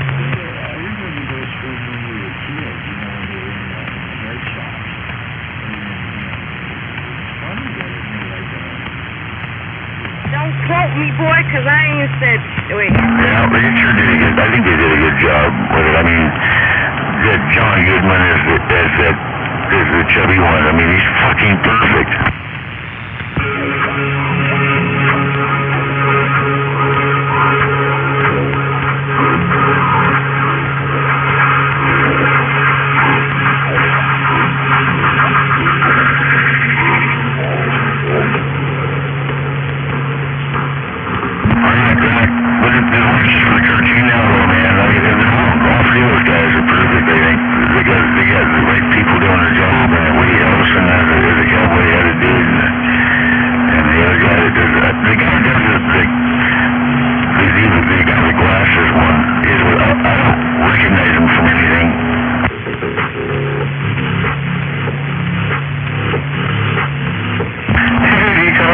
I'm telling you.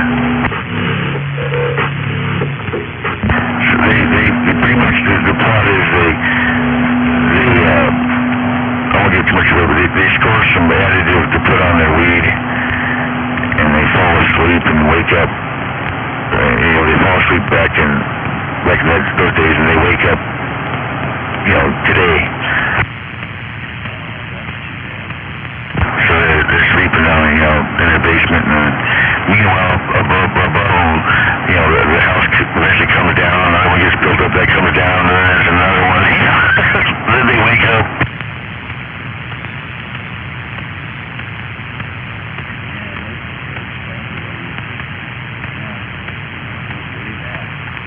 Yeah.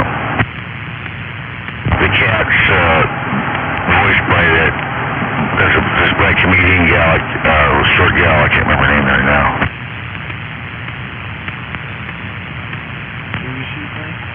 The cat. Yeah, the cat talks. And does what cats do.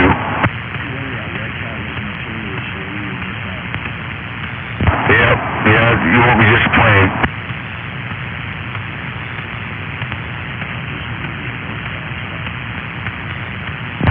Right on a food dish.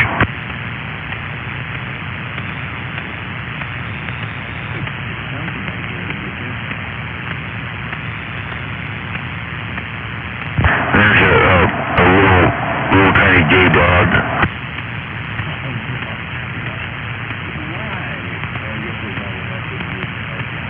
Right, and it's a mixed race out, you know, a family, and you know, the dog's got adopted kids or something like that. And it's just like they're just trying to cram all the stereotypes in they can.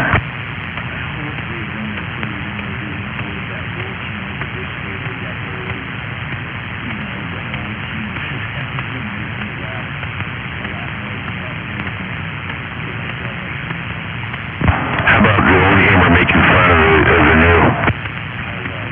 Well, you won't be disappointed. Yeah, they're still up. Up all night. p.m. We got a lot to talk about.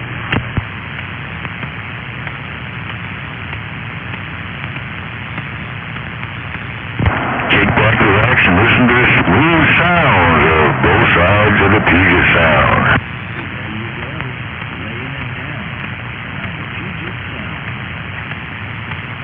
I drove up so I could get down.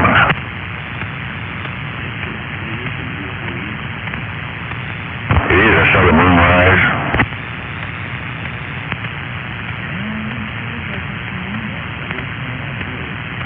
Yeah, behind the clouds right now.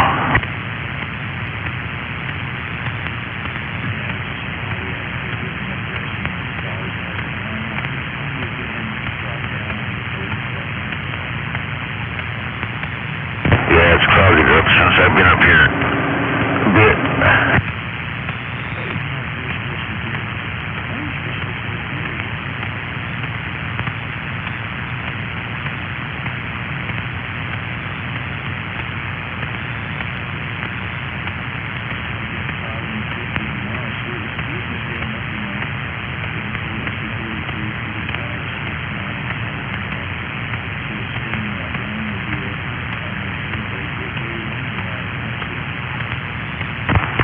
Up here, tell you that. Not supercharged cold, but it's cold.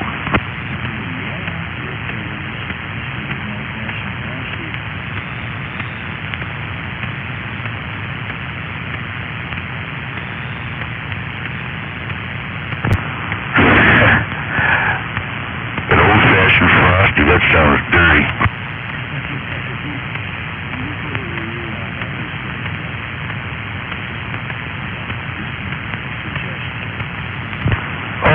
Okay, it's like back when Game Had Happy.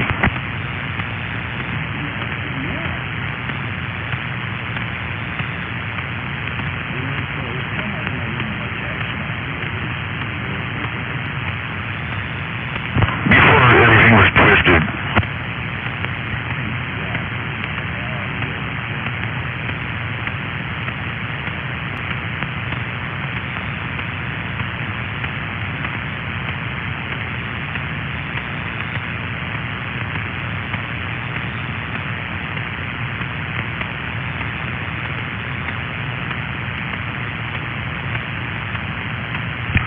You mean when it was shit was shit?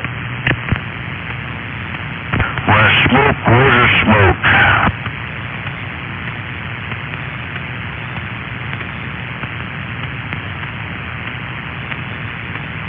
Come on, Street.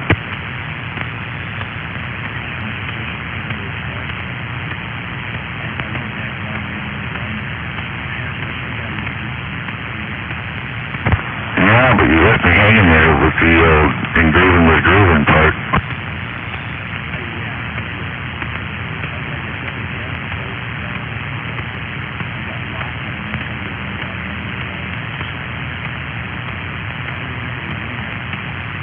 Having a flashback, old timer?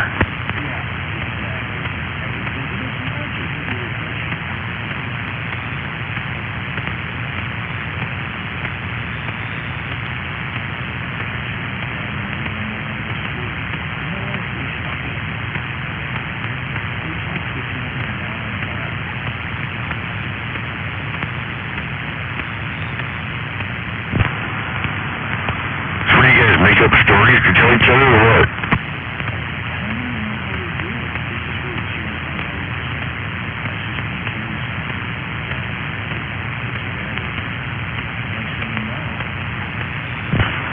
It's probably just a bunch of, you hang up. No, you hang up.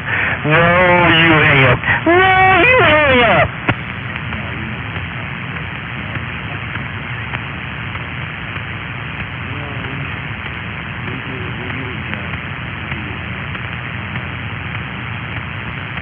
What you doing? Nothing. What you doing? Nothing.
that's an acquired taste really is just shitty. No, I'm just kidding.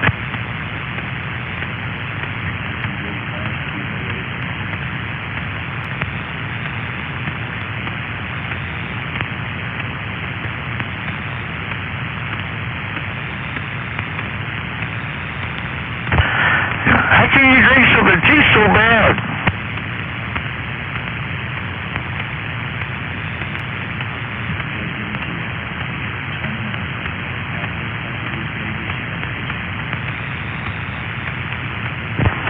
It's the, you get to where you like the taste of it because you know that taste equals that effect, or this effect. I love you.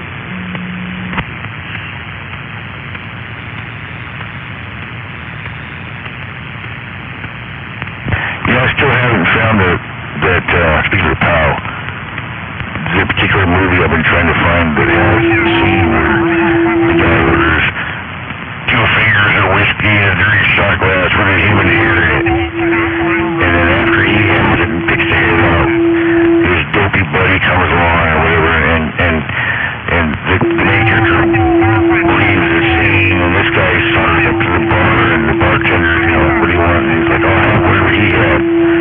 You know, and the bartender's like, whatever, I guess. You know, and see the bartender, he's walking away, he's picking the hair out of his beard. And then they got him, you know, see him doing that, you know, and he takes a swig, and, you know, and then picks the hair out of his mouth. You know, he didn't expect to have one in there.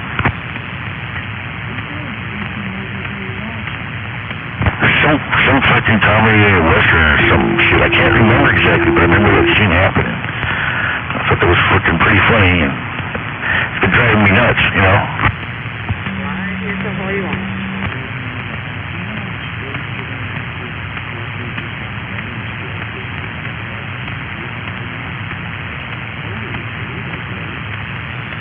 I checked out the you know, it's not in Blazing Shadows, that's where I thought it was at. It's not in Three Amigos, which I thought it could have been in. It's not in They Call Me Trinity, or My Name is Trinity, or My Name is Nobody. I haven't seen all those movies, so maybe it's in one of those, but I doubt it. I want to say it's a Mel Brooks thing that was in, but I know that different variations of that theme have appeared in different movies.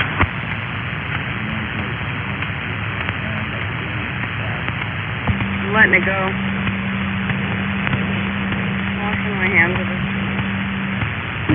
Like The Shakiest Gun in the West, or, you know, a Don Knotts movie maybe was in one of those. I can see Don Knotts, you know, sauntering up and asking for a glass of milk, and then, or something like that, and then having it, you know, evolve into.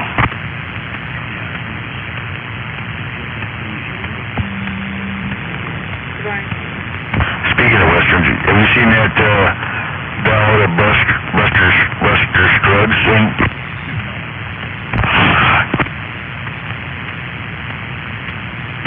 It's only part of a, like, the movie is a bunch of different stories with different people. But the first one is the Ballad of Buster Scruggs, and it's pretty funny. It's pretty dark too. You can catch them on YouTube. All the good scenes pretty much are on YouTube now.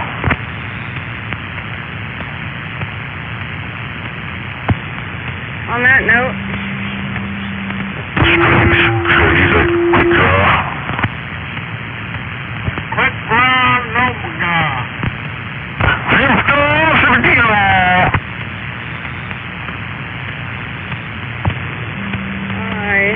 am going to go. Never fear, Cobra File is here. Into fucking nowhere. Wander. My fucking purpose.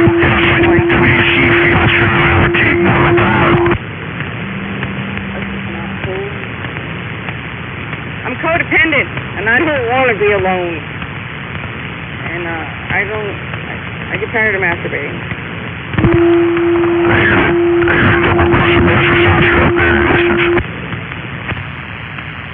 Help! I need somebody. You know what they found out in the Battle of Battlefield? was kidding. Yeah, what exactly did they find out in the Battle of Battlefield? They found Gomer's file. Gomer's file! 10-4, they go put it next to the captain's line. Anyway, they call me Pigpen, waving a hand. Nice to see somebody's out here this late evening.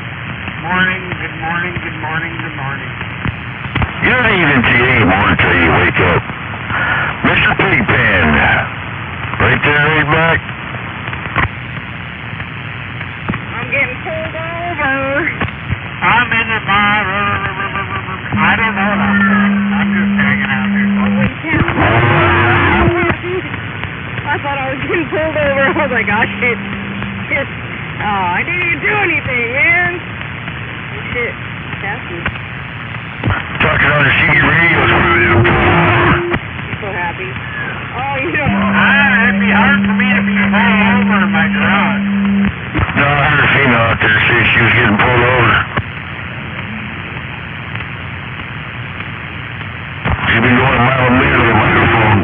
Maybe you saw her chatting on the microphone. No, I can be little sister if there's anything. Oh, man. All that bad luck. Call the computer for a minute.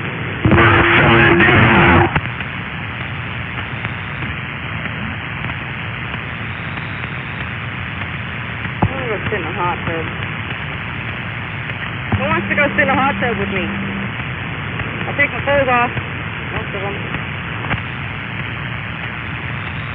Yeah, so what do you got, Pigpen? I'm just kidding.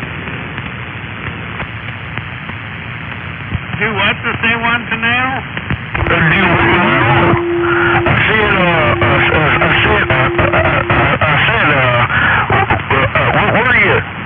Where you at? Hunter. I'm in Auburn town, the Valley of No Receive. Down deep in the Valley of No Receive in Auburn town. Pigpen got that. Okay. And I'm up here, in between, on the border of Sonoma and Jefferson County. Well, I gotta tell you, I got no signal on you, but I got audio, QSL. We were 10,000 million watts. Setting, no, I do what to say? What? See, you barely got any signal on me, so you're being sarcastic and you got a big signal on me, or you're running 10 billion watts. Which one is it? They call me 10 beers. I think I'm on 11 beers. What? 10-4. 10 beers, or sugar, 6 beers. That's the right there. I know somebody who used to do that. 10 beers and who knows how many bowls, right? Anyway, I don't know. I don't know where I'm at. I'm here in Auburn. I'm in my garage. I got my heater on. Just finished up something else, cleaning up something else, charging up my batteries to my drag truck. Just sitting here. Oh, my power supply fan just came on. All right, well, you know, that's working okay. So you're just pulling my leg as to you can barely hear me. Yeah, I can really hear you, but I just realized something stopped working. Well, I smacked it a couple of times. Kind of fuzzy. I'm mobile. Or take a pill for it. I know. I don't listen for shit, but I can't hardly hear you. You're fuzzy. I don't know. We won't worry about it then. Did I hear somebody call me a bitch?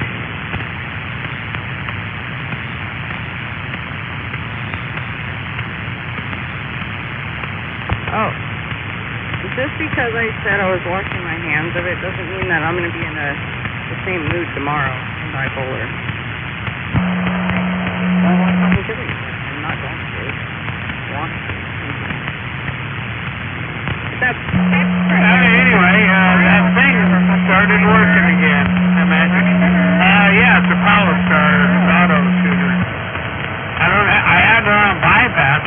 they had turned off. Okay, well, good deal. And fuck the shit out of her, and then she'll never go back to you, because I'm better. SWR of 1.34. I don't know, that other thing is saying something about 5. Yeah, but you know, I got you at 9 nest units over here. What am I shooting at? Who's got me? On your 2THN west? Just east,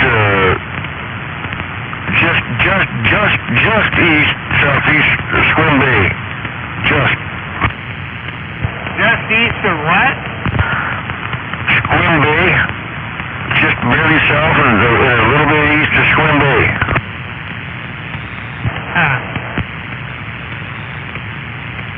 Hey, you guys want to come try to find me or something? What's going on? I don't know what the fuck is going on.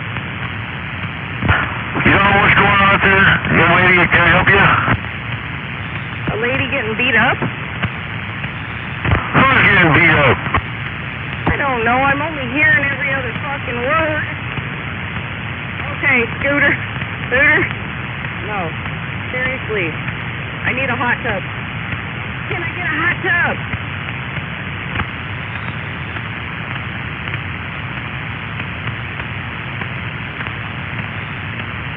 Ooh, somebody's got a station over here.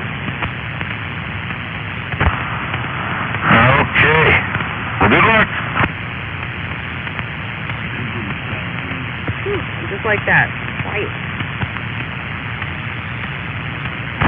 I'll say one thing, she got a lot of energy. I have a lot of energy, I know. Too bad I can't take it out on somebody's cock. That'd be nice. I'm so frustrated. Yes. You stink of youth and beauty. You haven't had fucking dick. In forever. You haven't had any... Did you just say you hadn't had any of that forever?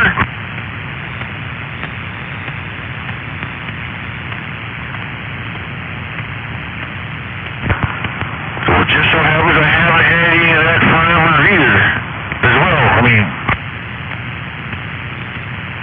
I don't want any of that. Somebody.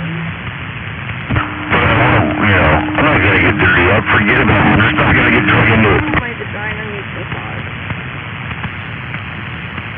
Too old to be talking like that. I'm too old to be talking like that? Yeah.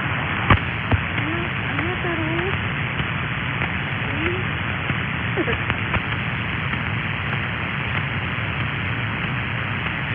I like the way you talk.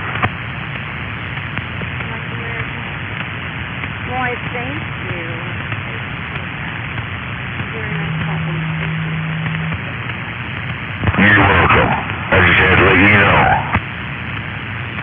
You have an off lady's voice as well, sir. Yeah, I get that way sometimes. Especially when I've been jawjacking for the last few hours. Yeah, you driving a motorhome?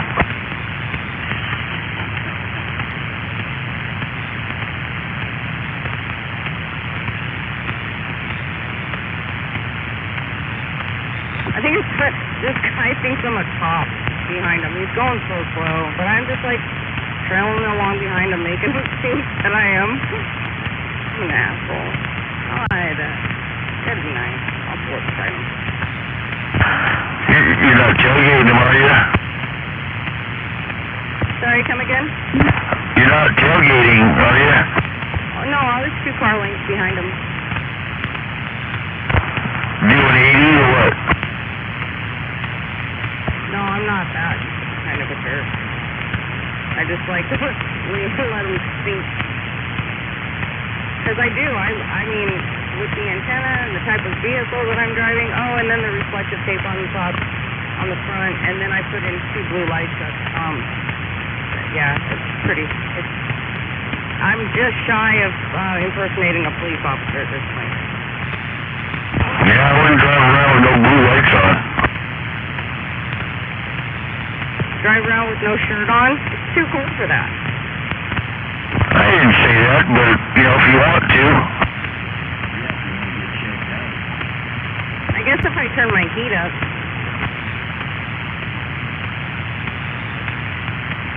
No, my hearing does suck, and I kind of gotten to the point that if I think you said something and it's kind of funny, I'll just run with it. I don't know what you said. That works. That works. That works for me. Don't worry about it. I told this old lady that my name was Rumpelstiltskin. She said Walter's Foreskin.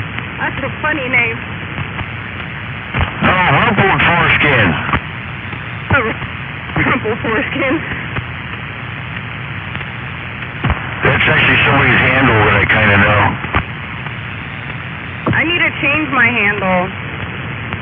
I mean, even though Sour Patch does fit me, I think it's time to come up with a new handle. Well, how about Macintosh? It's tart.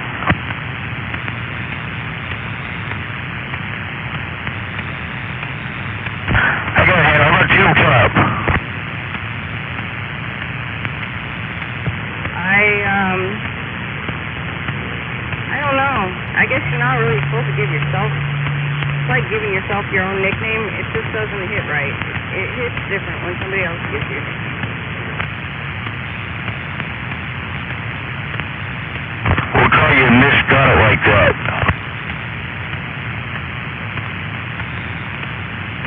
I want something sexy, sultry, buttery. I don't. I'm hungry, obviously. I'm talking about butter and thinking of biscuits. Ooh, biscuits. I reckon I'll go home and make me some biscuits. Gravy. Food. I'm gonna go eat. Maybe then I'll fucking calm down. Get your grub on there, Athena. Right now, I'm just wasting gas. This thing don't get very good gas mileage. Gas guzzler.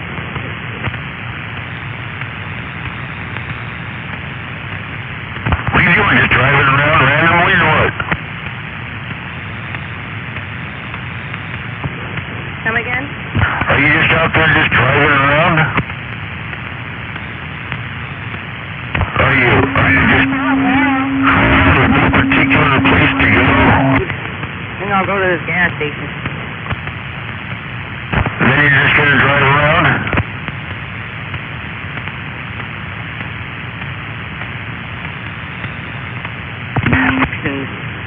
Gas station, you're a roller wiener? You're gonna get a roller wiener at the gas station? Maybe they got some wieners here. Some old wieners. Yeah, give yourself a nice roller wiener. No, that's load truck stuff. Alright, well, be good. Stay out of trouble.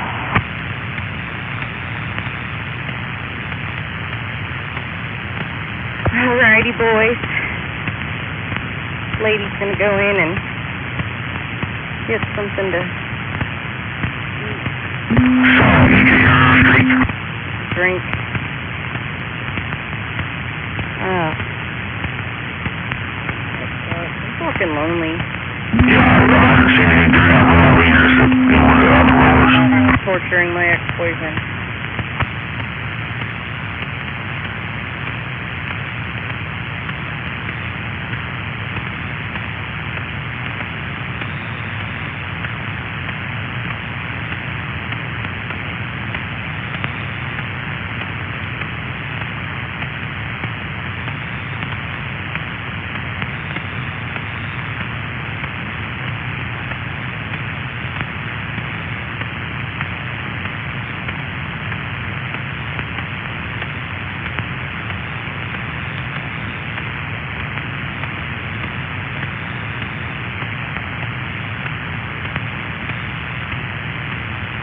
Well, now that everybody knows where I'm at, shit. Better hurry.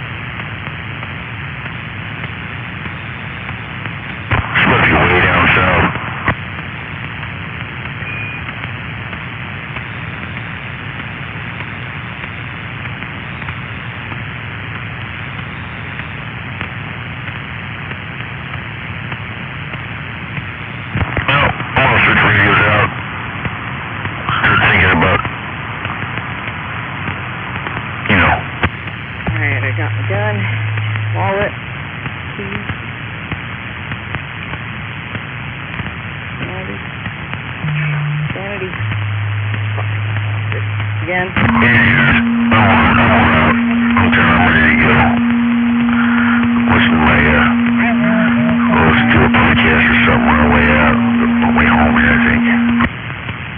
Can't cry even if I wanted to. Please, like watch something sad or... Yeah, that's true. It's a decent night for doing shit outdoors if you have to.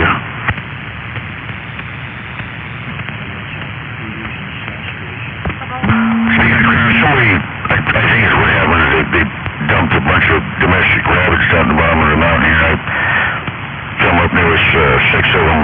There's a white one, there was like a black one, kind of black, and then there was a, oh man, I almost want to say kind of blues to it, but anyway, they're cute little bunny rabbits. Not too scared of.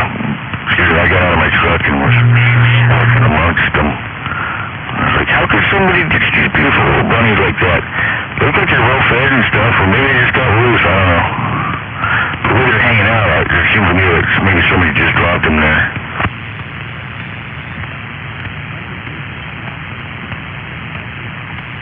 Probably gonna be less than, well, you know, the wild animals would clear them out here. They don't have a chance.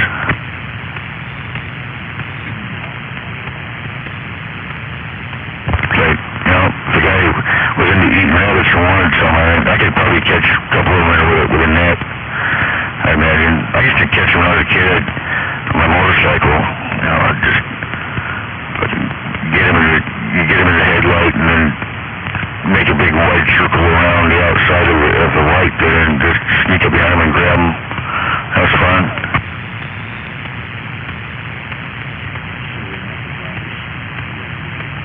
No, the domesticated ones usually don't have, you know, aren't quite as savvy, but that being said,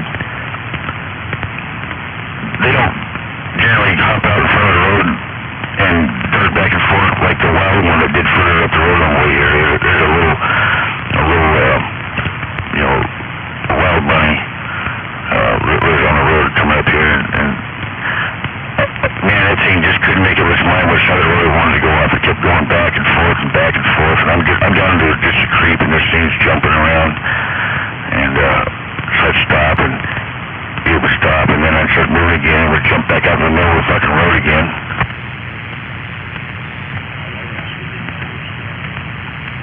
Yeah, and just jumping around. I was like, were you showing off, or are you just, you know, stupid? But, yeah, if only he knew what was going on down the road from him.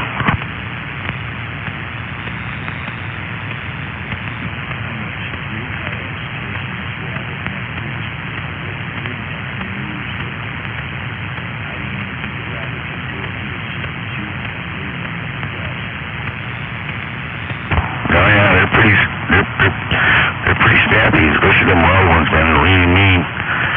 These other ones here, one did cross in front of me or jump up in the air and do a little back foot kick kind of thing, you know, when they jump up and a little extra excited.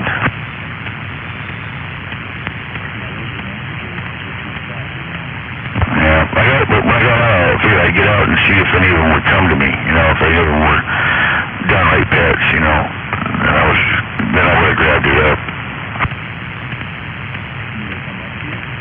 You did, but they didn't let me touch them. 2 of them came up to me, one a bit closer than the other to check me out, and then they just went on by like I didn't matter. And they got little burrows made up down there and stuff, and they're camping out. I'm curious to see how many are left behind. I imagine somebody may come up and shoot them too, you never know.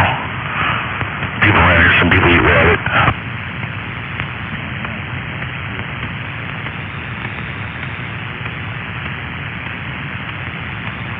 But they came out of nowhere, so I'm pretty sure they must have been dumped off, because rabbits usually don't, you know, they have a territory they just hang out at usually.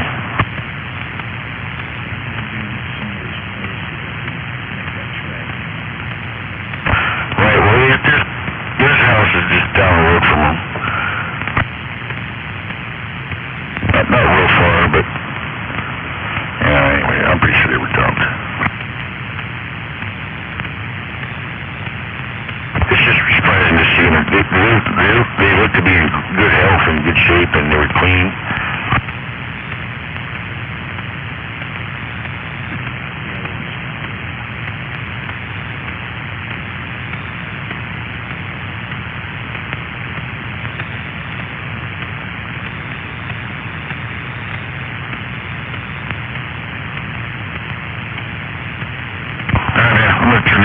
office. Let's back over to the radio.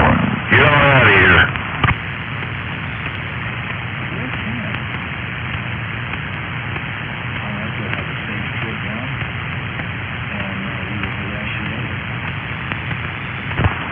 Roger, man. Good night. Better tomorrow.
Oh shit, they found me.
ended up where my friend killed herself. That's fucking weird.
Obviously, my ex got a jump on it. He was fucking somebody else before, you know.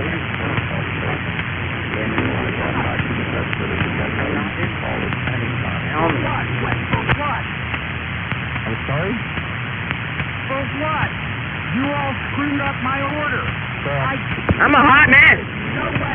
I'm hot. Fucking cute.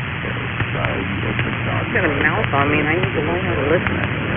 It's just for the additional corporate customer service that we've had to proceed, but...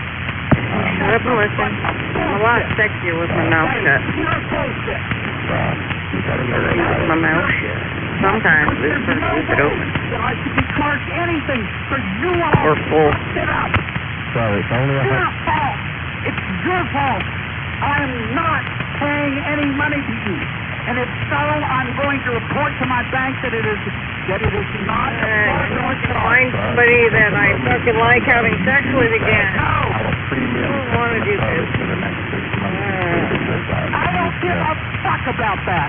I am going to report this as a fraudulent. Well, sir, just to let you know, it includes 3 issues of Complainer magazine, which is our magazine for people that have had issues with the service of maybe committed as a child just for you. This is bullshit. I don't give a fuck about that. Sir. I just want you all to go to hell, and I don't give a fuck. And I'm going to report this as a fraudulent charge.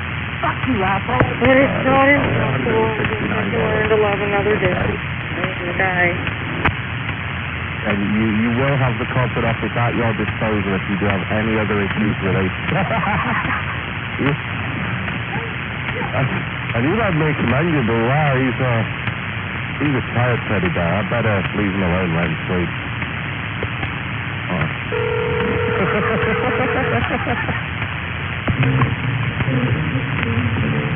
Leave me alone, you fucker!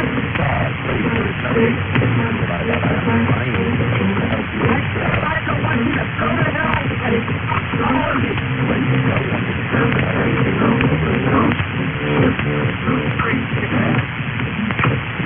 And I don't give a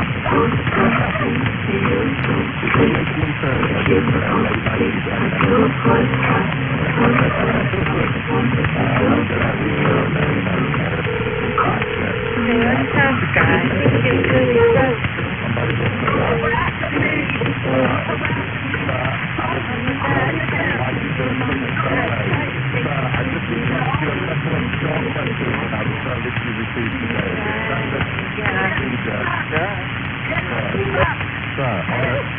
Hold on. I said Do not call me again. On a scale of 1 to 10, with 1 being the lowest and 10 being... No, that's...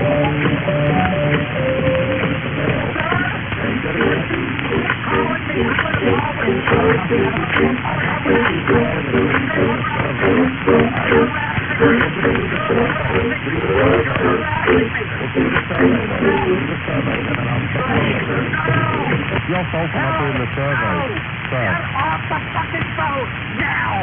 On a scale of 1 to 10, 1 being the lowest and 10 being the highest, how would you rate the friendliness of the person that called you today? 1. Well, no, I object to that, sir. I've been nothing but incredibly friendly. You've been yelling at me. I called you. My signature dad type. I'm the dad. I'm going to report this. That's how harassing me you've been. Ma'am? So get off the fucking phone. Ma'am, I'm just going to put 8. Yes. And you're... Yeah, I know. There's a copy. I mean, to remind me. No, that's not... Anytime his friend wants to sit and chat. He wants to know why I'm not answering the radio. Don't call me again. But that's not one of the answers. There's 10 short questions we need to get through. He's back there in his cruiser going, Frank, answer, Frank, come on. Come go get coffee. Right now.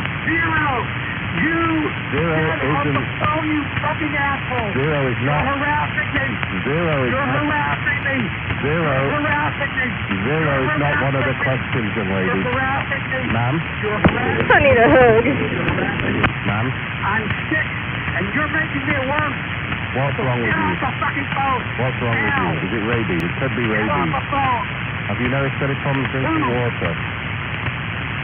It could be rabies. I don't know. We usually have a doctor here, but he's not on standby at the moment. Do you need me to get you some help? I need a hug. He hugged me. Molest me. You need to say that song, Reach Me. There's nobody awake right now. I'm just fucking... Oh, yeah, man. This is really supporting the whole theory of my extracurricular activities.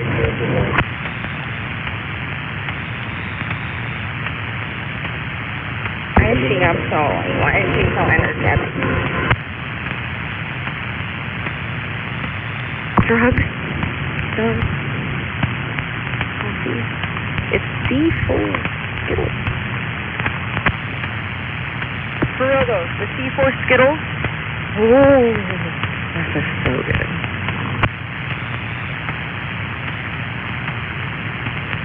Where'd everybody go? Maybe I should play some audio of Travis cheating on me. Maybe I should play that clip. I should put that on my YouTube thing so she'll find it.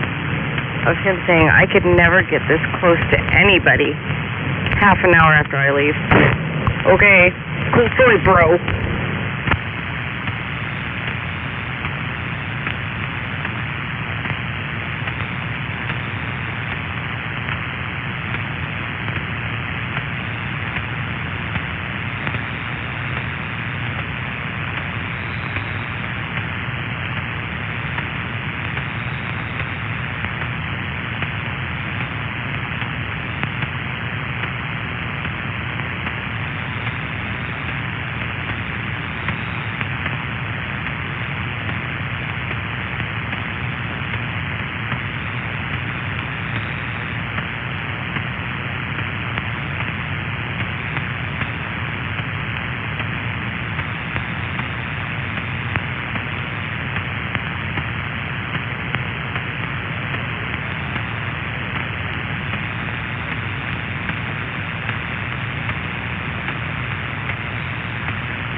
It's been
window almost fucking flew out of my fucking...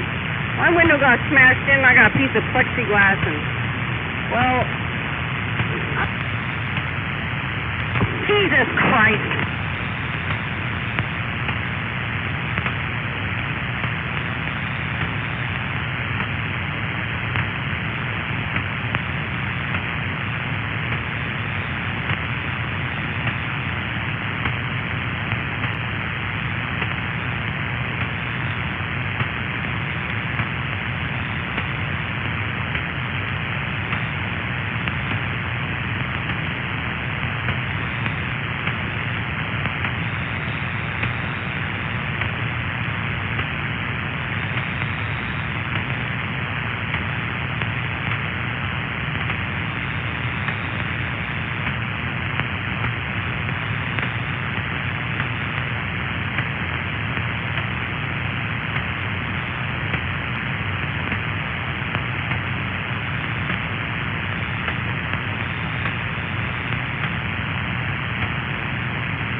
panties on. Start acting like a grown up.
morning, Air Gunner.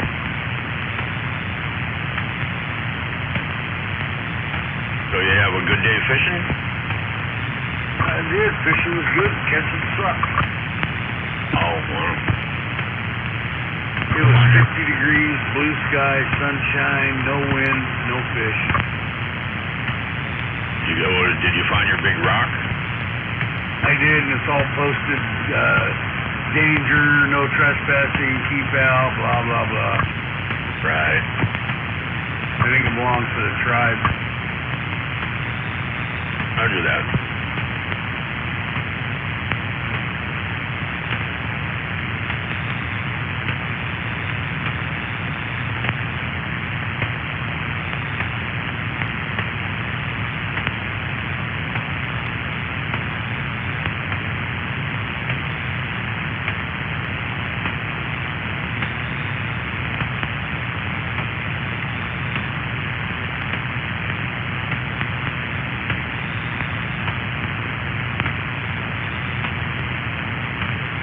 I'm getting used to that, seeing really good fishing spots and not being able to get to it because of freaking property rights bullshit.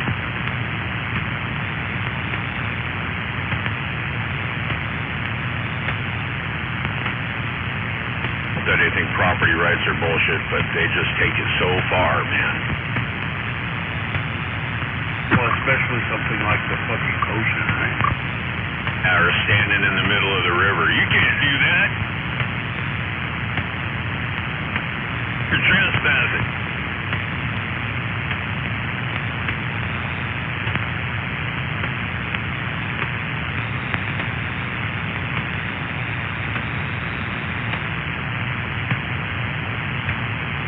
Don't even touch your property. I'm wading down the river. I'm not even touching your freaking property. Oh, you have to leave, man. I own to the middle of the river. You can own 7 freaking grams worth of lead, too.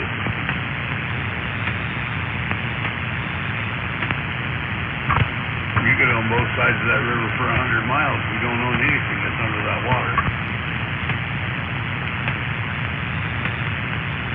Unless you're a native, they own it. Rule is if it's navigable, if you can navigate it, then they don't own it. But if it's non-navigable, then they own it. I guess that's the rule. I looked that up too. I didn't know that. You can float down it in a raft or a kayak or something, then it's navigable. Then they don't own it. Well, you're on the water. You're not on their land. Right. So I guess that makes sense.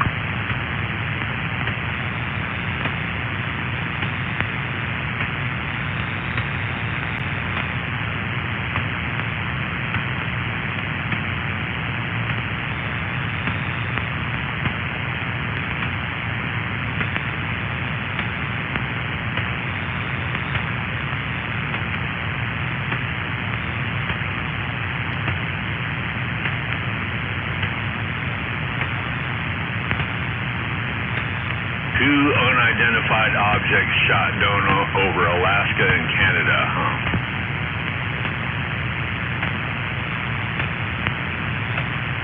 Yeah, what's up with that? Not giving a lot of info. Well, the one they shot down over Alaska, they won't even tell us what it is.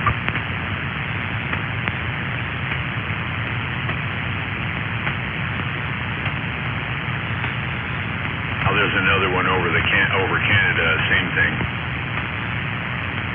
Yeah, the Yukon Territory, I seen that last night.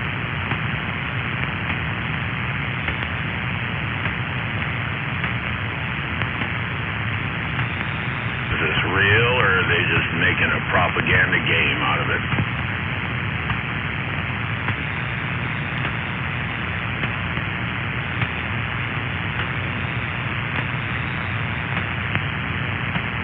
They can declare a national emergency over, yeah.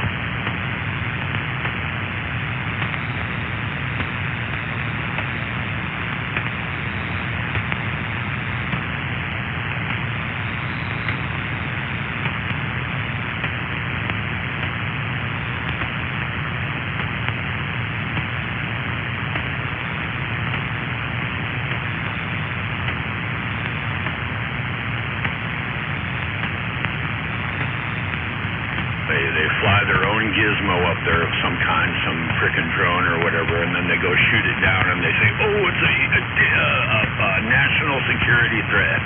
Well, we have to increase our power and you all have to bow down to us. This is the kind of games they play. They came from Russia. We better start a war with them. Too late. They already did.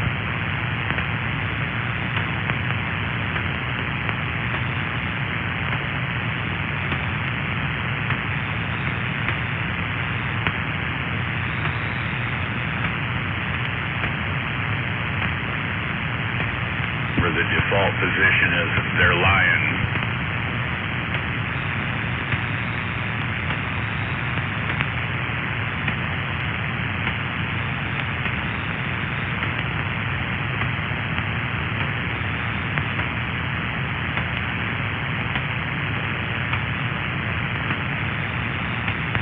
And you have to figure out what they're lying about. We don't care what they're lying about. We need to know why. Yeah.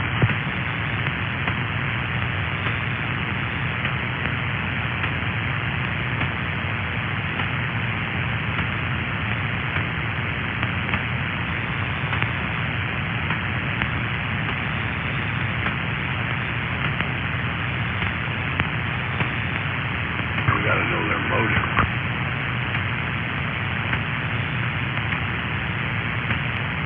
If you know the motive, then you know the end game.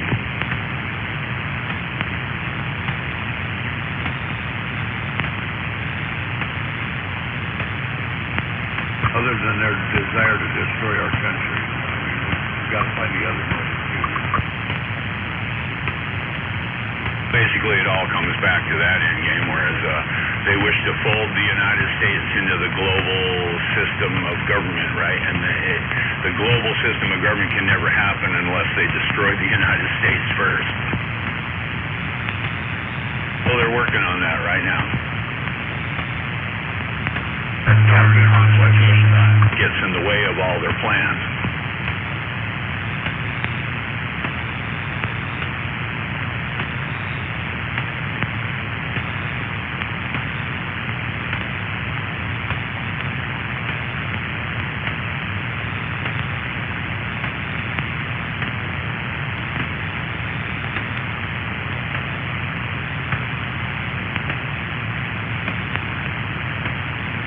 That's what they hate the most, is the U.S. Constitution, that they're bound by law. They hate that.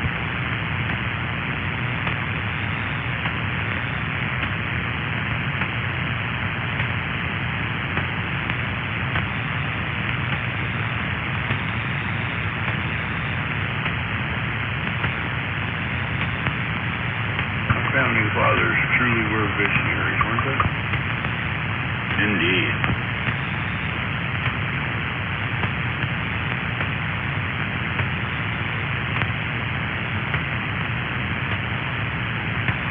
American Revolution was the flowering of the Enlightenment that happened maybe 300 years before.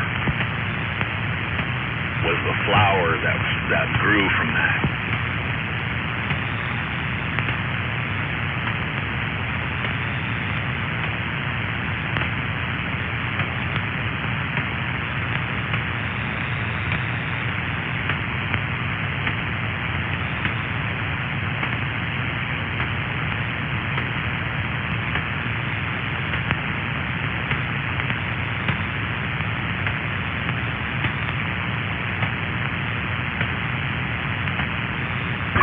Just fucking beat this morning. Going out in the great outdoors usually does that. Oh, standing in the surf, that's so fucking hard on you. The surf was a little bigger than I like anyway. Back up some? Well, the problem was I'd be standing, belly button deep in the fucking water, and the waves would roll out, and I wasn't even in the water anymore. Right.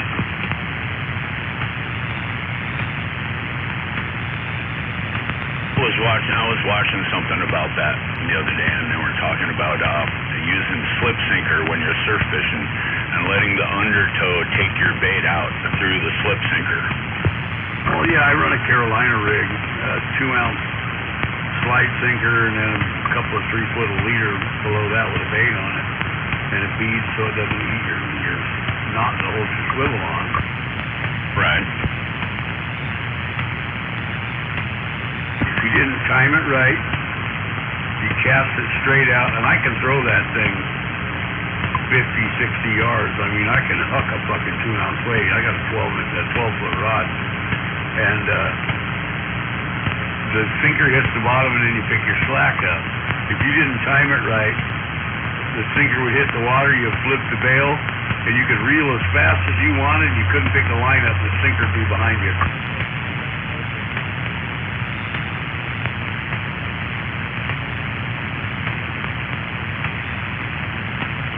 Water was moving so hard that, I mean, you'd be fishing out in front of you, and one wave would roll by, and it's completely vertical to you down the beach. Right, I got you. That's the theory I've been hearing about, is you use a big enough weight and a big old pole and a big old honking weight, and you wing that sucker way the hell out there, and then when the weight hits the bottom, the undercurrent as the wave comes in and it goes back out, it'll take your freaking lure farther and farther out there.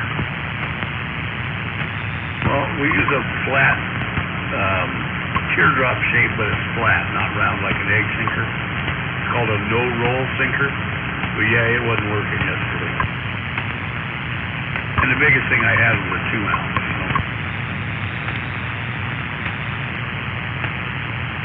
That, and we were getting brown caps instead of white caps. That's never good for fishing. Turning up the sand, yeah.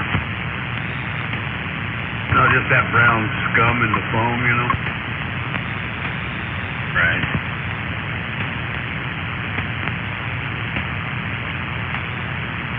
Oh, well, weather was good and I enjoyed myself. Some days are better than others. Some days you don't catch shit. I went fishing, I didn't go catching.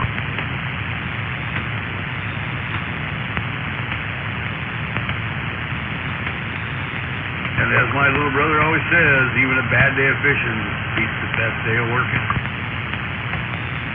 Right. He didn't go. He got called in because one of the drivers wrecked their car, so he had to go to work.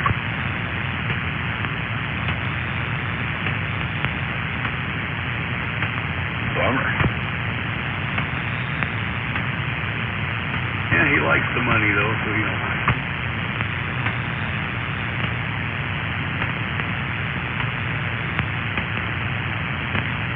But, yeah, I won't be going back to the Westport side.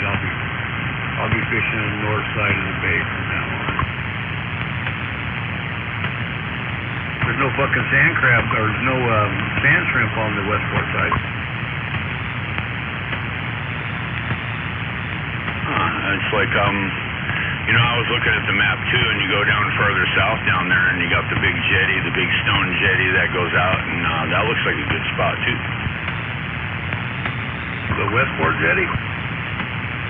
There's more than one. There's one at Owaco, and there's one at Westport, and there's one at, you go further down south, down to, what is it, Fort something or other down there. I'd have to look again. Is there a jetty down on Long Beach somewhere? Let me look.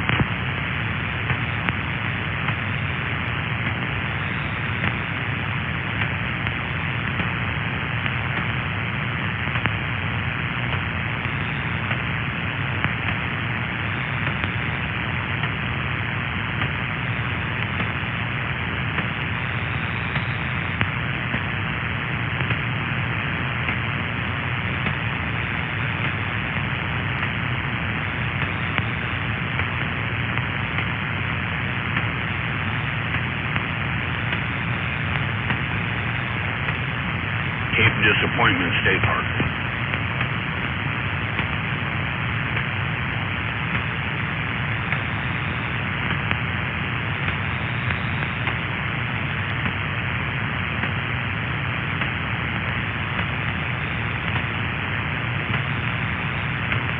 That's way south, isn't it? Yeah, it's down up the Oregon border there.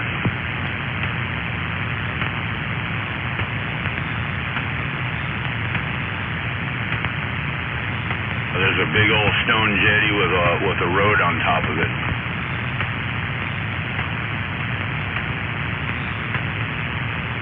Now that would be the Ilwaco jetty, wouldn't it? Yeah, that's what it is. South of Ilwaco, Cape Disappointment State Park.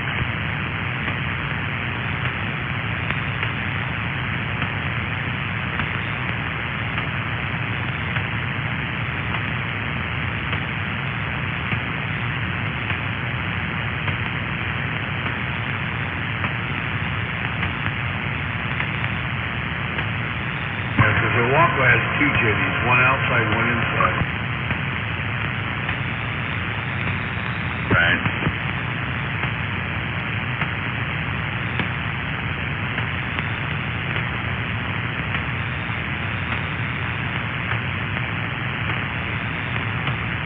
I guess they knocked the shit out of them down there in Long Beach.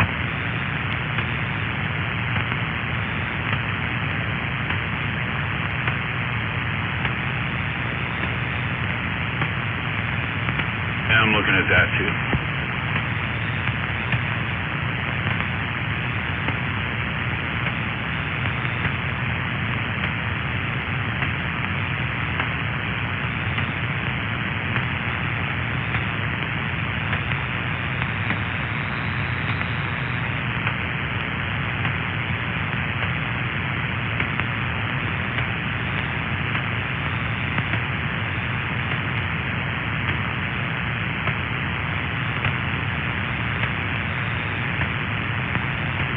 Yeah, I pulled in there and parked down where those two hooks are where I told you I was going to go.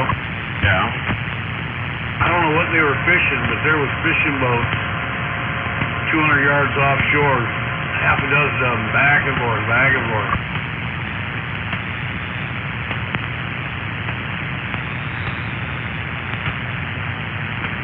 Yeah, I see the Westport jetty there. Half Moon Bay.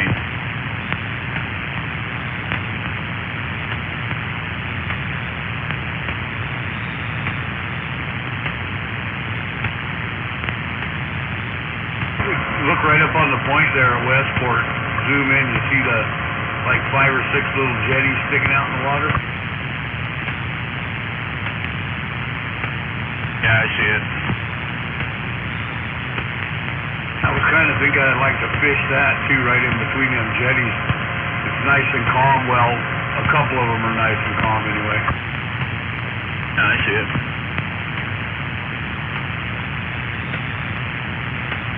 Between the second one and the third one, they were surfing.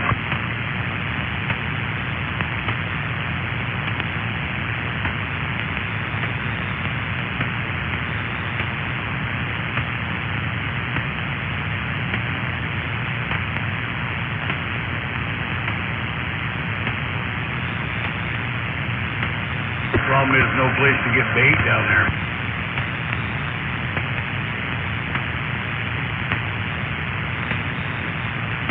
You buy it. Nobody had any. All right. I thought of that option.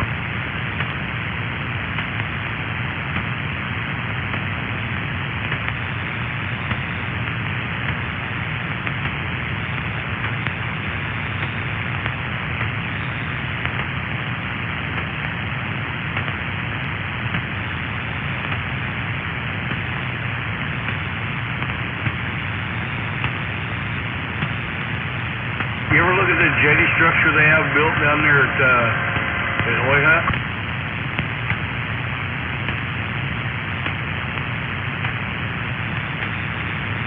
Oiha. Yeah, below Ocean Shores. Basically the entrance to the bay, Damon Point down there. Yeah, I see it. Sort of completely underwater. Spinnaker Park.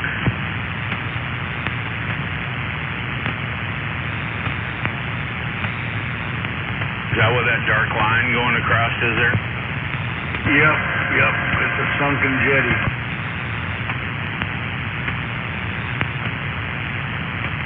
Water looks real calm in there. It's not. It breakers right over top of that jetty. It's completely, I haven't been there. Mountain Man said that jetty's completely underwater now. But if you look all the way down at the southwest end of it, you see a funny looking little triangle, looks like roads going around buildings. That's what they call it, we call it the turd farm. That's the sewage treatment plant.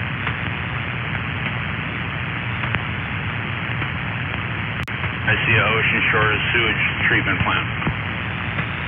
We used to park there at the turd farm, and then if you look just like going northeast of it, you see that little hook in the, that's the old jetty. I see it. Well, we used to walk out past the end of that on the sand, and there was a little inlet that had washed back in there that we used to fish. And my dad and my grandpa just fucking destroyed the perch in there.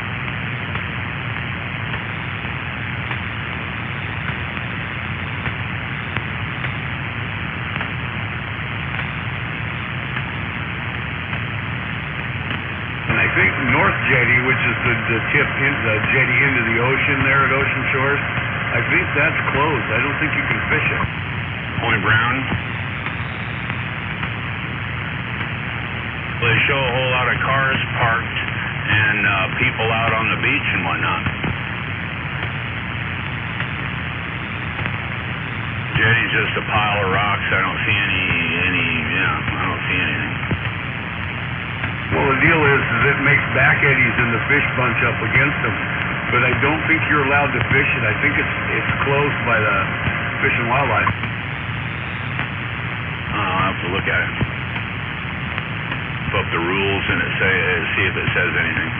We used to fish lingcod from there. Sticks out there and it looks like a nice spot, yeah.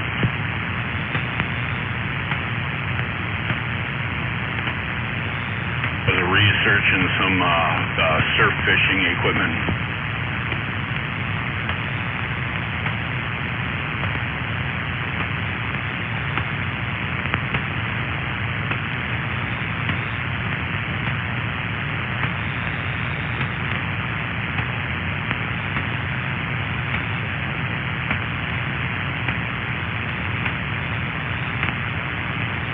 The South Jetty, the big long one that goes from Point Chehalis out, and it says Westport Jetty, and I click on it, and it says open 24 hours.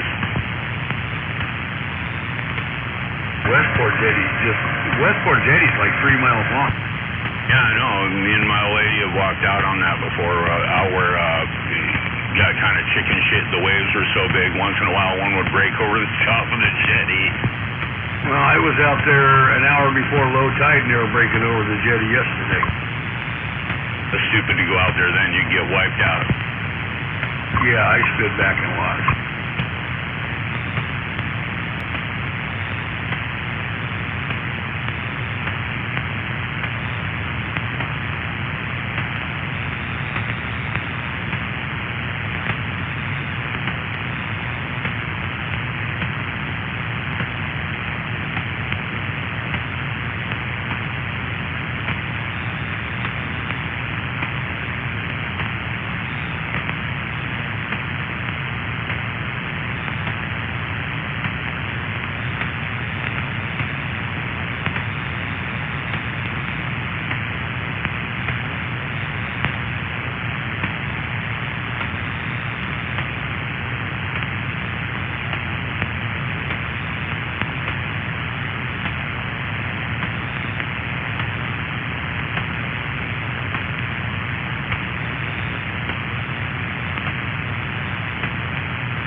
There's more places up north, too. Dungeness Spit and Port Angeles on the hook out there.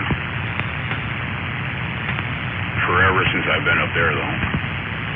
Yeah, last time I was up there, I was fishing silvers there at Salisbury Point State Park. We fucking killed them, man. The silver fishing there was great.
Out there too far up in the north, though, and you got all the Indian reservations and all that crap going on. Yeah, anything past Iron Springs is all reservation land.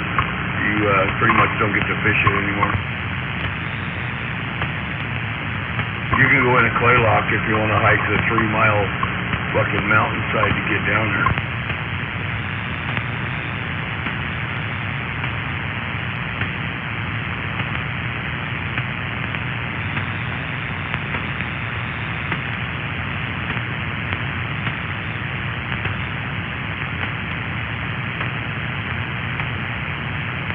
Be good to get the pontoon boat on Lake Crescentville. Yeah, I'm sure need your downrigger for that one. No doubt. They say that one's really deep. 400 feet or something.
ever go look at the contour map for it?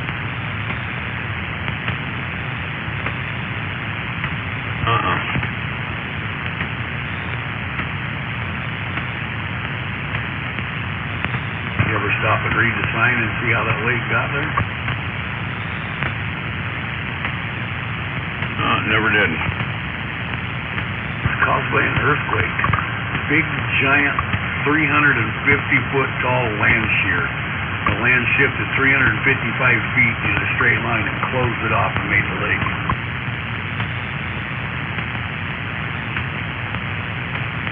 Cool. Did it say what year that happened, or was it before white men were around? Oh, no, I'm sure it was prehistoric.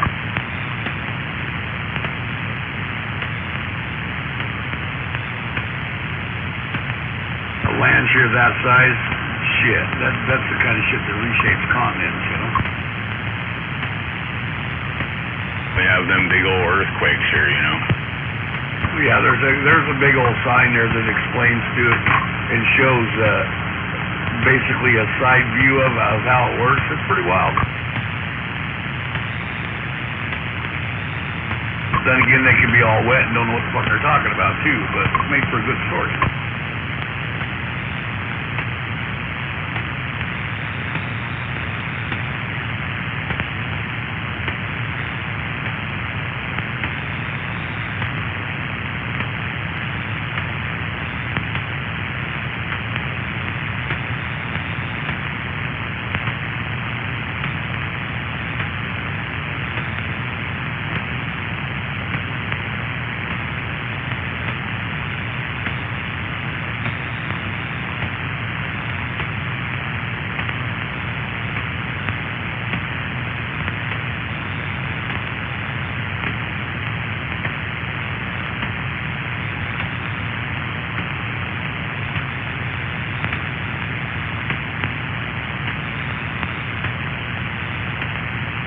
Says 8,000 years ago. All right. The valley was cut by the glacier during the Ice Age, and then, it says it was a giant landslide from the Olympic Mountain.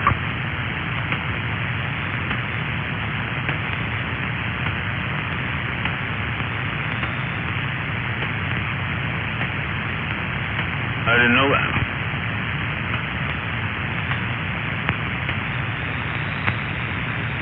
You can, if you look at the topographic map, you can see the shear line. The one end of it, yeah.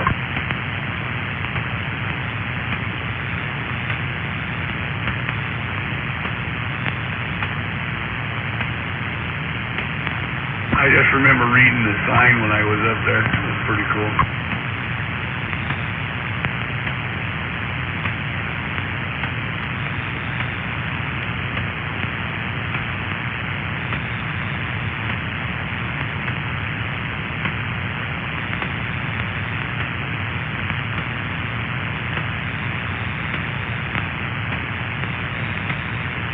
They've got some fucking monster fucking fish in that lake.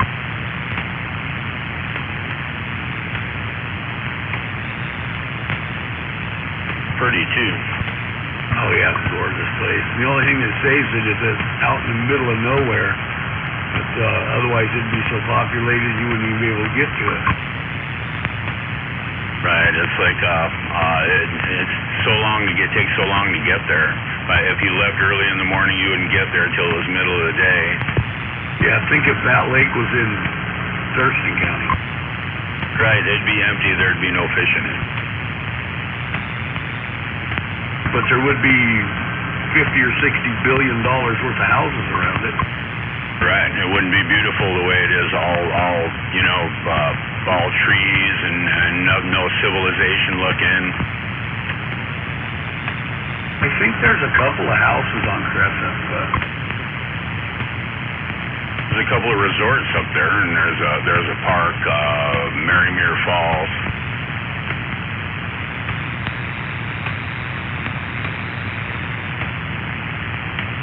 Yeah, there's a lodge there by Marymere somewhere too, I think.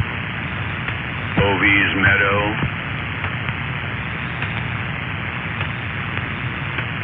Oh, I guess up on the on the east, south, or the northeast of it, I guess there's some houses up there, up off the East Beach Road. I just zoomed it up. I see a bunch on the south side too, a lot of piers sticking out in the water there. That means somebody's living there.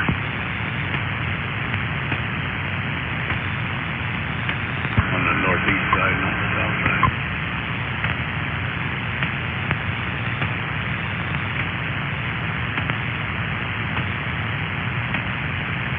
Unless my map's upside down. No, my map's right side up, north side. There's it says Piedmont, and yeah, they show a bunch of houses there.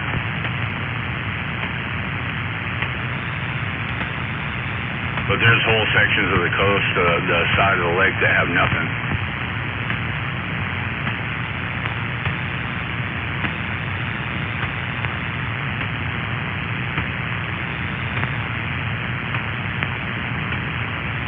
Yeah, all the houses I see are all on the back side. Yeah, Piedmont's north.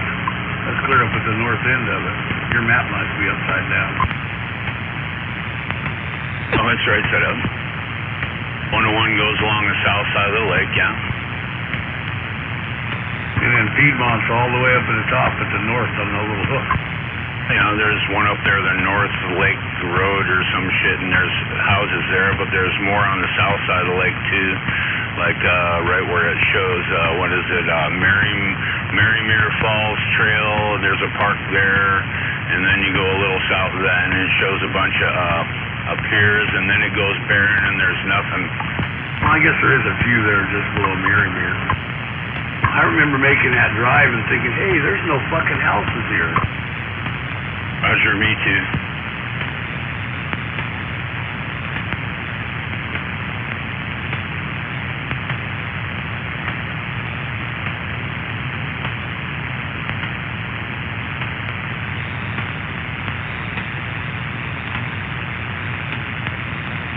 If she was on the south side of that mountain instead of the north side, that would be fucking tourist mecca or something.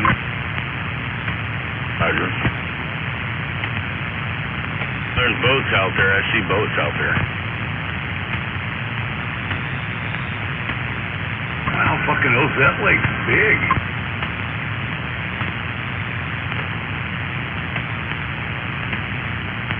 Jesus, I never realized how large a lake that was.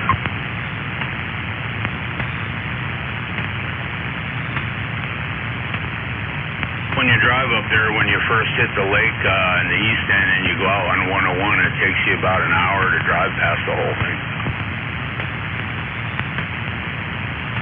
Just looking at the map and out on the point out there, above La Push, Quileute, up in that area, there's Ozette Lake. Yeah, that's I've been there. It's like a lot of swamp, if I remember right. It goes that, yeah.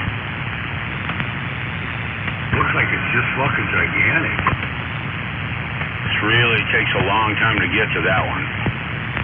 Yeah, you gotta drive in from like fucking Nia Bay or something, don't you? PQ. The only road in there too. Oh yeah.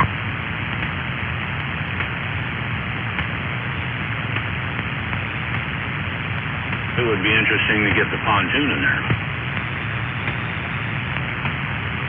And the Indians to get you. I think it's all reservation land, yeah. Yeah, it is.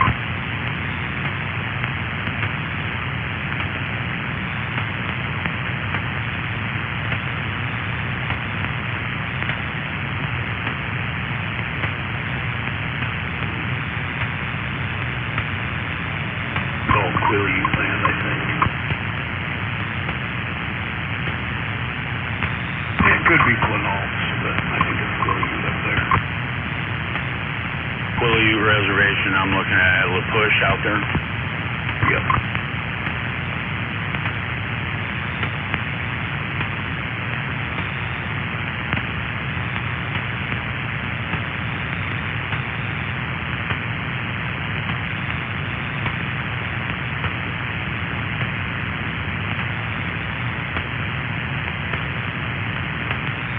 I remember fishing at Quileute when I was a kid with my dad.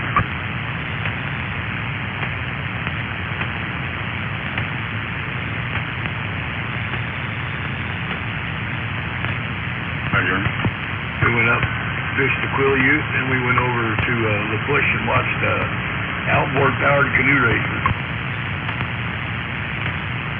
We used to, when me and my wife were out fishing all the time, we used to do the Bogue Shield River all the time. Fished that one with my dad, too. We used to fish the Hoe a lot. Soul duck was excellent, too.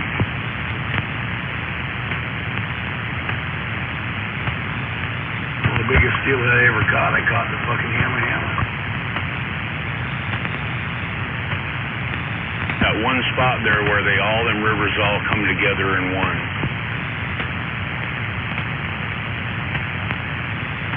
Now there it is, Three Rivers Resort and Guide Service.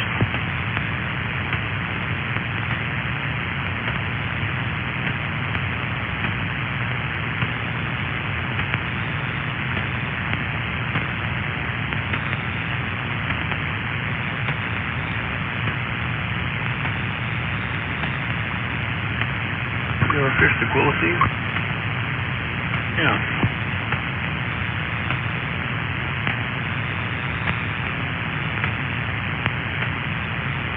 I do okay.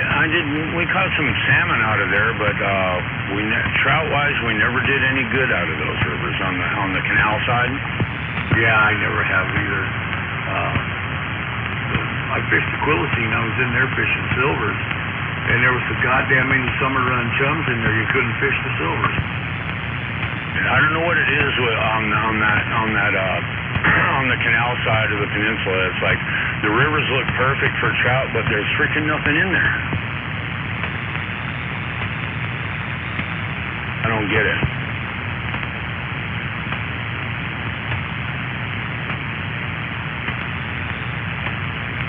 Catch your little salmon smolts.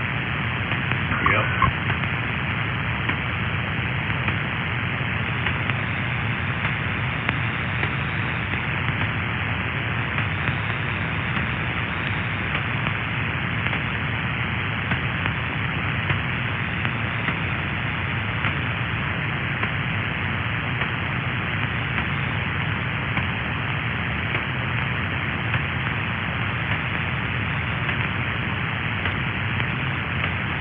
You see where the canal bridge goes across? Floating bridge, yeah. Yeah, just north of it there on the point there, Salisbury Point County Park.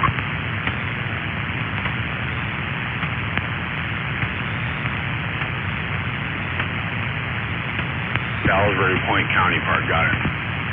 You go in there and park in the parking lot, cut plug herring on your casting rod and go out and stand on the dock and watch, and you see the schools of silvers coming and just cast in front of them.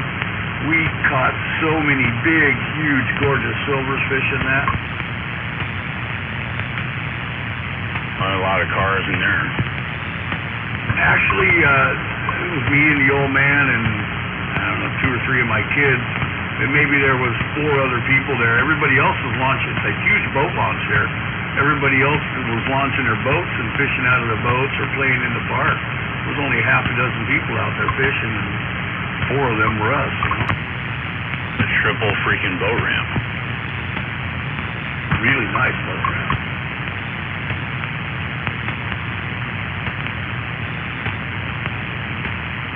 But we just slayed the fucking silvers in there.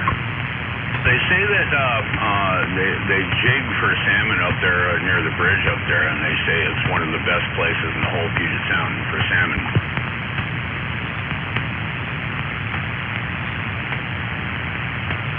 Yeah, we could have been throwing a flatfish or a jig in there with them silvers rolling through. They would have worked just fine too.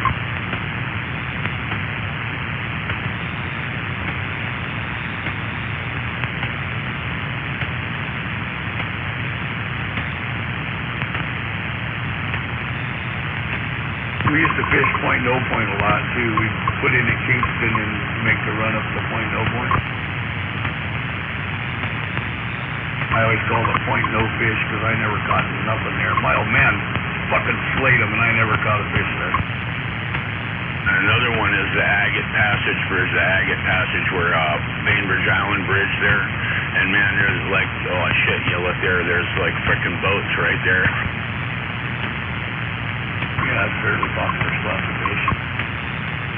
is they say that it works really good there too.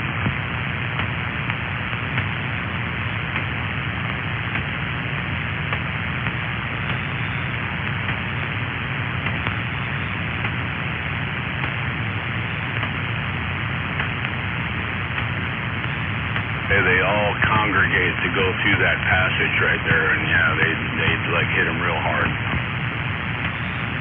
Yeah, that's the deal fishing Salisbury. They all bunch up right there in the slack water before they make the bend around under the bridge. Roger.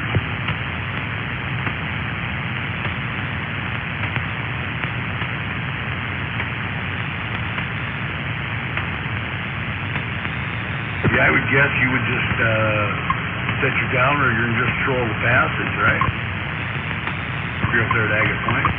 Yeah, exactly.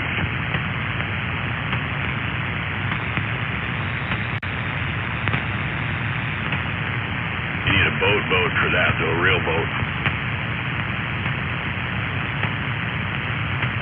Yeah, my son's got a 17-foot Starcraft. There you go, you're set.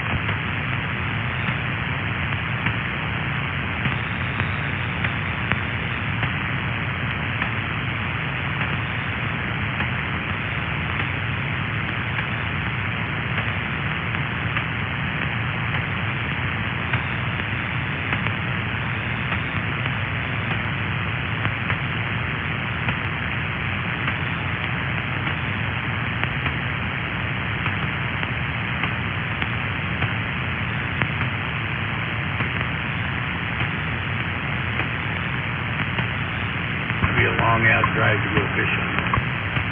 Yeah. I could think of a whole lot closer places to go get salmon.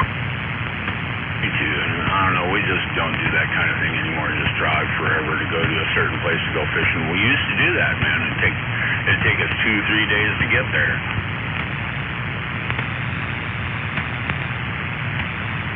Nah, if I can't get there fishing, be back home to sleep in my own bed, I probably ain't going.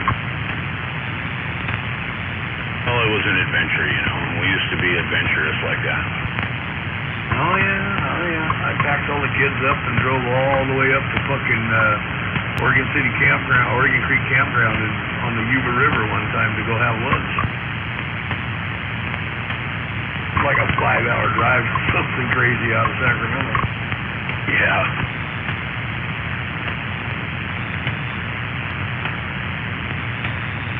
But they got to see the fucking the 80-foot high bridge we used to jump off of, and the cool covered bridge over the creek, and all kinds of neat things.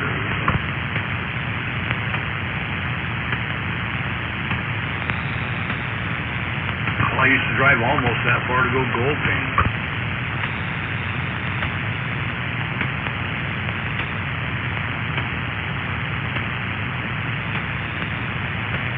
Out this next year, or this year, it is this year, it's this year now. It's currently closed.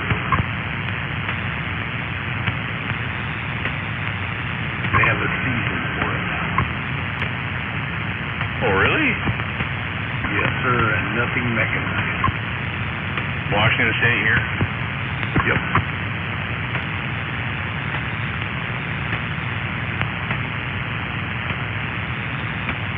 I didn't know that.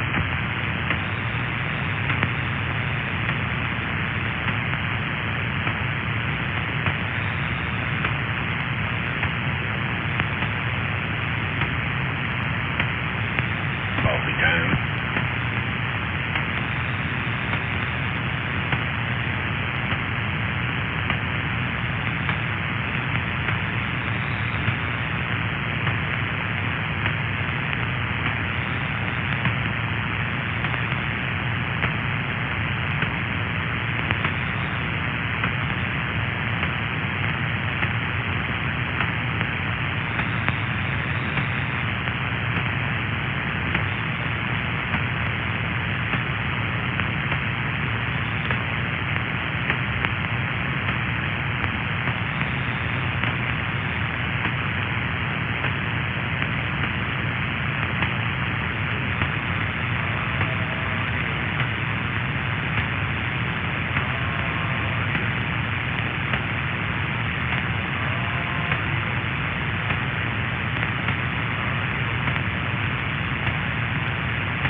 coffee's good this morning. Definitely hit the spot.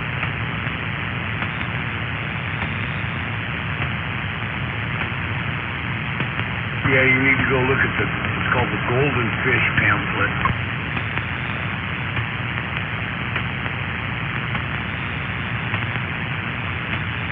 Golden fish? Gold and fish. All right. Write that down here.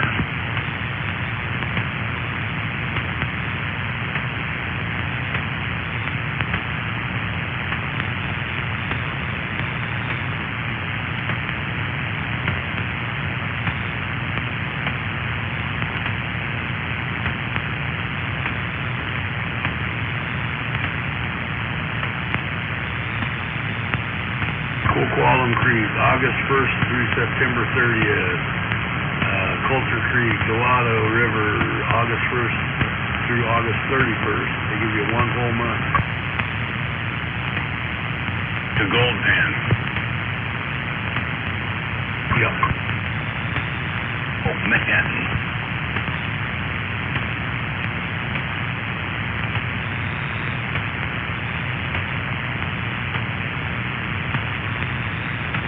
Don't want you finding no gold, do they? Oh, no, they can't control it.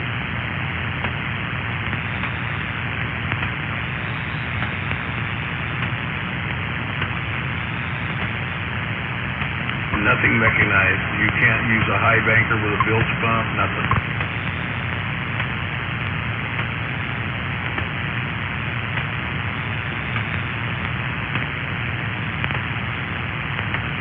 They took away all the guys that were processing beach sand for gold. They took that away. Can't do that anymore.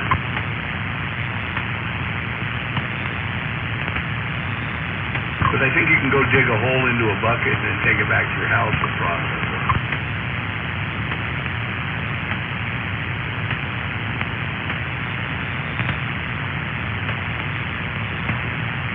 Seems like a lot of work to me.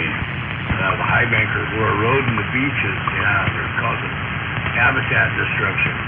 Like the fucking tide doesn't move the beach every time it comes in and goes out anyway. Right.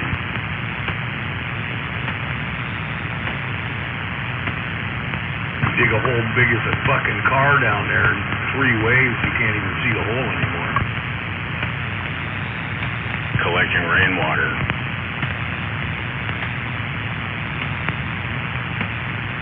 Same kind of thing. Yeah, that's illegal here too.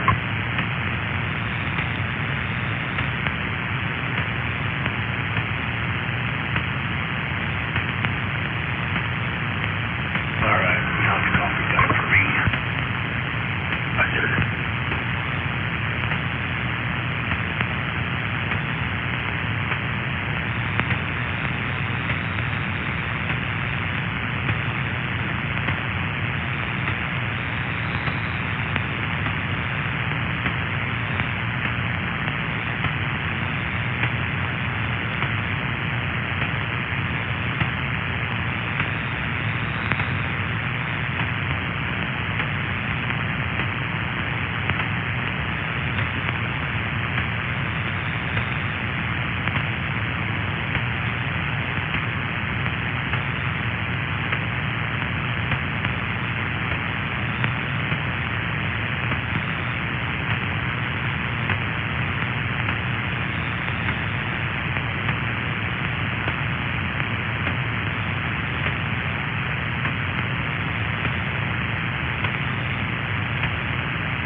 Are you out there?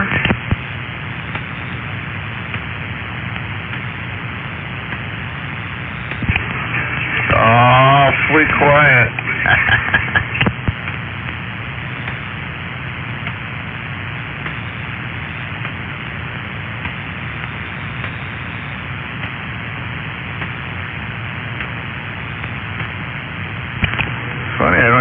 Skip.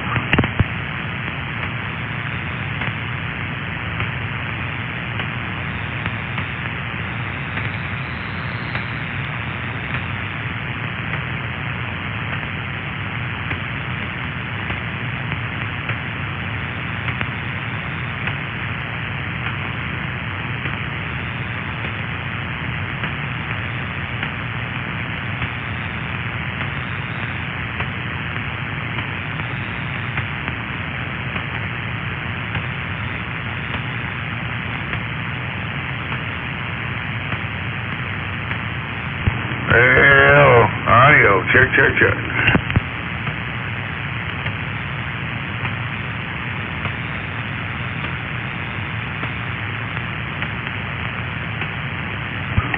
Can't get no. Hello.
check. Audio, check.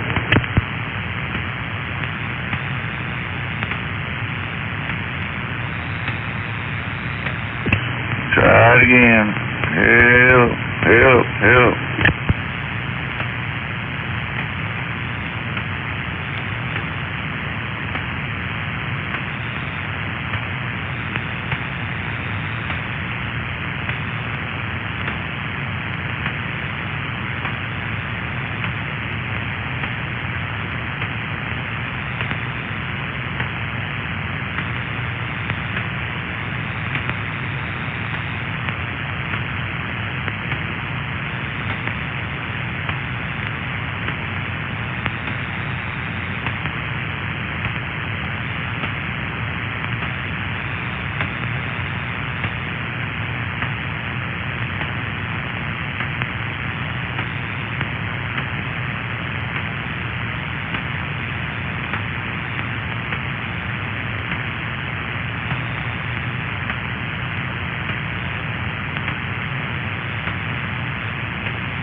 Good morning.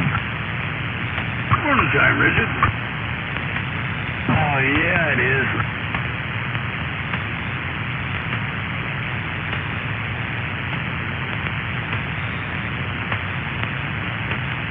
Morning, Richard. Morning. Did you catch a bunch of fish yesterday, Gunner? I didn't catch a goddamn thing. Just a good time? It was 51, 52 degrees, bright bluebird skies, sun shining, no wind. Heck yeah. Good day to be on a rock. Or you did on the surf? I was in the surf. Roger. Surf was a little bigger than I like. It kind of pounded me a little. I'm a little rough this morning. Roger. Well, at least you got to go out there. Yeah, exactly.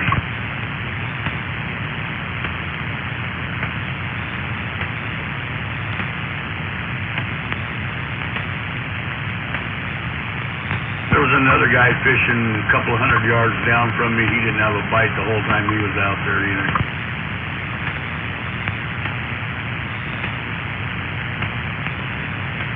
Yeah, they all have to see. I went to Westport. There's no sand shrimp at Westport. That's not good. Couldn't use bait. I was using some gulp sandworm things that, and the perch hit them, they like them. But if there's no sand shrimp, the perch aren't going to be in there feeding. Yep. Mountain Man fished that same spot a few times and he did okay, but yeah, they weren't there yesterday. That's a hit and miss. That thing is at least got out. I did that for sure.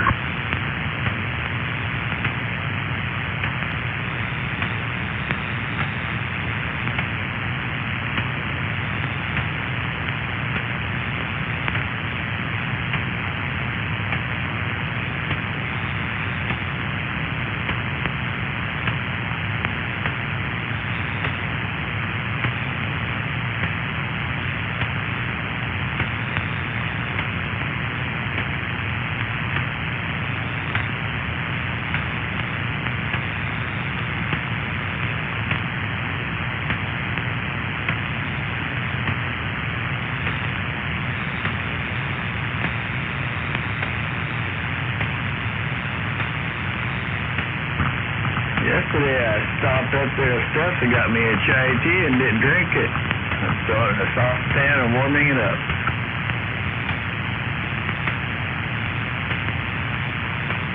Double-powered kayak with a troll. Yeah, he got it all.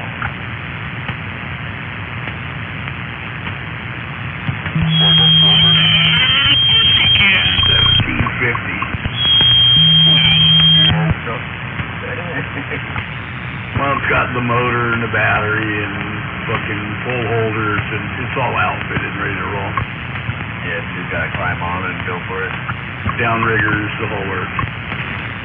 Oh, wow.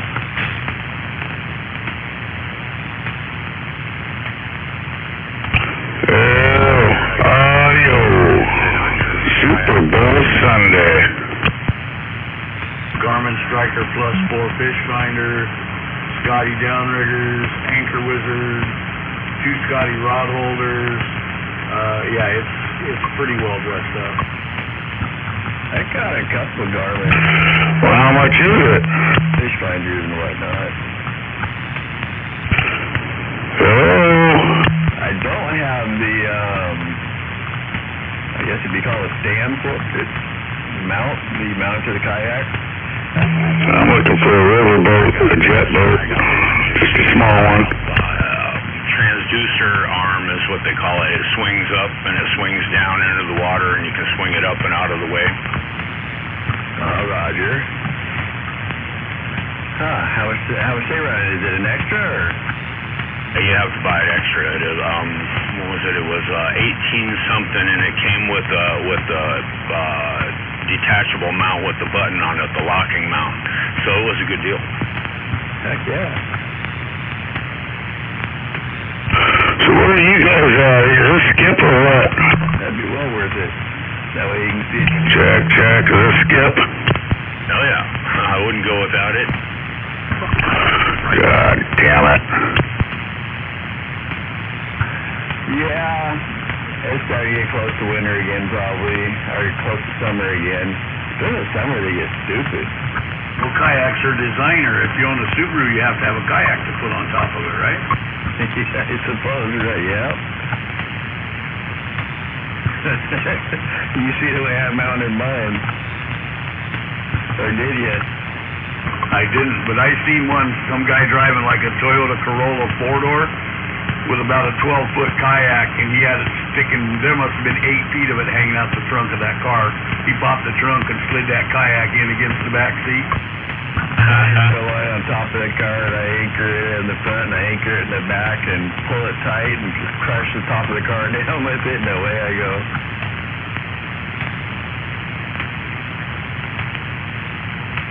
You carry it on your Camry. No, my Suzuki. All right.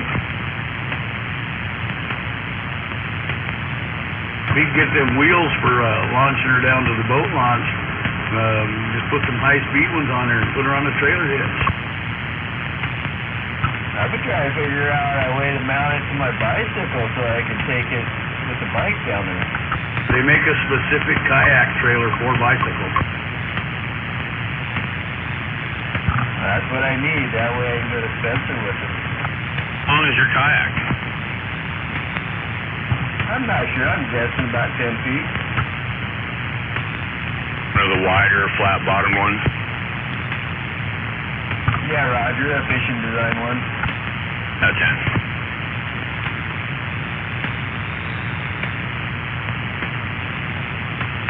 It came with the pole holders and all that stuff. Cool, so you're set mostly. It does it at, you need stabilizers on it though, you see. They don't need them. It's a pretty stable kayak. I've seen videos of guys using them, yeah.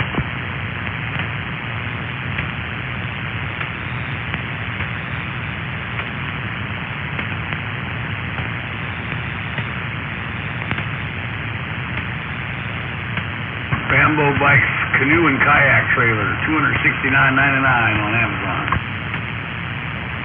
What was it called again? Rambo Bikes makes one. It's a canoe and kayak trailer they sell on Amazon. Roger. Oh, I've seen, one time I saw somebody with a canoe. It was an aluminum canoe, and it had a trailer hitch on one end and wheels at the other end, and they were hauling it like a trailer. That's what I've been looking at. I got a deer hauler. And I was looking at it. It wouldn't be hard to modify it, customize it to...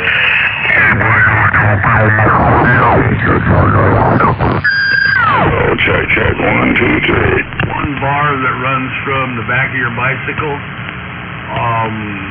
back about 9 or 10 feet, and it's got a pair of wheels on it.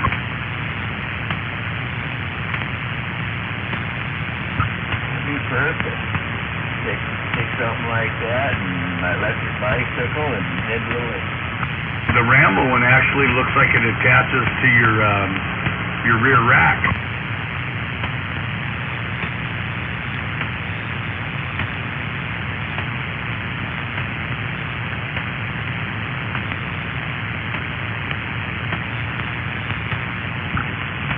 My kayak's pretty heavy. I don't know how to want to hook it to the rack.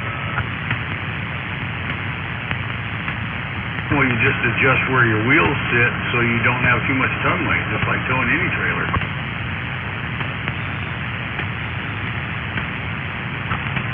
Yeah, I'm not worried about the tongue weight. I don't know. I'm just thinking going up and down the hills and around the corners, and that thing's not light. That's why you got an electric bike.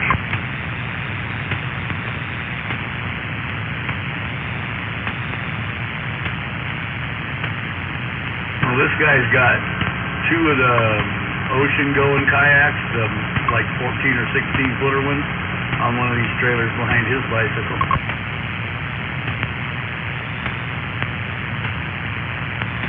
Pair of stabilizers and a motor, man.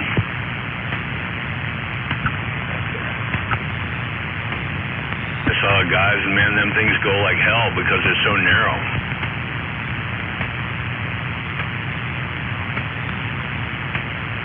I have a ball with it out there on Festa Lake. There's so many people out there with speedboats and stuff. Get to jump their wake and stuff.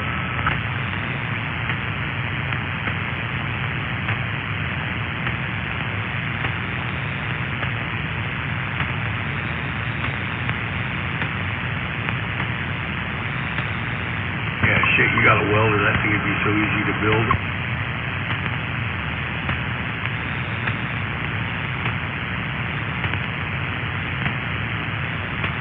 You already have a trailer, right? Or a cart?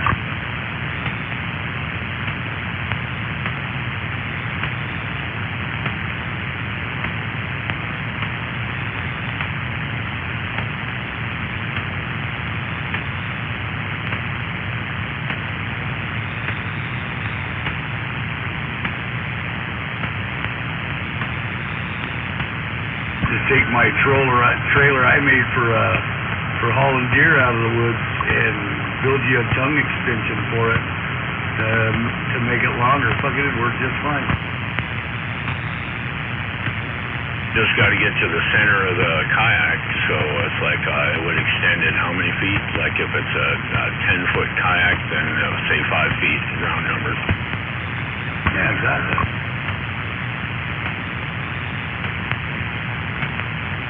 Wheels under the center of gravity would be, like 5 feet or so.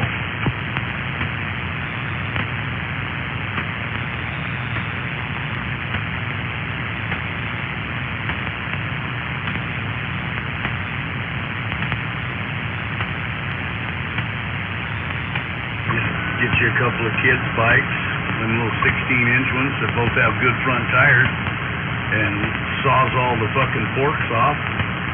Weld you a crossbar across the top of the fork from one to the other, and stick a tongue on it, run it to your bike. Fucking, hey, make it in no time.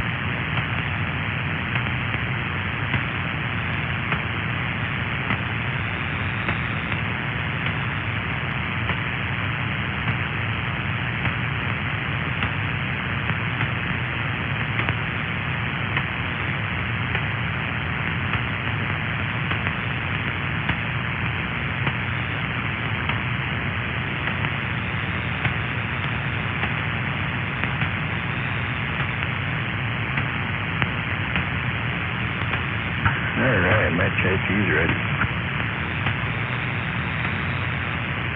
Yeah, I think the most important piece is just to hook up to the bike for that trailer. Do you want to side mount it up the axle, or do you want to go to your rack, or do you want to go to your seat post? I think the axle would be the best bet. Well, that's where mine mounts. All you need is just one of them, go on the fucking marketplace or something and spend $30 on one of them kid hauling trailers, and then just build you a new bar for the tongue. Exactly my thought. Just extend it out. If it's square, just get a piece of square tubing that's longer that you can stretch it out a little bit. And yeah, they come with the BMX wheels and stuff already on them and all that. Yeah, I might put a cross member on towards the front of the kayak. Tack it on there with a couple loops so you can tie it down, bungee it down or something. Well, like on mine, the bar that goes forward and hooks to the bike is actually hinged, so you can fold it all up and put it in the closet. Just remember that it needs to be strong enough, but not too strong. I mean, I have a tendency to overbuild shit, and it gets way too heavy. Yeah, you don't want 1/8-inch plate. Yeah, no. You should probably go pretty lightweight with it, pretty simple, because the weight, like Gunnar was saying earlier, the weight's on the tires. Yeah, all you're doing is dragging it. Yeah, you want minimal tongue weight. Although I had a 185-pound kid sitting on on my trailer, and I drug him around with my electric bike up the hills. Didn't matter. Fucking just cruise right along. Hey, can you guys hear me? Check, check. Those big old tires are shouldn't, Can you hear me now? get lots of traction. Guess I ain't getting out. No get out.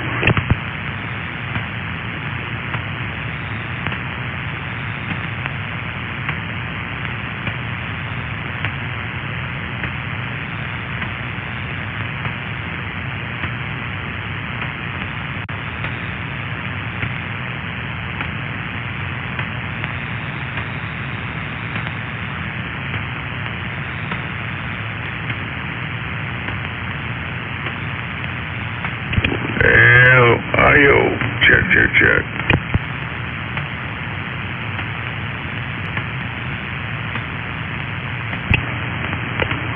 L.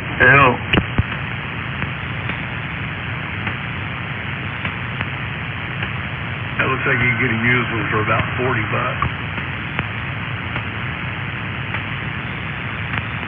The kid hauling trailer if you wanted to modify one yourself. That sounds like you probably do. I seen one up there, I was in the gym one time going up the hill, and then cut back down towards the railroad track. When you get to the top of the hill, just you make that right there, that house. I see one sitting out there in the yard. I think about stopping, knocking on the door. It's been sitting out there in the weather and whatnot. There you go. Kayak. Kid trailer. A kid hauler. All right. You know, they're only good for about 3 years, and the kid's too big. Then what do you do with it, right? That's like just let it sit in the front yard. Exactly. Well, that's how I ended up with mine. They just threw it out back, and then when they started popping more kids out, they needed one, and it was all moldy and nasty, so they just went and bought a new one. So I made a deer hauler. Yeah, perfect for our application. Pull all that crud off there anyway and slap a piece of plywood or something down. That's exactly what I did. And I mounted the plywood on it with eye bolts in all 4 corners, so I got tie-down spots. That's kind of what I'm picturing. Up front, put a stabilizer bar going across with a square piece of freaking tin or something, just tack that on.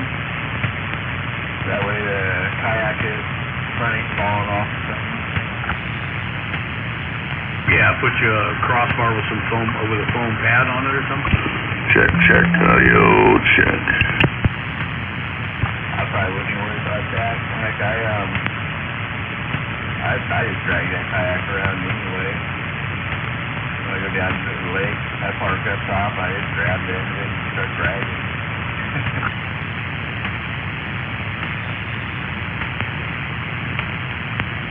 I know most people go and just pull down there in the lake and unload it real nicely and whatnot.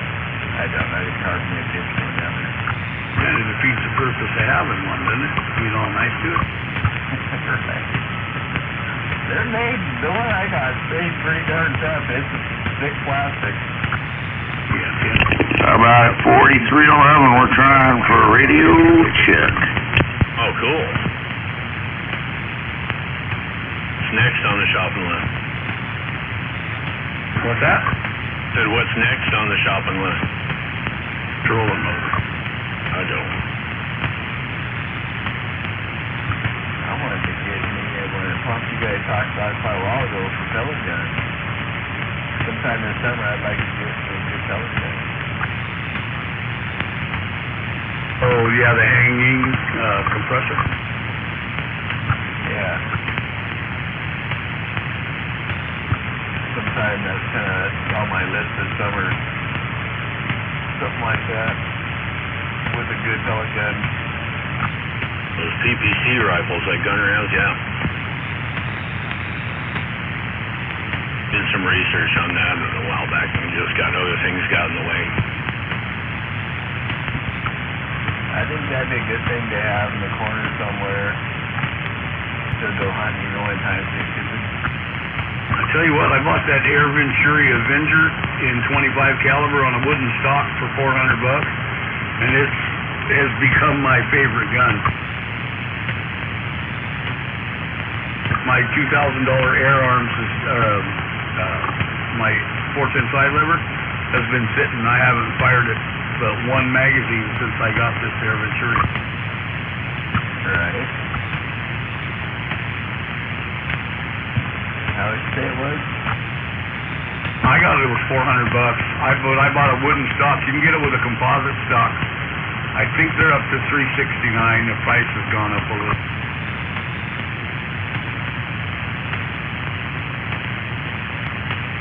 On everything. Oh yeah. Yeah, I was shocked at the test. You can see how much that went up. I went over there. It's like, holy shit. That's when I looked at it. $10. Now they're $33.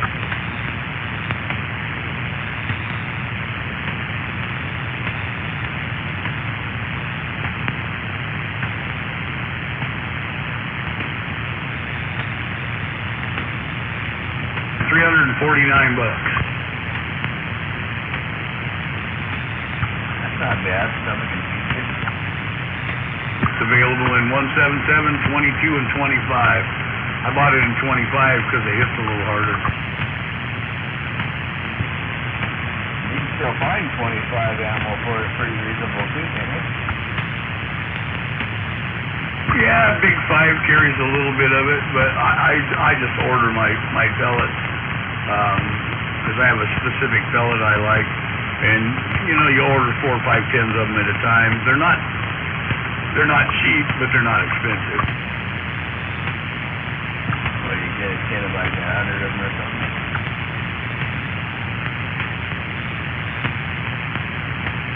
I don't remember what's in it yet.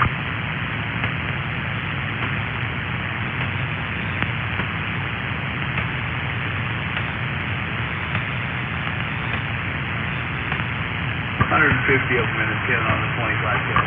But I shoot the Exact King Heavy Diablos from JSB, and they are fucking tack drivers.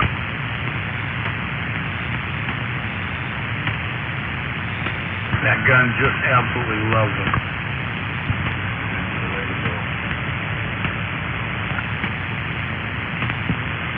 If we could get 10 tins and be good for a while.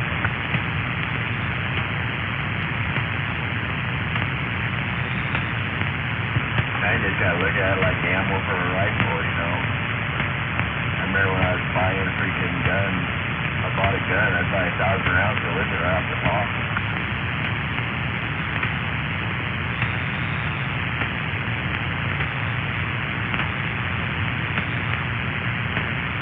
I remember a couple of them out there that got spendy because you couldn't buy 1,000 rounds. You'd have to go from store to store just freaking looking for ammo. You got stupid there for a while.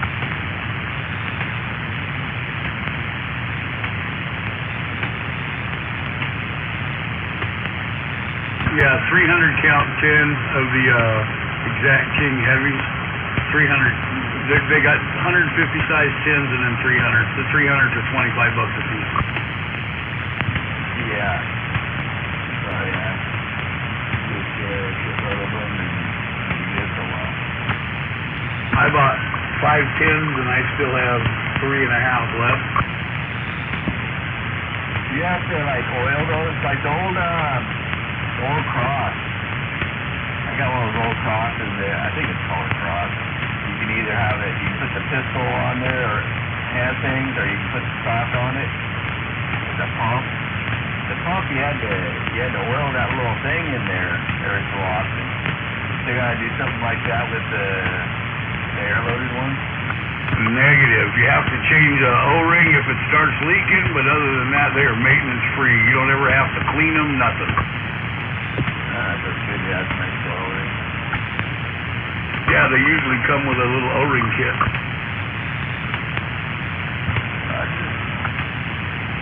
I have several that are 25 years old and have never had any of the O-rings replaced. I have a couple of leakers in the closet too, though, for that matter. They're good, though. gotta figure, I mean, it's rubber, it's gonna lose its, yeah. Well, what I'm shooting is a 33.95 grain pellet, so a 34 grain pellet, and it's going 950 feet a second.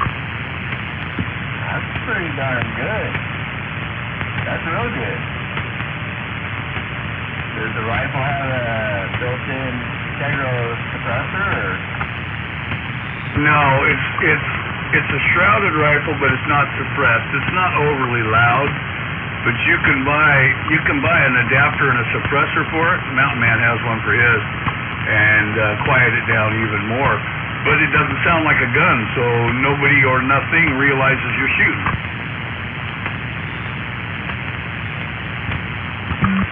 Yeah, it's still be good if you're actually trying to get food. It's still be good to not be hurt.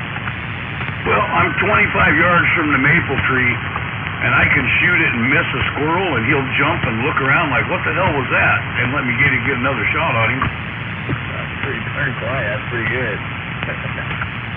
Well, you gotta remember, there's no explosion, so you don't have that bang noise. All you have is just the noise of the air escaping. Yeah, 900 feet per second. That's in the ballpark. Well, yeah, 950 feet a second with 34 grains. That's like shooting a subsonic 22. Yep. Except the airplane more punch to it. It kills shit dead. You know, they say when you're shooting a light round, shot placement is key. Well, that's the deal with that Venturi, is your shot placement, if you can shoot, is fucking exact. What's the trigger like on them? Actually not too bad. They're adjustable, but they're not bad. Not a big funk or nothing? No, Not a Timothy, but not a stock? Yeah, it's not an AR trigger for damn sure. Well, I can sit here. I have we call it the wobble pod. It's a tripod with a gun rest thing sits on top of. And I can sit here in my chair on the wobble pod and shoot the stems off the maple leaves 25 yards away. Nice.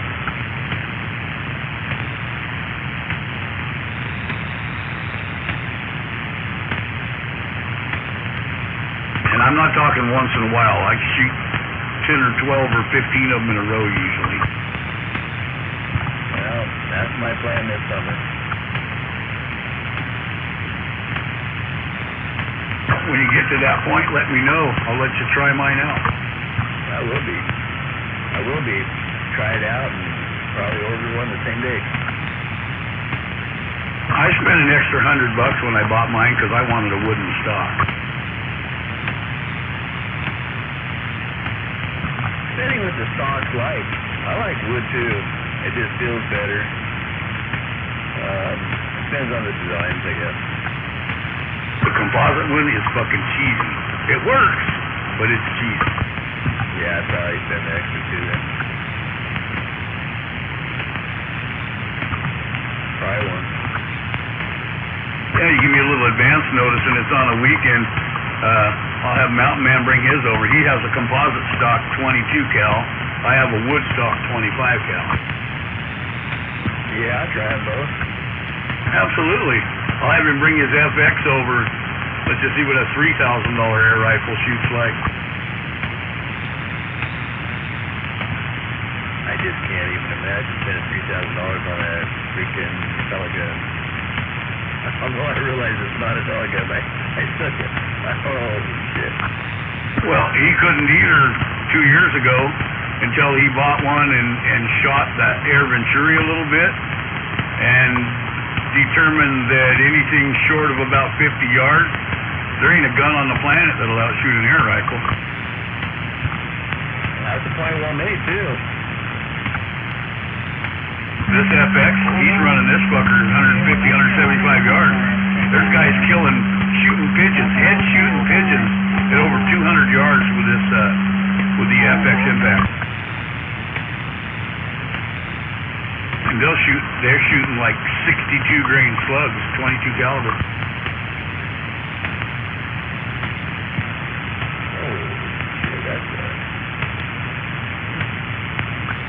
I think the magazine holds 25 or 30 rounds. It's fucking neat. It kind of looks like a space age gun, but man, oh man, if I'd have seen, if they'd have had those out when I bought my 410 side lever, I'd have bought that instead. But I got enough money invested in the air rifles.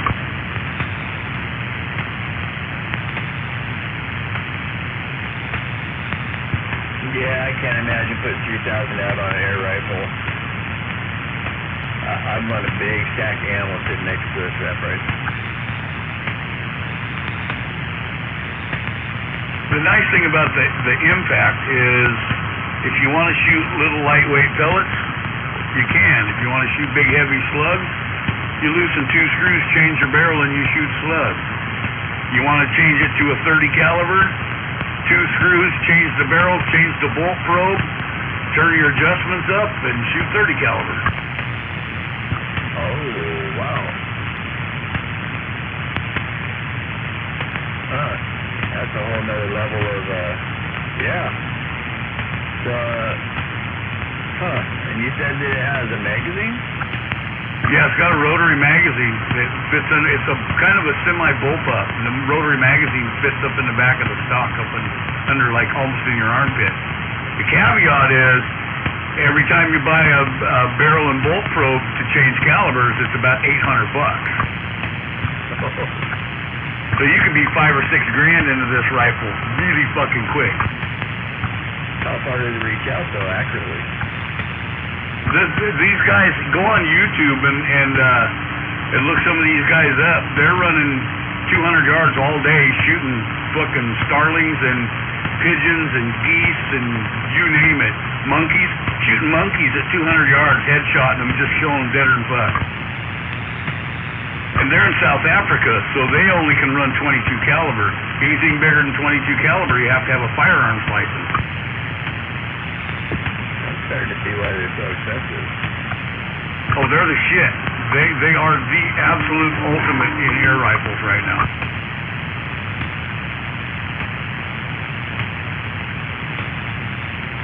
There's one guy I like in particular. His name is Gerhard, Gerhard, and his YouTube channel is Air Hunter Gerhard.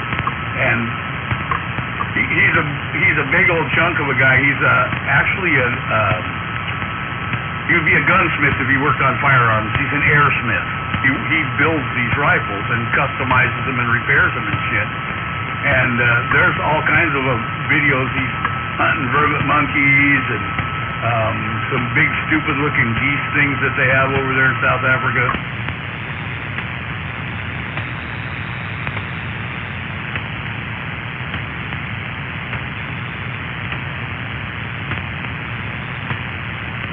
But it's not unusual at all for him to take a 200-yard shot with his impact.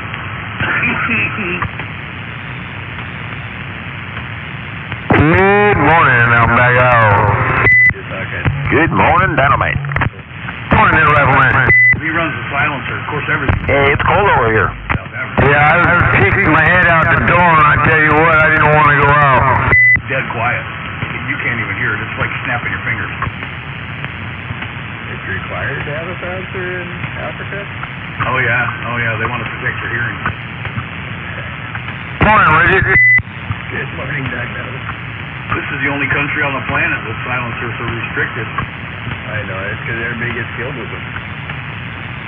Most places they're required because they don't want to hear the noise. They're black, you know.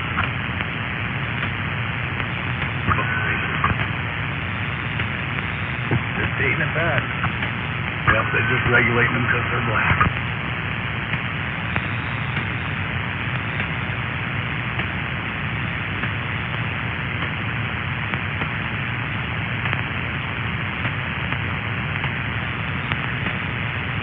There's another guy, he's AirTac Hunting, AIRTAC. His name's Wolf, and that dude can fucking shoot. Him and his wife both, they got all kinds of pigeon hunting videos. They have a couple of farms there in South Africa that they go do pest control. When I first started looking into those suppressors, I was actually pretty shocked. It was like, it uses the slightest bit of knowledge, slightest bit of common sense. And you have to ask yourself, okay, how many people right now spend $1,500, $2,000 before they go out and shoot somebody? Everybody that shot for a rifle at Cabela's?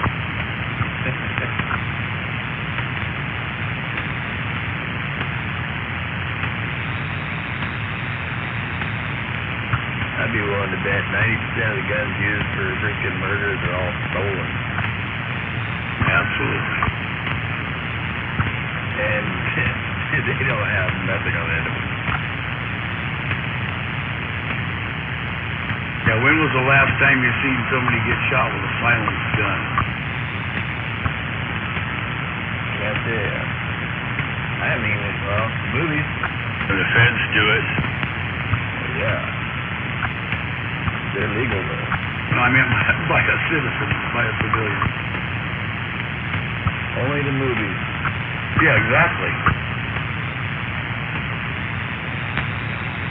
And they're not even off track, because still the feds or CIA or somebody like that doing it even in the movies. Could you imagine if a fucking muffler on the front of your gun would make it as quiet as they do in the movies? Actually, you can't. There's a big difference between a suppressor and a silencer.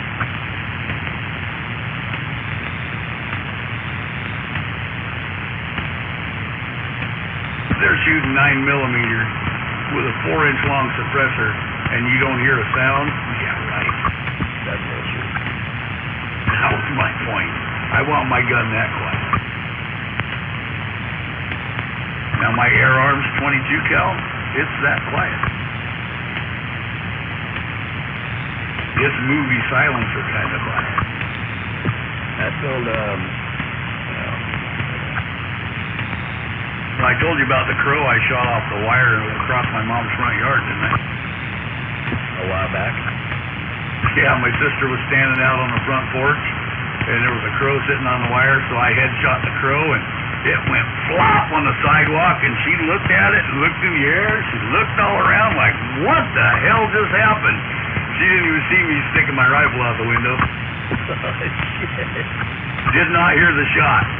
When you're shooting, my Air Arms is so quiet that shooting the crow at 30 yards, the pellet hitting the crow is louder than the gunshot.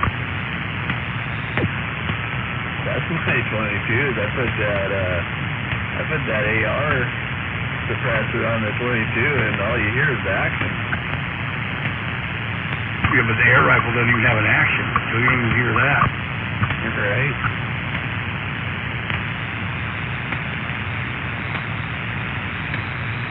They put it on a decibel meter doing comparisons, and the register on the decibel is the same as dropping a dime on a concrete slab from 5 feet high. That's pretty quiet.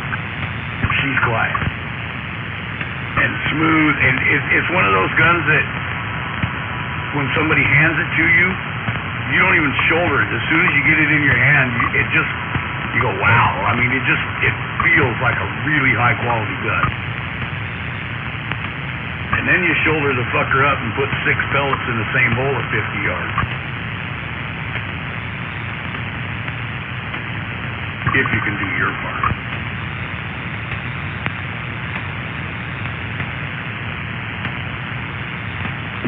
I like to sit out here in my backyard. I sit here at the fighting door, and 70 yards I got a gong out there, a 6-inch gong it is, and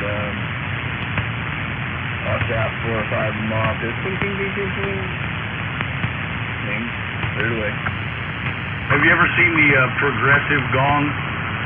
The smallest one is like ½ an inch, and then they get up to like 6 inches. No. It's like an 8-foot long bar with all these different, increasingly smaller and smaller gongs. They use them for competition, air rifle competition. They're like 50 yards away, and as soon as you miss, you're done. But you can shoot as many as you want and then stop, and that's what your score is. But if you miss one, you're out. Okay, I know what you're talking about now. I just use the raccoons for moving targets.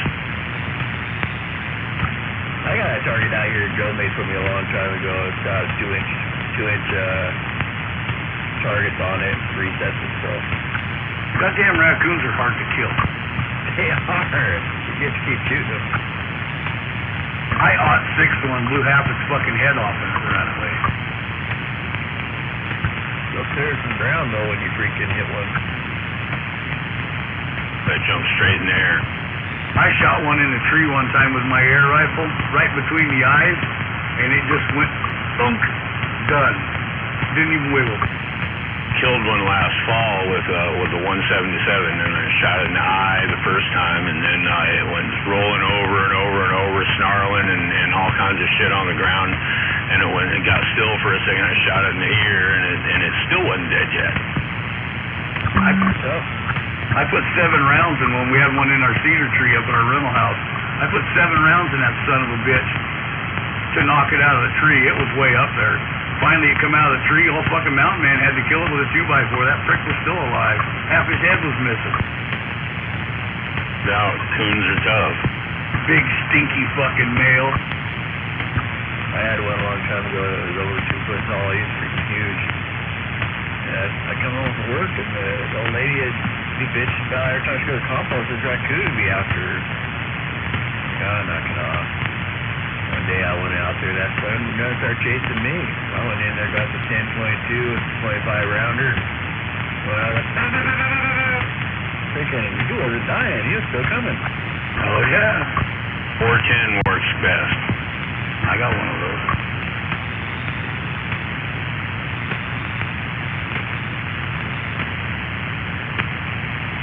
That's the other thing I love about those 22s. They don't come off target. You just sit there and freaking hammer the trigger.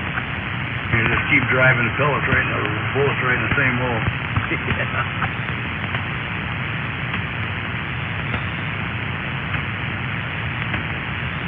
You don't have to start low.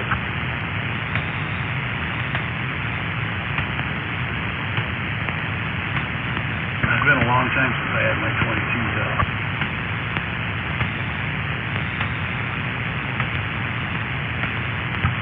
I just had to re-up on some ammo.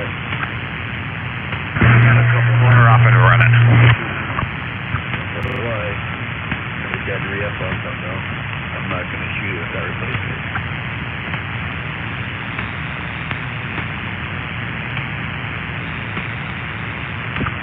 I still got freaking not bricks but cases. I've got bricks that say $7.99 on them. I can't say that. I got some old stuff that freaking just like 1,500 round boxes. I remember when it was less than $10 a brick. Long before it got stupid. I go shooting now, I'm really stingy on ammo. Gotta be. If you don't have them, you need it. I guess that's their train mark. If you're wanting ammo, you want to go up there around the 20th, I guess. Just tell the daughter-in-law she works there. Oh, there you go. Well, not at this one, but she works there. I talked to a guy there, he said he comes in on the 20th of next month and he gets put out.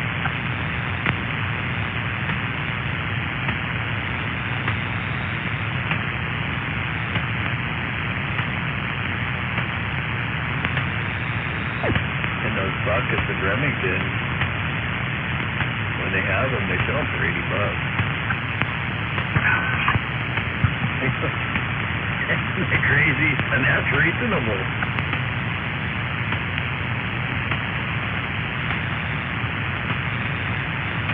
I remember shooting 10-22s and just blowing endless amounts of ammo.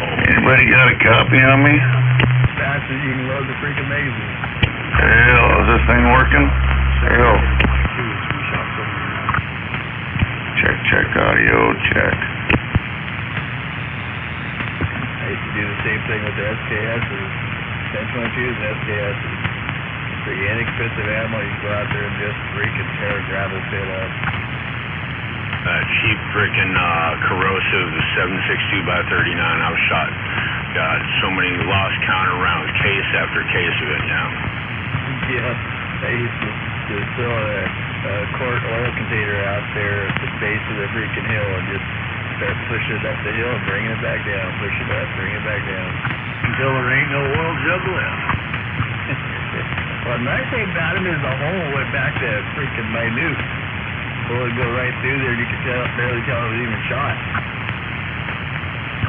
That's why I use those things. They lasted a long time.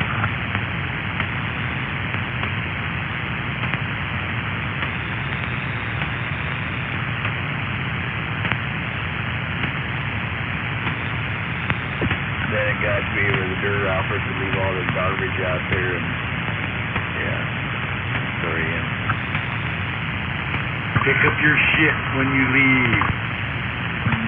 I concept was a wayside a long time ago, unfortunately. They bring out TVs, computers, propane tanks. I don't know what. We lose good shooting spots. That's exactly what happened. Can't blame the people for closing them off. No, because the fucking county will come in and clean up the garbage and send you the bill. Yep. That's it. Too many silly switches moved in. Too many dumbasses. I remember the day when something like that would happen. Let's bring it back. I wonder what happened here.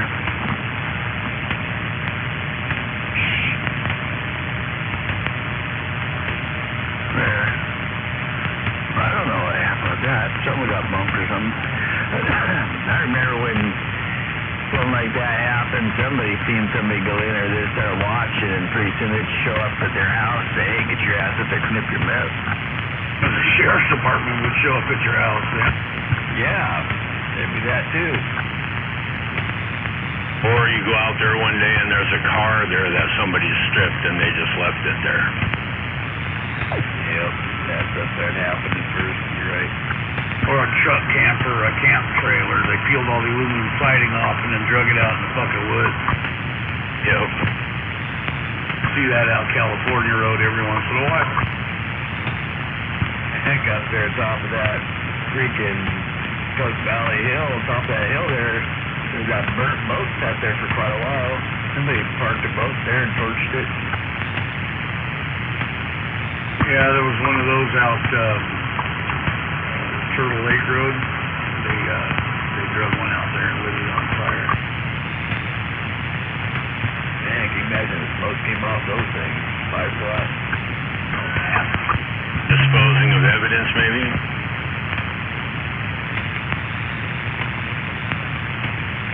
Well, the one out there at Turtle Lake, that was an Indian net boat. That one on top of the valley, I think it was too. Sure looked like it.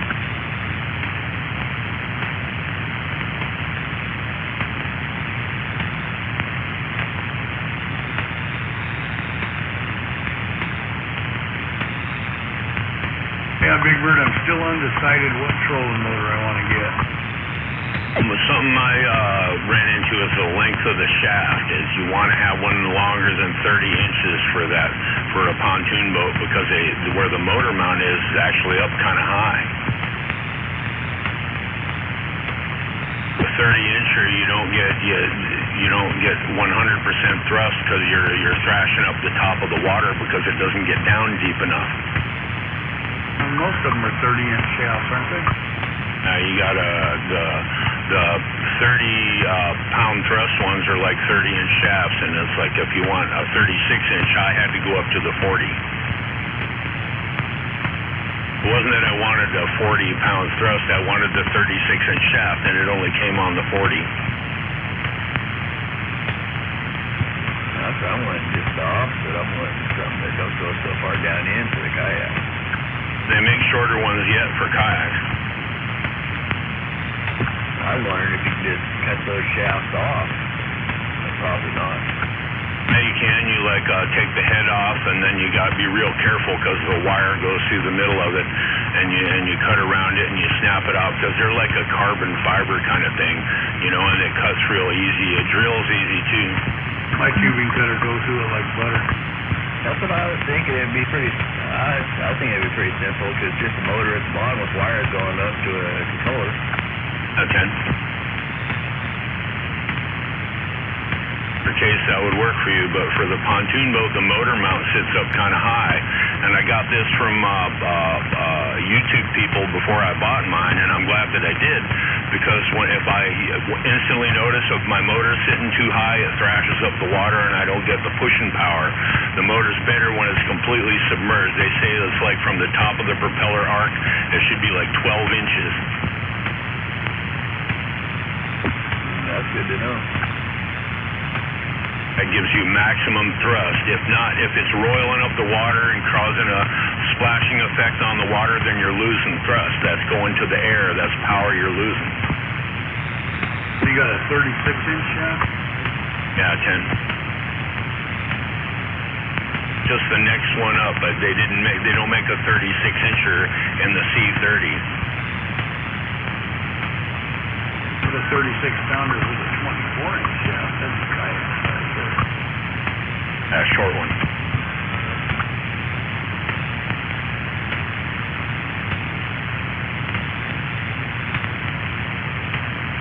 Man, some of those fancy ones, they're proud of them. I mean, it's $3,000 for a freaking electric boat motor. Yeah. Yeah. It's getting stupid.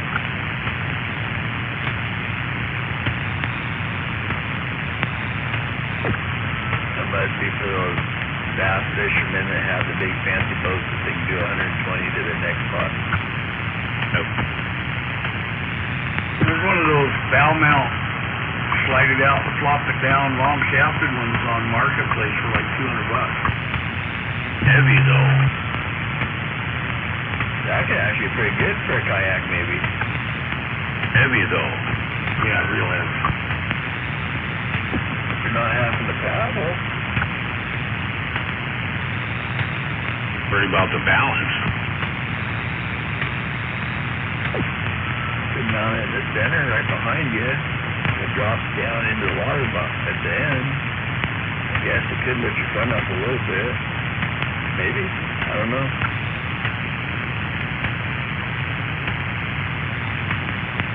The Endura? The Endura is what I got. It's the basic model.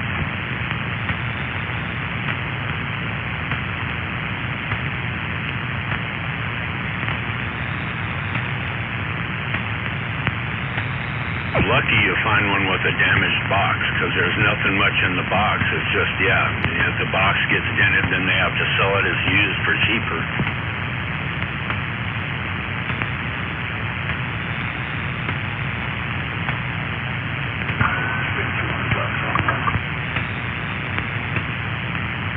I haven't looked in a while. Is that it?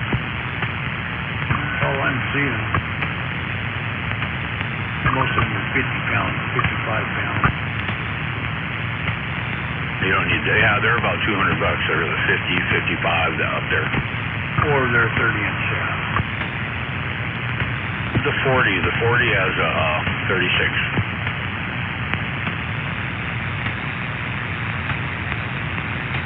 They're a C40.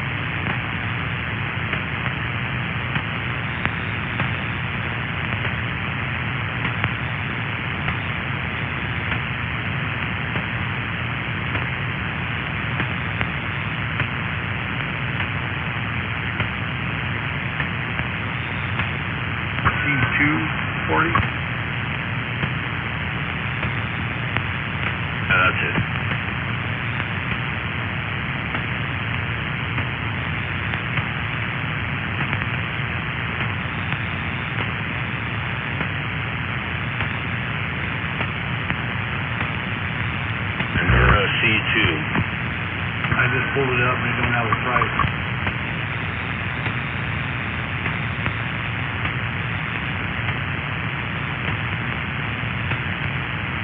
all buying option.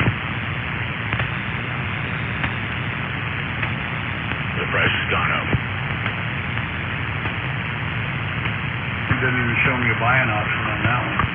190.26 and Minn Kota Endura C240. 190. Whoa. Because Amazon don't have any right now.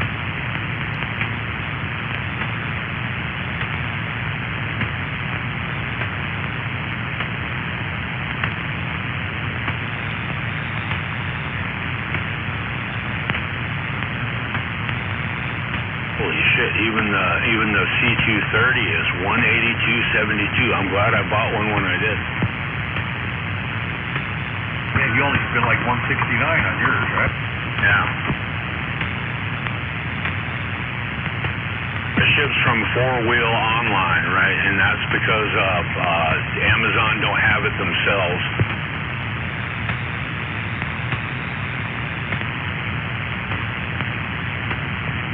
Amazon themselves have it in stock, you'll get a much better price.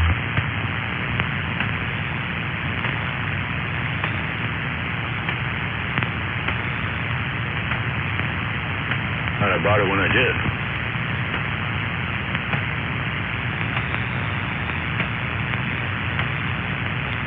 There's other ones though, not. Minn Kota is my preference, but it's like there's other ones.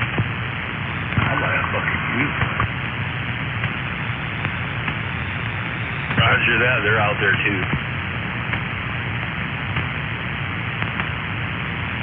All parts are available for the Minn Kota, everything. You can build one from parts right online.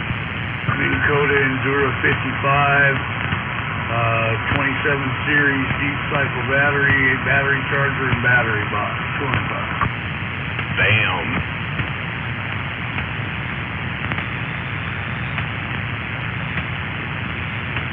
But it doesn't say what the shaft length is. Well, if it's 50, it'll be good enough. 36. Well, there you go. 55 now, what am I going to fill water skiers with?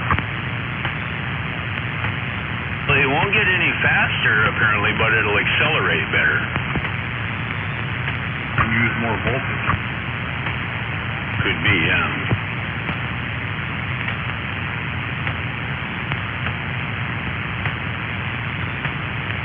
This one says it's a freshwater transom mount trolling motor.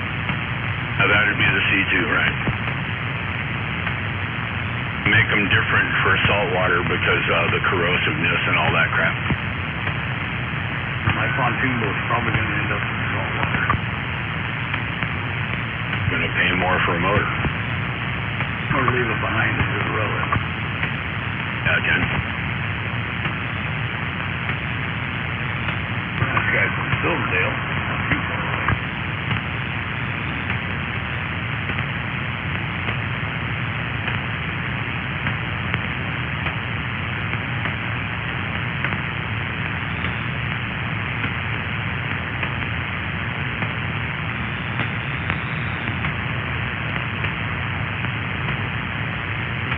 Troll and trout, you only need them 1.5 miles per hour, that's it.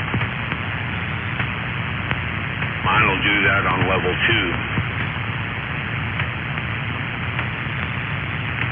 Here's a 38-pound thrust Minn Kota for $75 in Olympia. Used.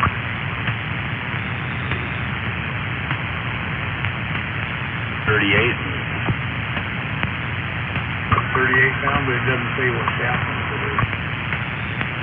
I think that's an older one. Yeah, it is.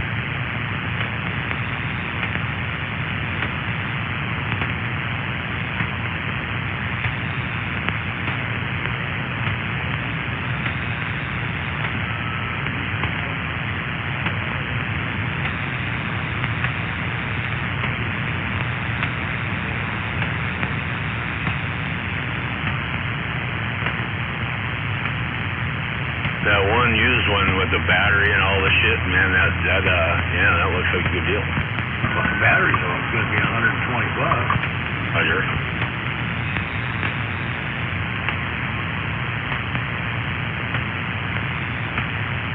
I remember the weight too.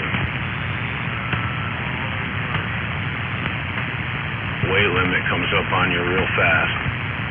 The Group 27 battery, too, so it's a big one. So is mine. It'll run in the 40-pound region.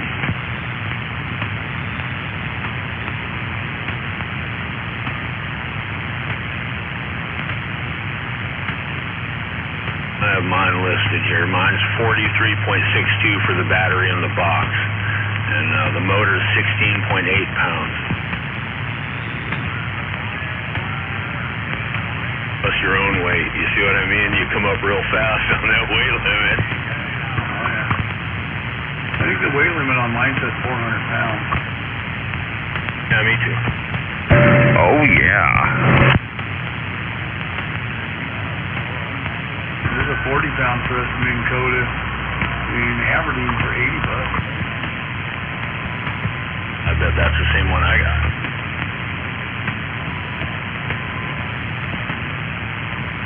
Score.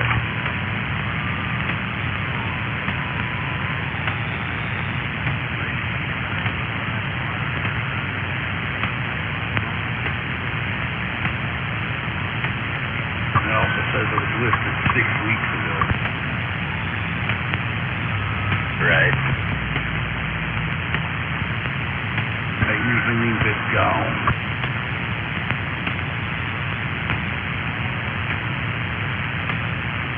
That was a new, like a C2, a newer one, then that was priced to sell, no doubt about it.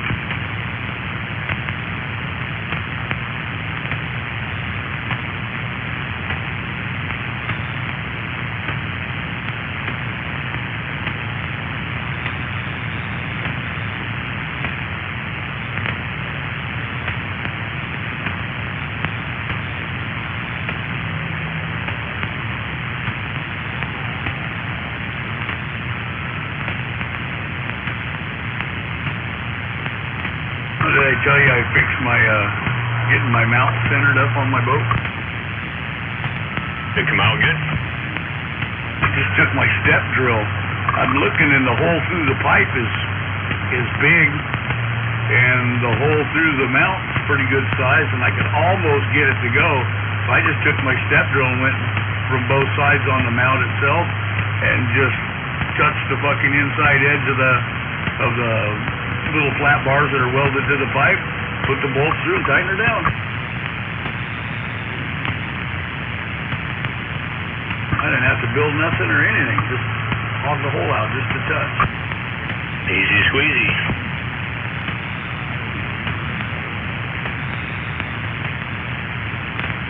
No extra weight.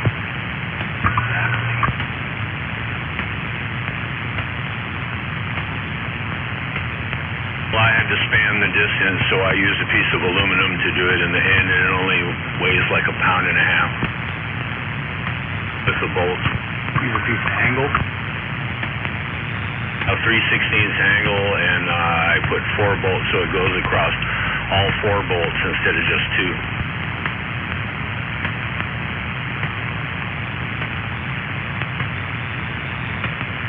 Looks like it froze out there last night. It did.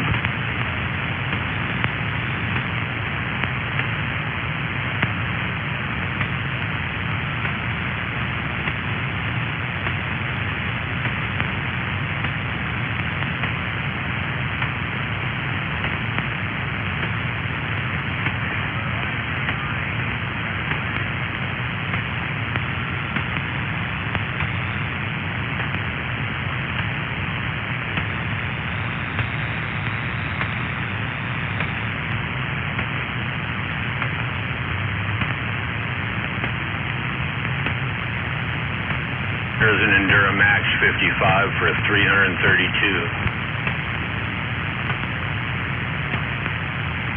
55s are expensive. I'm a cheap bastard. Me too. The C2 Endura 55 for $262. New. You're getting a motor and a battery and a charger and everything for it. And what kind of battery was it? This is a Walmart 27 series. We're out here, so yeah, right. It's like, yeah, that's a good deal. Battery's $100 anyway.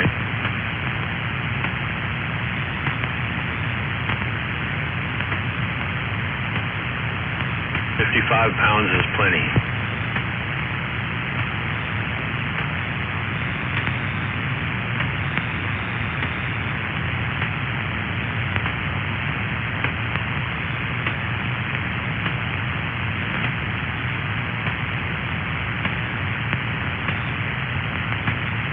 How many pounds? 55. That's for us? Yep. Dang, that's why I make my kayak hydroplane. That's what I was gonna say, I could build water skiers.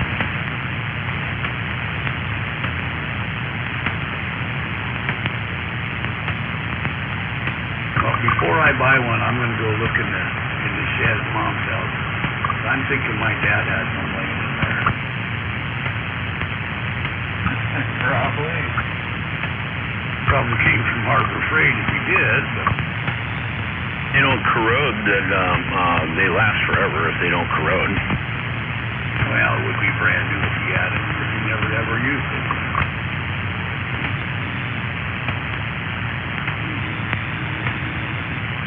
But then again, Mountain Man may have got it, so.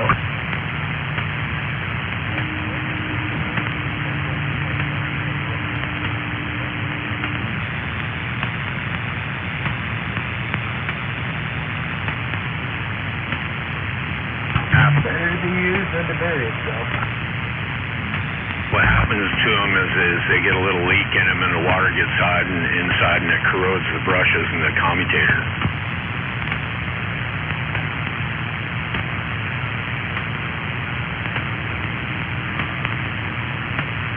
You can fix them, you can buy all the parts for them.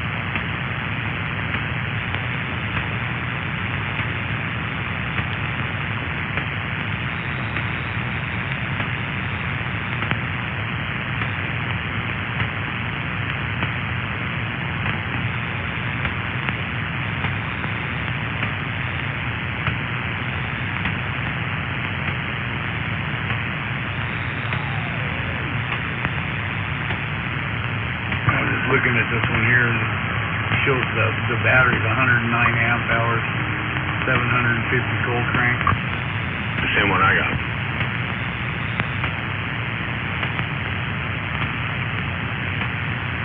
Like with the battery box, figure 43.62 pounds, or somewhere close to that.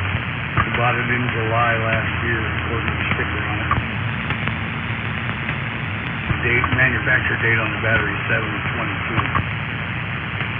It's a little foggy around here. Last as long as you don't let them go completely dead, you know.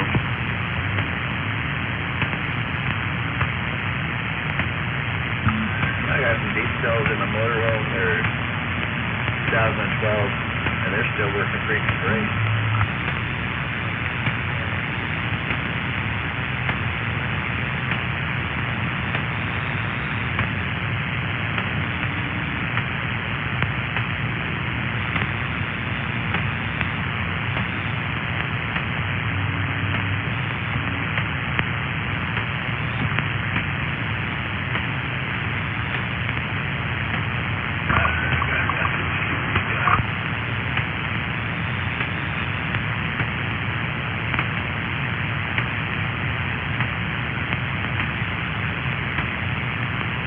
Looks like a battery box. It's just a regular old battery box.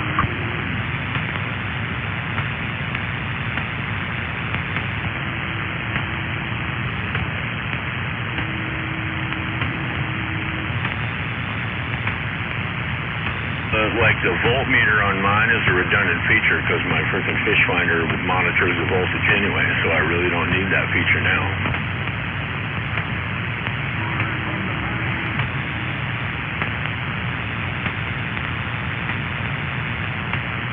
Yeah, my battery box has one of those on it too.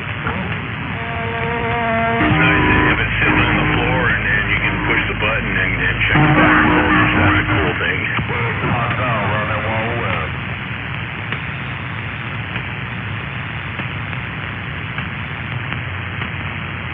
You ever look at the Minn Kota battery box? Now mine is pretty much the same thing.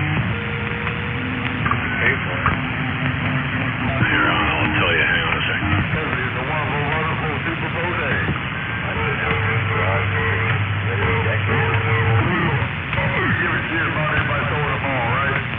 But it still it is what it is. I gotta watch it.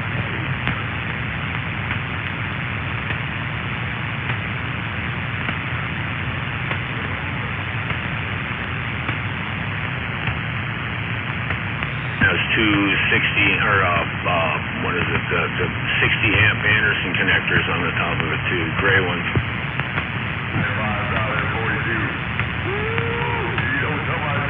I'm looking at this Newport trolling motor smart battery power box.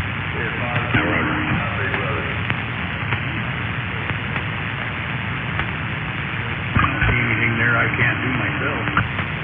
But I looked at that, doing that very thing, and I started adding up all the bits and pieces and everything, and fuck, man, it costs more to do it myself than it did to already have it done. I already have all the bits and pieces from when I built power supply.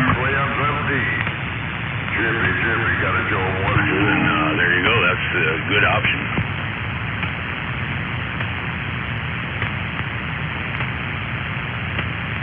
It's called a MaxiTrack Smart Battery Box Power Center, blah, blah, blah, currently unavailable. I'm sure they have other ones that are exactly the same thing.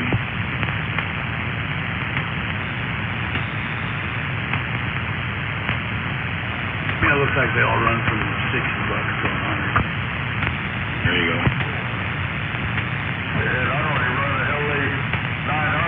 Breaker from the Bayou. Purchased on the 1st of December 2022, and I paid, let's see, what was it? You guys in there every morning, man. You got some fine equipment up there. I gotta give you credit. C-Sense power station battery box, blah, blah, blah, blah, blah, $43. There you go. I could buy just a regular battery box for $15. Y'all have a good one, my friends. I'll get the hell out of here. I heard 7337 in Louisiana. Battery box for $15 and do it yourself. Yeah, man, Anderson connectors on the outside would be pretty nice.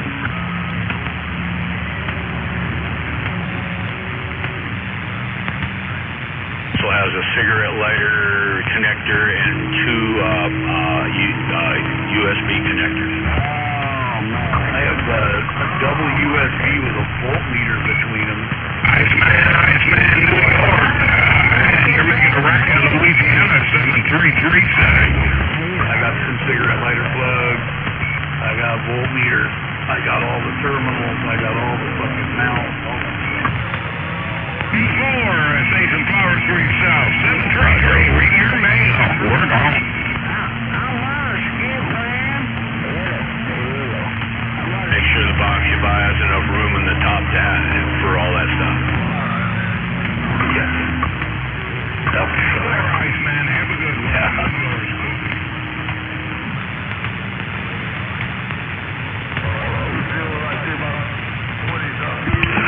How about a radio check? Radio check, go. This thing working? Oh, 1, 2, 3. Really the same thing. Have it on Tuesday.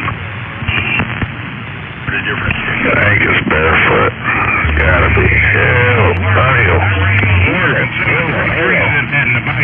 about a skip man? How about a skip man? 340. 340 St. Louis, Missouri. How about that? How about that skip land? 640 Seattle. Seattle, Washington, 4311 Trump.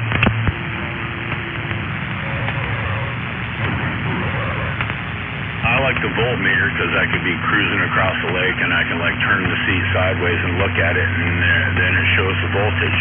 But if my fish finder has a voltmeter in it anyway, then that's a useless feature. I see why this one's so cheap. No USB port. How good is it if you can't charge your cell phone? Right. Because you know you gotta have your cell phone out so you can do selfies while you're fishing, right? Yeah, man, there's all kinds of other things that use the USB port these days.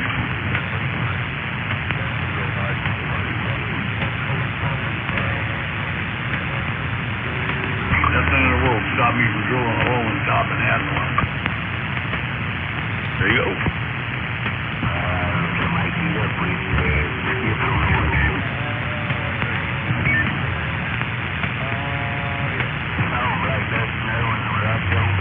Said if you have the doodads and whatnots all sitting there in a drawer or something, and you just do it yourself, that's good enough, you know. But I don't know. For me, I'd have to buy some of the stuff and everything, and I just said screw it. At $49.99, I just bought the thing.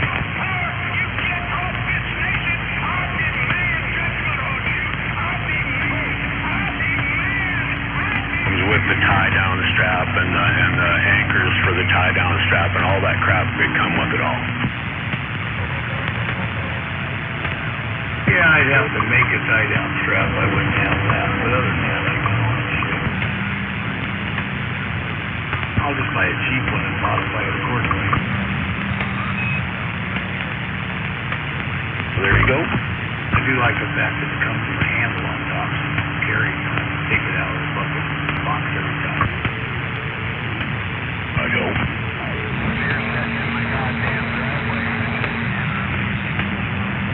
And it says it'll hold a group of 27 batteries.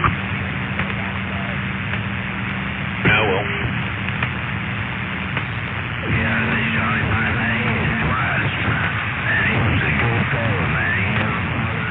Inside dimensions 12 3/4 by 7 1/4 by 7 3/4. That's it. Sounds like the same unit, they just took a different sticker on it.